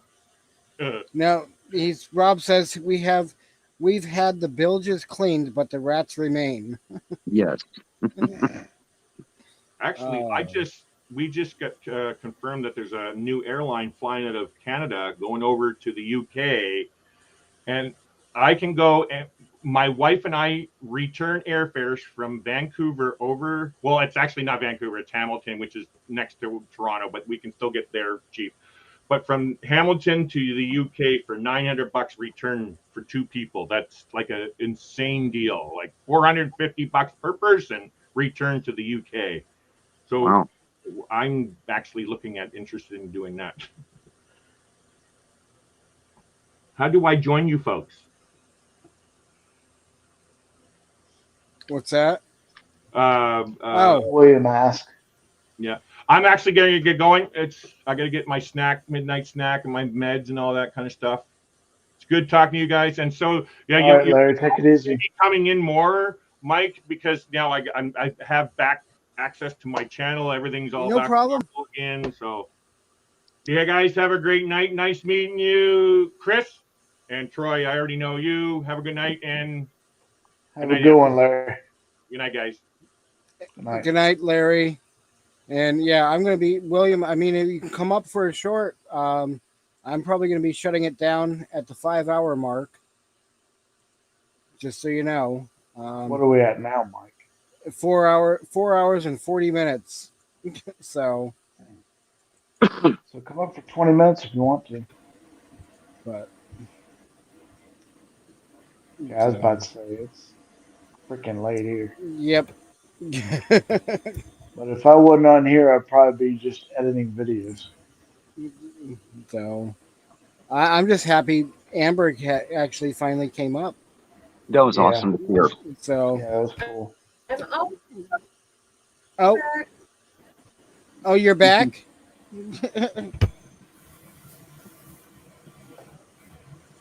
Almost. Welcome back. There's still being Almost out there, so I'm hiding in the bathroom.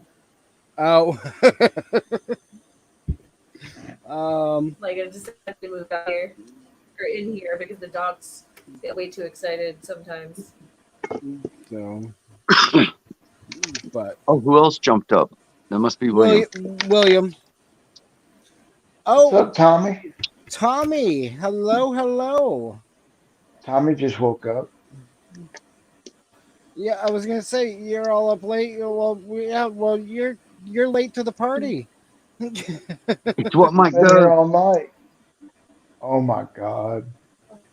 Oh, you got a chicken hat. And one of the good ones. Where did you get What's that, up? William? Where did you get your hat? White elephant gift. Nice. It's what? About 4 years ago. White elephant gift. Oh, and there is a white elephant exchange at the meetup, by the way, in case anybody coming doesn't know that. What? There's a $20 white elephant gift exchange at the meetup. What is a white elephant gift exchange for someone who doesn't know? Somebody's picked to start out to receive the first gift. They pick a gift. The next person gets a gift.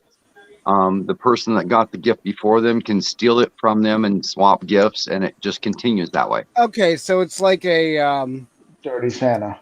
Yeah, dirty. Well, that or what were they called? I can't remember, but yeah, it's the same. Yeah, I mean, Tommy got a new router today. Had to fix all my network stuff. Been busy. Wow. Okay. Oh, that's fun. I mean, at the first Oregon meetup, a 4-pack of toilet paper was a more valuable gift than the $20 gift card. Yeah, I bet. I bet. Also called the Chinese gift exchange. Yeah, I've never heard of this. So Amber, you're actually locked in the bathroom with the computer because the dogs are loud. Well, I mean, I'm not locked in, but the dogs are going to be loud if I go out there. Oh, okay. It's her man cave. Make Lincoln up. Yeah, it's her man cave. Okay. Okay, yeah, Chinese gift exchange and yeah. I forget what else it was called in the past. All kinds of names for What it. kind of dogs do you have, Amber? I have a German kind of Shepherd dogs do you have? Husky, and then I have a Pointer Shepherd. Oh, that's awesome. I love Huskies. Yeah. Now, They're loud. Amber, was They're it loud the same? now. Is it the same ones you had on the farm up in New Hampshire? Yeah, except we couldn't take Chevelle with us because she was part pit bull, and Nebraska is like big on pit bulls out here. They have to go through a whole like good citizens certification, and you have to pay like fees every year. And Yeah. See, Amber, I And she was told you like Nebraska reactive. sucked. What? I told you Nebraska sucked. Listen. Listen. Yes. I mean, there's Don't rub corn, it in, and mate. then there's more corn. Yeah, There's there's a corn comes shitload of throughout it, corn. but There's definitely a like I said, shitload of corn out there. Yeah, be careful, Buzzspeed. Yeah. There's many things people could do with corn if you piss them off. Yeah, I know.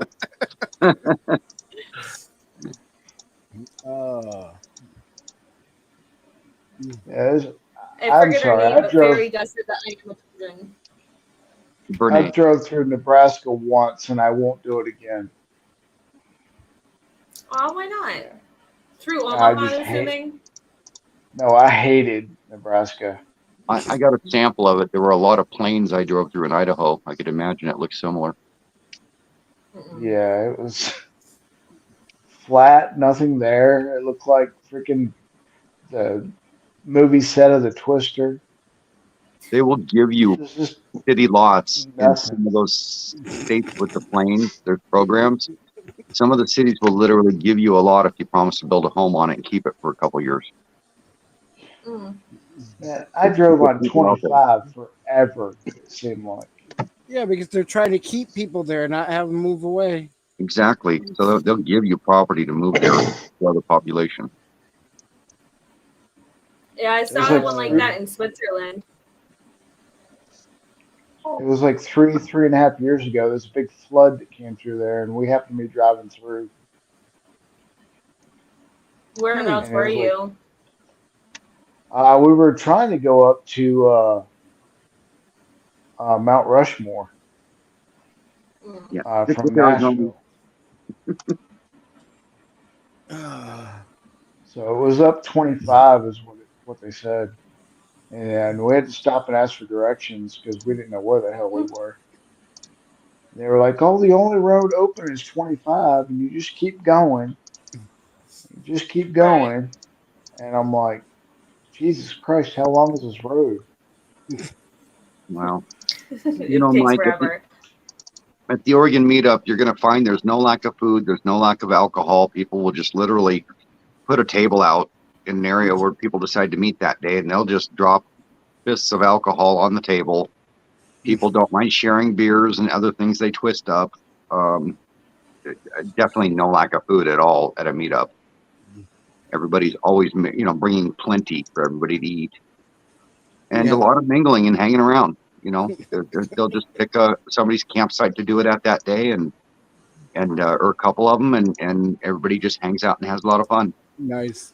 And Brene, so true. Not as long as Texas. Yeah, you got that damn straight.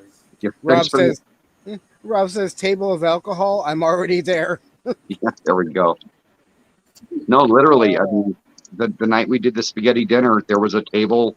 There was a salad bar. There was a table of alcohol. All right there in this big U-shaped area with a cover on it. And off the backside of the cover was the prep area for cooking. And it just literally went, the spaghetti table, the salad table, and the liquor table. Brene says I'm sharing something, but I'm not saying. So, yeah. Yeah, I don't drink that much, but I will always be sociable if it's not that big of a crowd. So, what's nice about it, the crowd isn't that big. If I wander off, I'm getting overwhelmed, and I just need my breathing room. Right. So, I don't do well in huge crowds either. And I don't understand where it comes from, because I used to be, go to parties and whatnot. Well, Amber, the church, there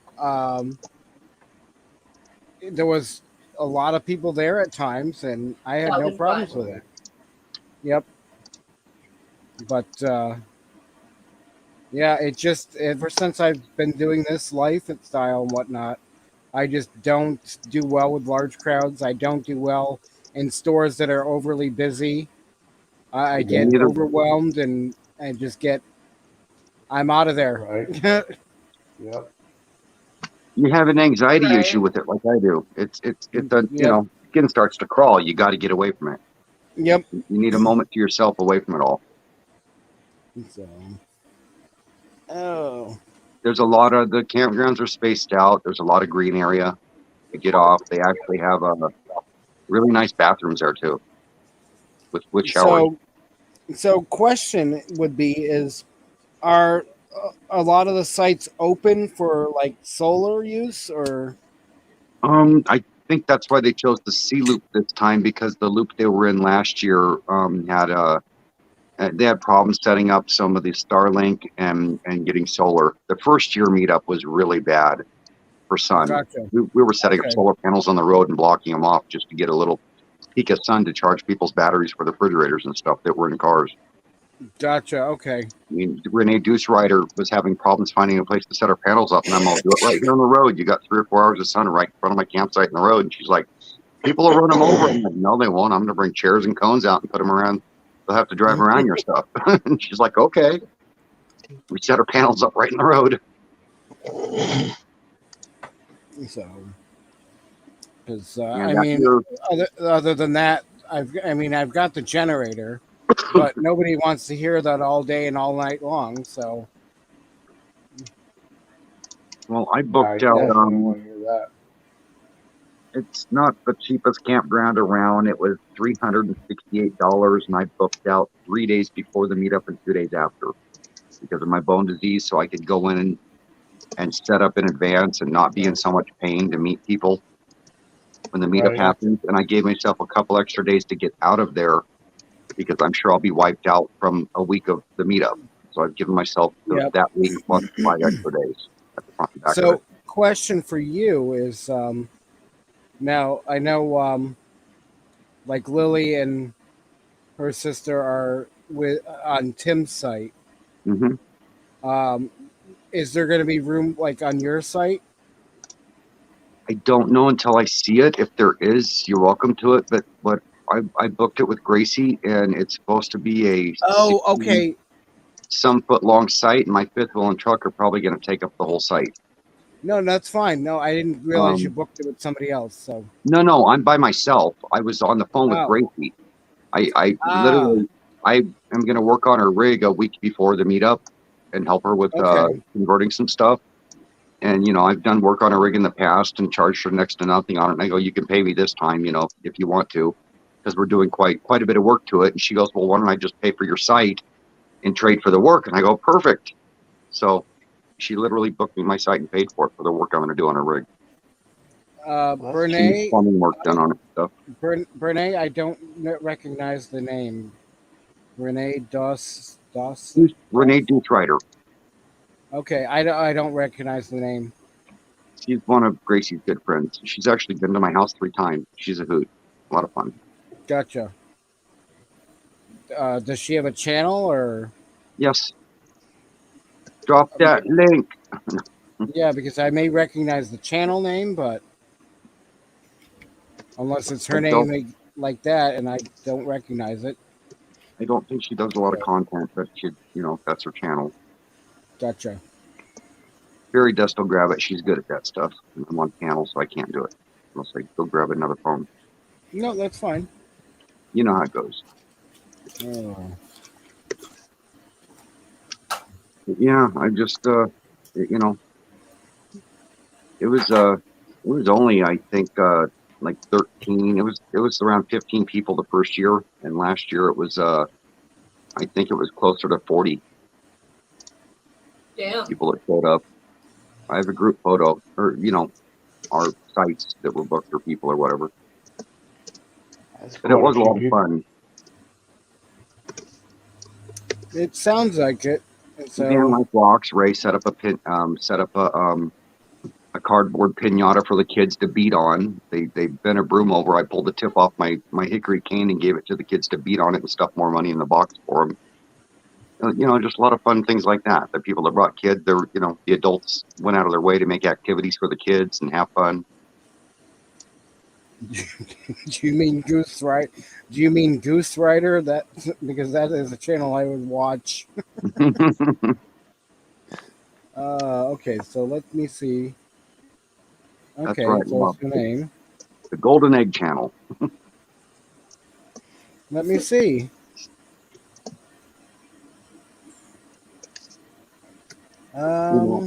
Mike, I've got enough room on the property to have you, Renee, Gracie, all you guys can be on the property at once before the meetup if that's how it works out. Okay. And I must know her from somewhere because I'm already subbed. Watching the first Oregon meetup, probably. Maybe.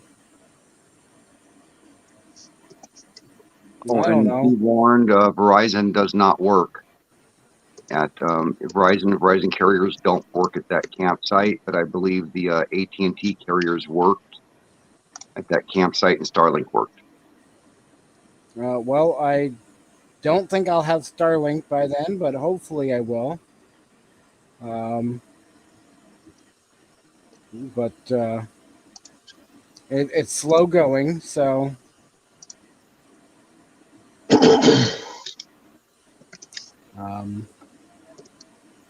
But we'll see. Because, yeah, the only you know I've that had. app Text Now? What's that? Sorry. Do you know that app Text Now? No. Okay, so it's like one of those messaging apps that you go through Wi-Fi. Okay. But one of my friends, they were having this thing that you just have to buy a SIM card one time for 99 cents, and then you get unlimited text and everything, not with Wi-Fi. Oh.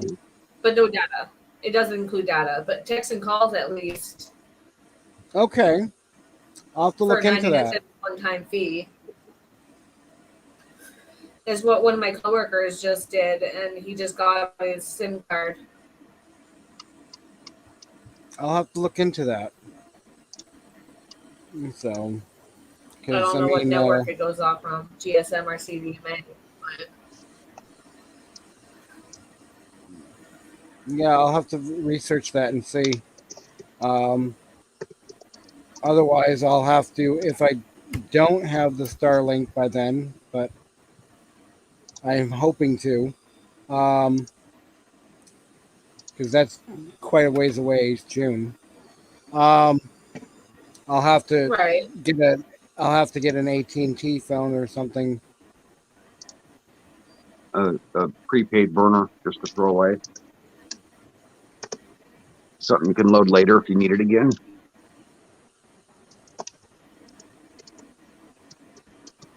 Thank you, Brene.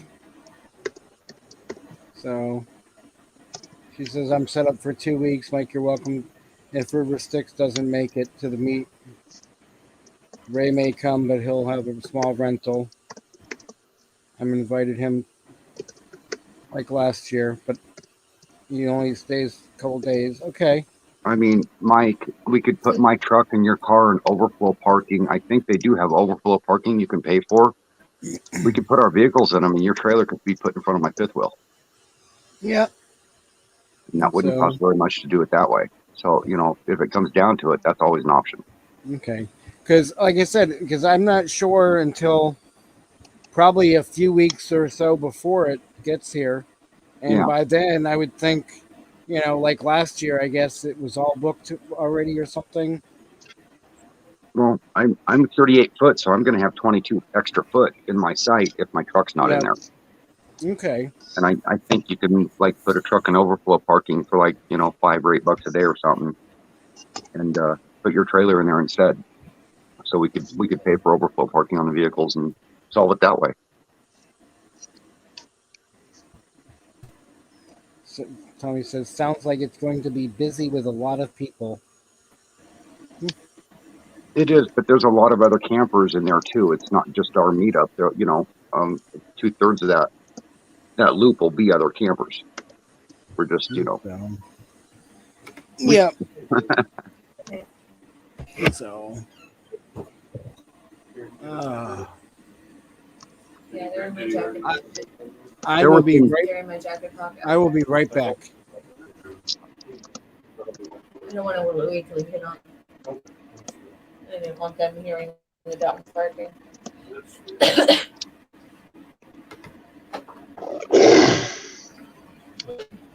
Well, that's a lot of snow Where?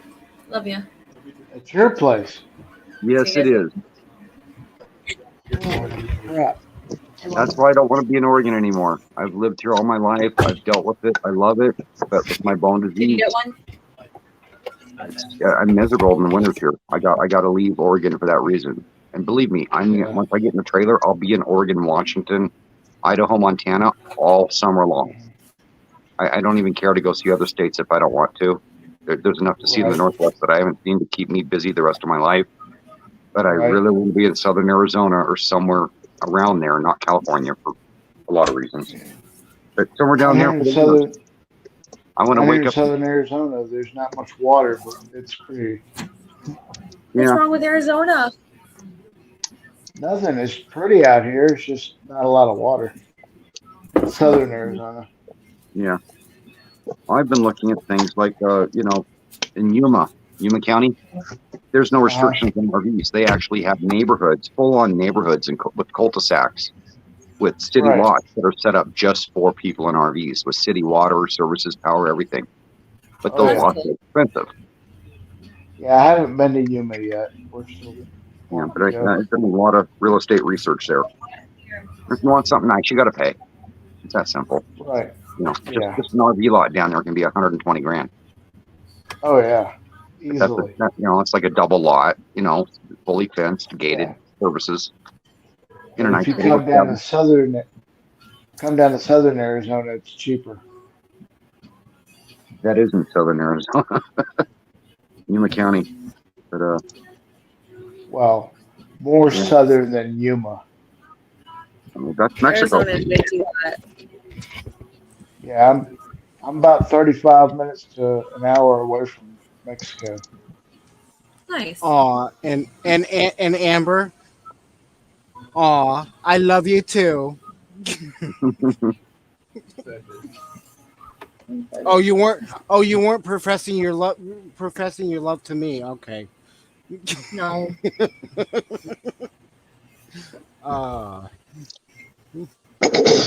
Yeah, I Are think any of Nebraska you is animal way too lovers? hot for me too. But what? Are any of you animal lovers? Kinda. I think all of us are. Well, you know me. Yes, I have a couple of pictures on my computer of the animals that didn't survive saving. Hey, If you want to see them. are they live pictures? I mean, are they when they were alive? When they were alive, Oh, okay. I didn't know. Well, here, what he's trying to say is make sure they're tasteful. I mean, I've seen some of the animals that you've rescued. There's a few of them I wouldn't show on here, like the cat that was so badly abused, the blind No, one. they're Don't not show on those. here. Don't show those type, is what he's saying. They just have captions over top of them about when they died. Yeah, the last one you Don't sent me make of that me cry. kitten. They don't watch. But I save a lot of cats that have bad injuries. Yeah, I wouldn't So, show. You're gonna make me cry. I left for a second. I'm back. That's one of the difficulties I deal with, Mike, is saving animals that I are may so not. hurt. I may not be able to watch it. I probably can't. Maybe we should hold off on that. That's Yeah. sad. I'm sorry. Well, I mean, he sent me a I picture mean, of a cute little black kitten that didn't make it, but it was a good picture. Cute little cat. You wouldn't know anything was wrong with it. If you want to email them to me, I will put the email in chat.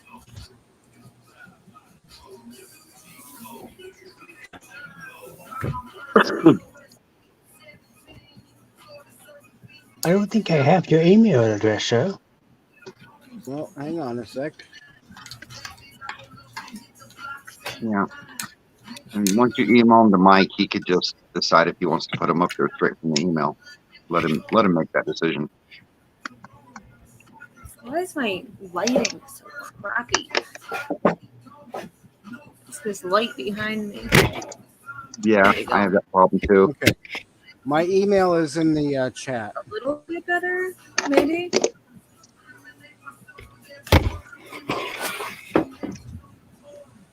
Private comments, Mike. I can't see the chat. Oh. Hang on. How did you do that? You What? can't type in the chat. I have YouTube open as well, but I have it muted Gotcha. because otherwise it'll you'll have major echoing. Yeah, like And the other day. And I'm running a 32-inch big screen off over here behind the camera, and I'm able to see the chat on that as it rolls by, so I can actually see everybody on panel. And I'm using that's a good phone idea. for the screen. So you like And it's dual muted. screened it? Yeah, so I'm running 2 devices, and one's for chat and one's for being on panel. Oh. If I actually want to chat with you guys, I have to go get a third device, a phone, to do chat on there and do another one. Like you can, Amber, you can bring up the YouTube side like on your phone, or on your, and just turn the volume down, and type in there, or open a That's a YouTube good another idea. tab, or open Yeah. another tab with the YouTube and just mute it. But I don't even know where I put my phone. It gets lost. It's after it's after 2:00 in the morning. I'm gonna go ahead and get off here. yeah. Oh shit! I went over the 5-hour mark. All right. Oh, it's good to see you, Busby. Good to see you too, Troy. Take care. All right, Mike. right. I'll talk to you soon. Yeah. Have a good night. Amber. Get some sleep. Good to meet you, Amber. No, probably not. I was sending you those pictures. If I do it now, it'll kick me out of the YouTube lab. Okay. And All right, Amber, William, we'll talk to you later. Busby said, "Nice to meet you, Amber." Nice meeting you guys. I don't know if you. See you later. That's why. Bye. But bye. So, all right. Down to 4. Yep. And I'm gonna be calling it quits here in a few. So. I have to check on the tree. What's that? She is to go and check on the turkey. The train makes me so nervous here because, like, it's literally right around the corner, and then the corner is like where my apartment is almost, and it's like up on a hill. So, like, I'm always afraid that they're gonna come flying around and like derail because they've done that before. So when I hear crashing and stuff, it makes me nervous. Because if it derails right there, it's like sliding into my apartment, basically. Which would not be good.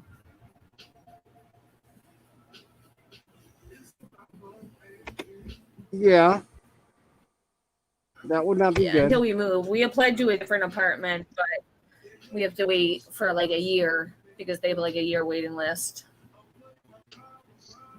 Gotcha. But it's Mike, bigger. as I'm weighing all these options of getting rid of homes and stuff, it'd be nice to keep this one even though it's snowbound in the winter, because Amtrak literally stops 4 blocks from my house. Oh, okay. There you go. Wow. It'd be nice if I had a place in Arizona and a place here, and I could just hop on Amtrak with a bag and go down to Arizona, Have an RV at each place. So,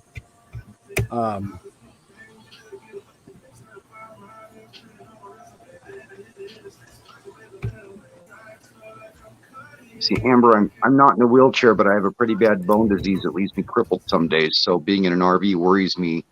You might go boondock somewhere and get close to day number 14 and your back goes out and you can't move. you might be bedridden for 3 to 5 days. And those things do worry me. I'm sorry. Oh, no Yeah, apology. understandably though. I'm just having to weigh everything out and see how this is going to work for me. I'd love to be full time, but part time is really, I think, what's going to happen in my life because of that. Yeah. I'm weighing out options of, keeping a home base somewhere, if not a couple places, even if they're just small and ratty, Yeah, makes sense. But I don't need two homes in the same state, 40 miles apart, that are both snowbound. That's my problem now. Both the homes are in a bad area for winter. Touche. So, you always could rent one out, maybe instead of selling it. Try to rent it out. I did that with the home I'm in. They destroyed it. No. They were a good old couple. Their son destroyed the outside of the property, and she was the crazy cat lady. She had 50 cats living in this living room that I'm sitting in right now. It was, there was that it clung short of the walls, and it stunk in here for months, but we got it cleaned up. Yeah. Even after we cleaned it up, it stunk for months. They darn near totaled the house. I won't ever rent a house out again. Gotcha. And I've done property management, and I screen the people so well, and they were great in the beginning, but it just turned into a nightmare in the end. Yeah, people can be deceiving. But Mike, you said you were gonna end the chat, right? Yeah, I'm gonna shut down. Yeah, it's over 5 hours now, so good long one tonight. Yeah. Yep. Good night, everyone. People up on the panel. Yep. And I will be Congratulations, back at it. Mike. Yeah, I'll be back at it at 11 p.m. tonight. Hope to see everyone over there and get some rest. See you later. Bye.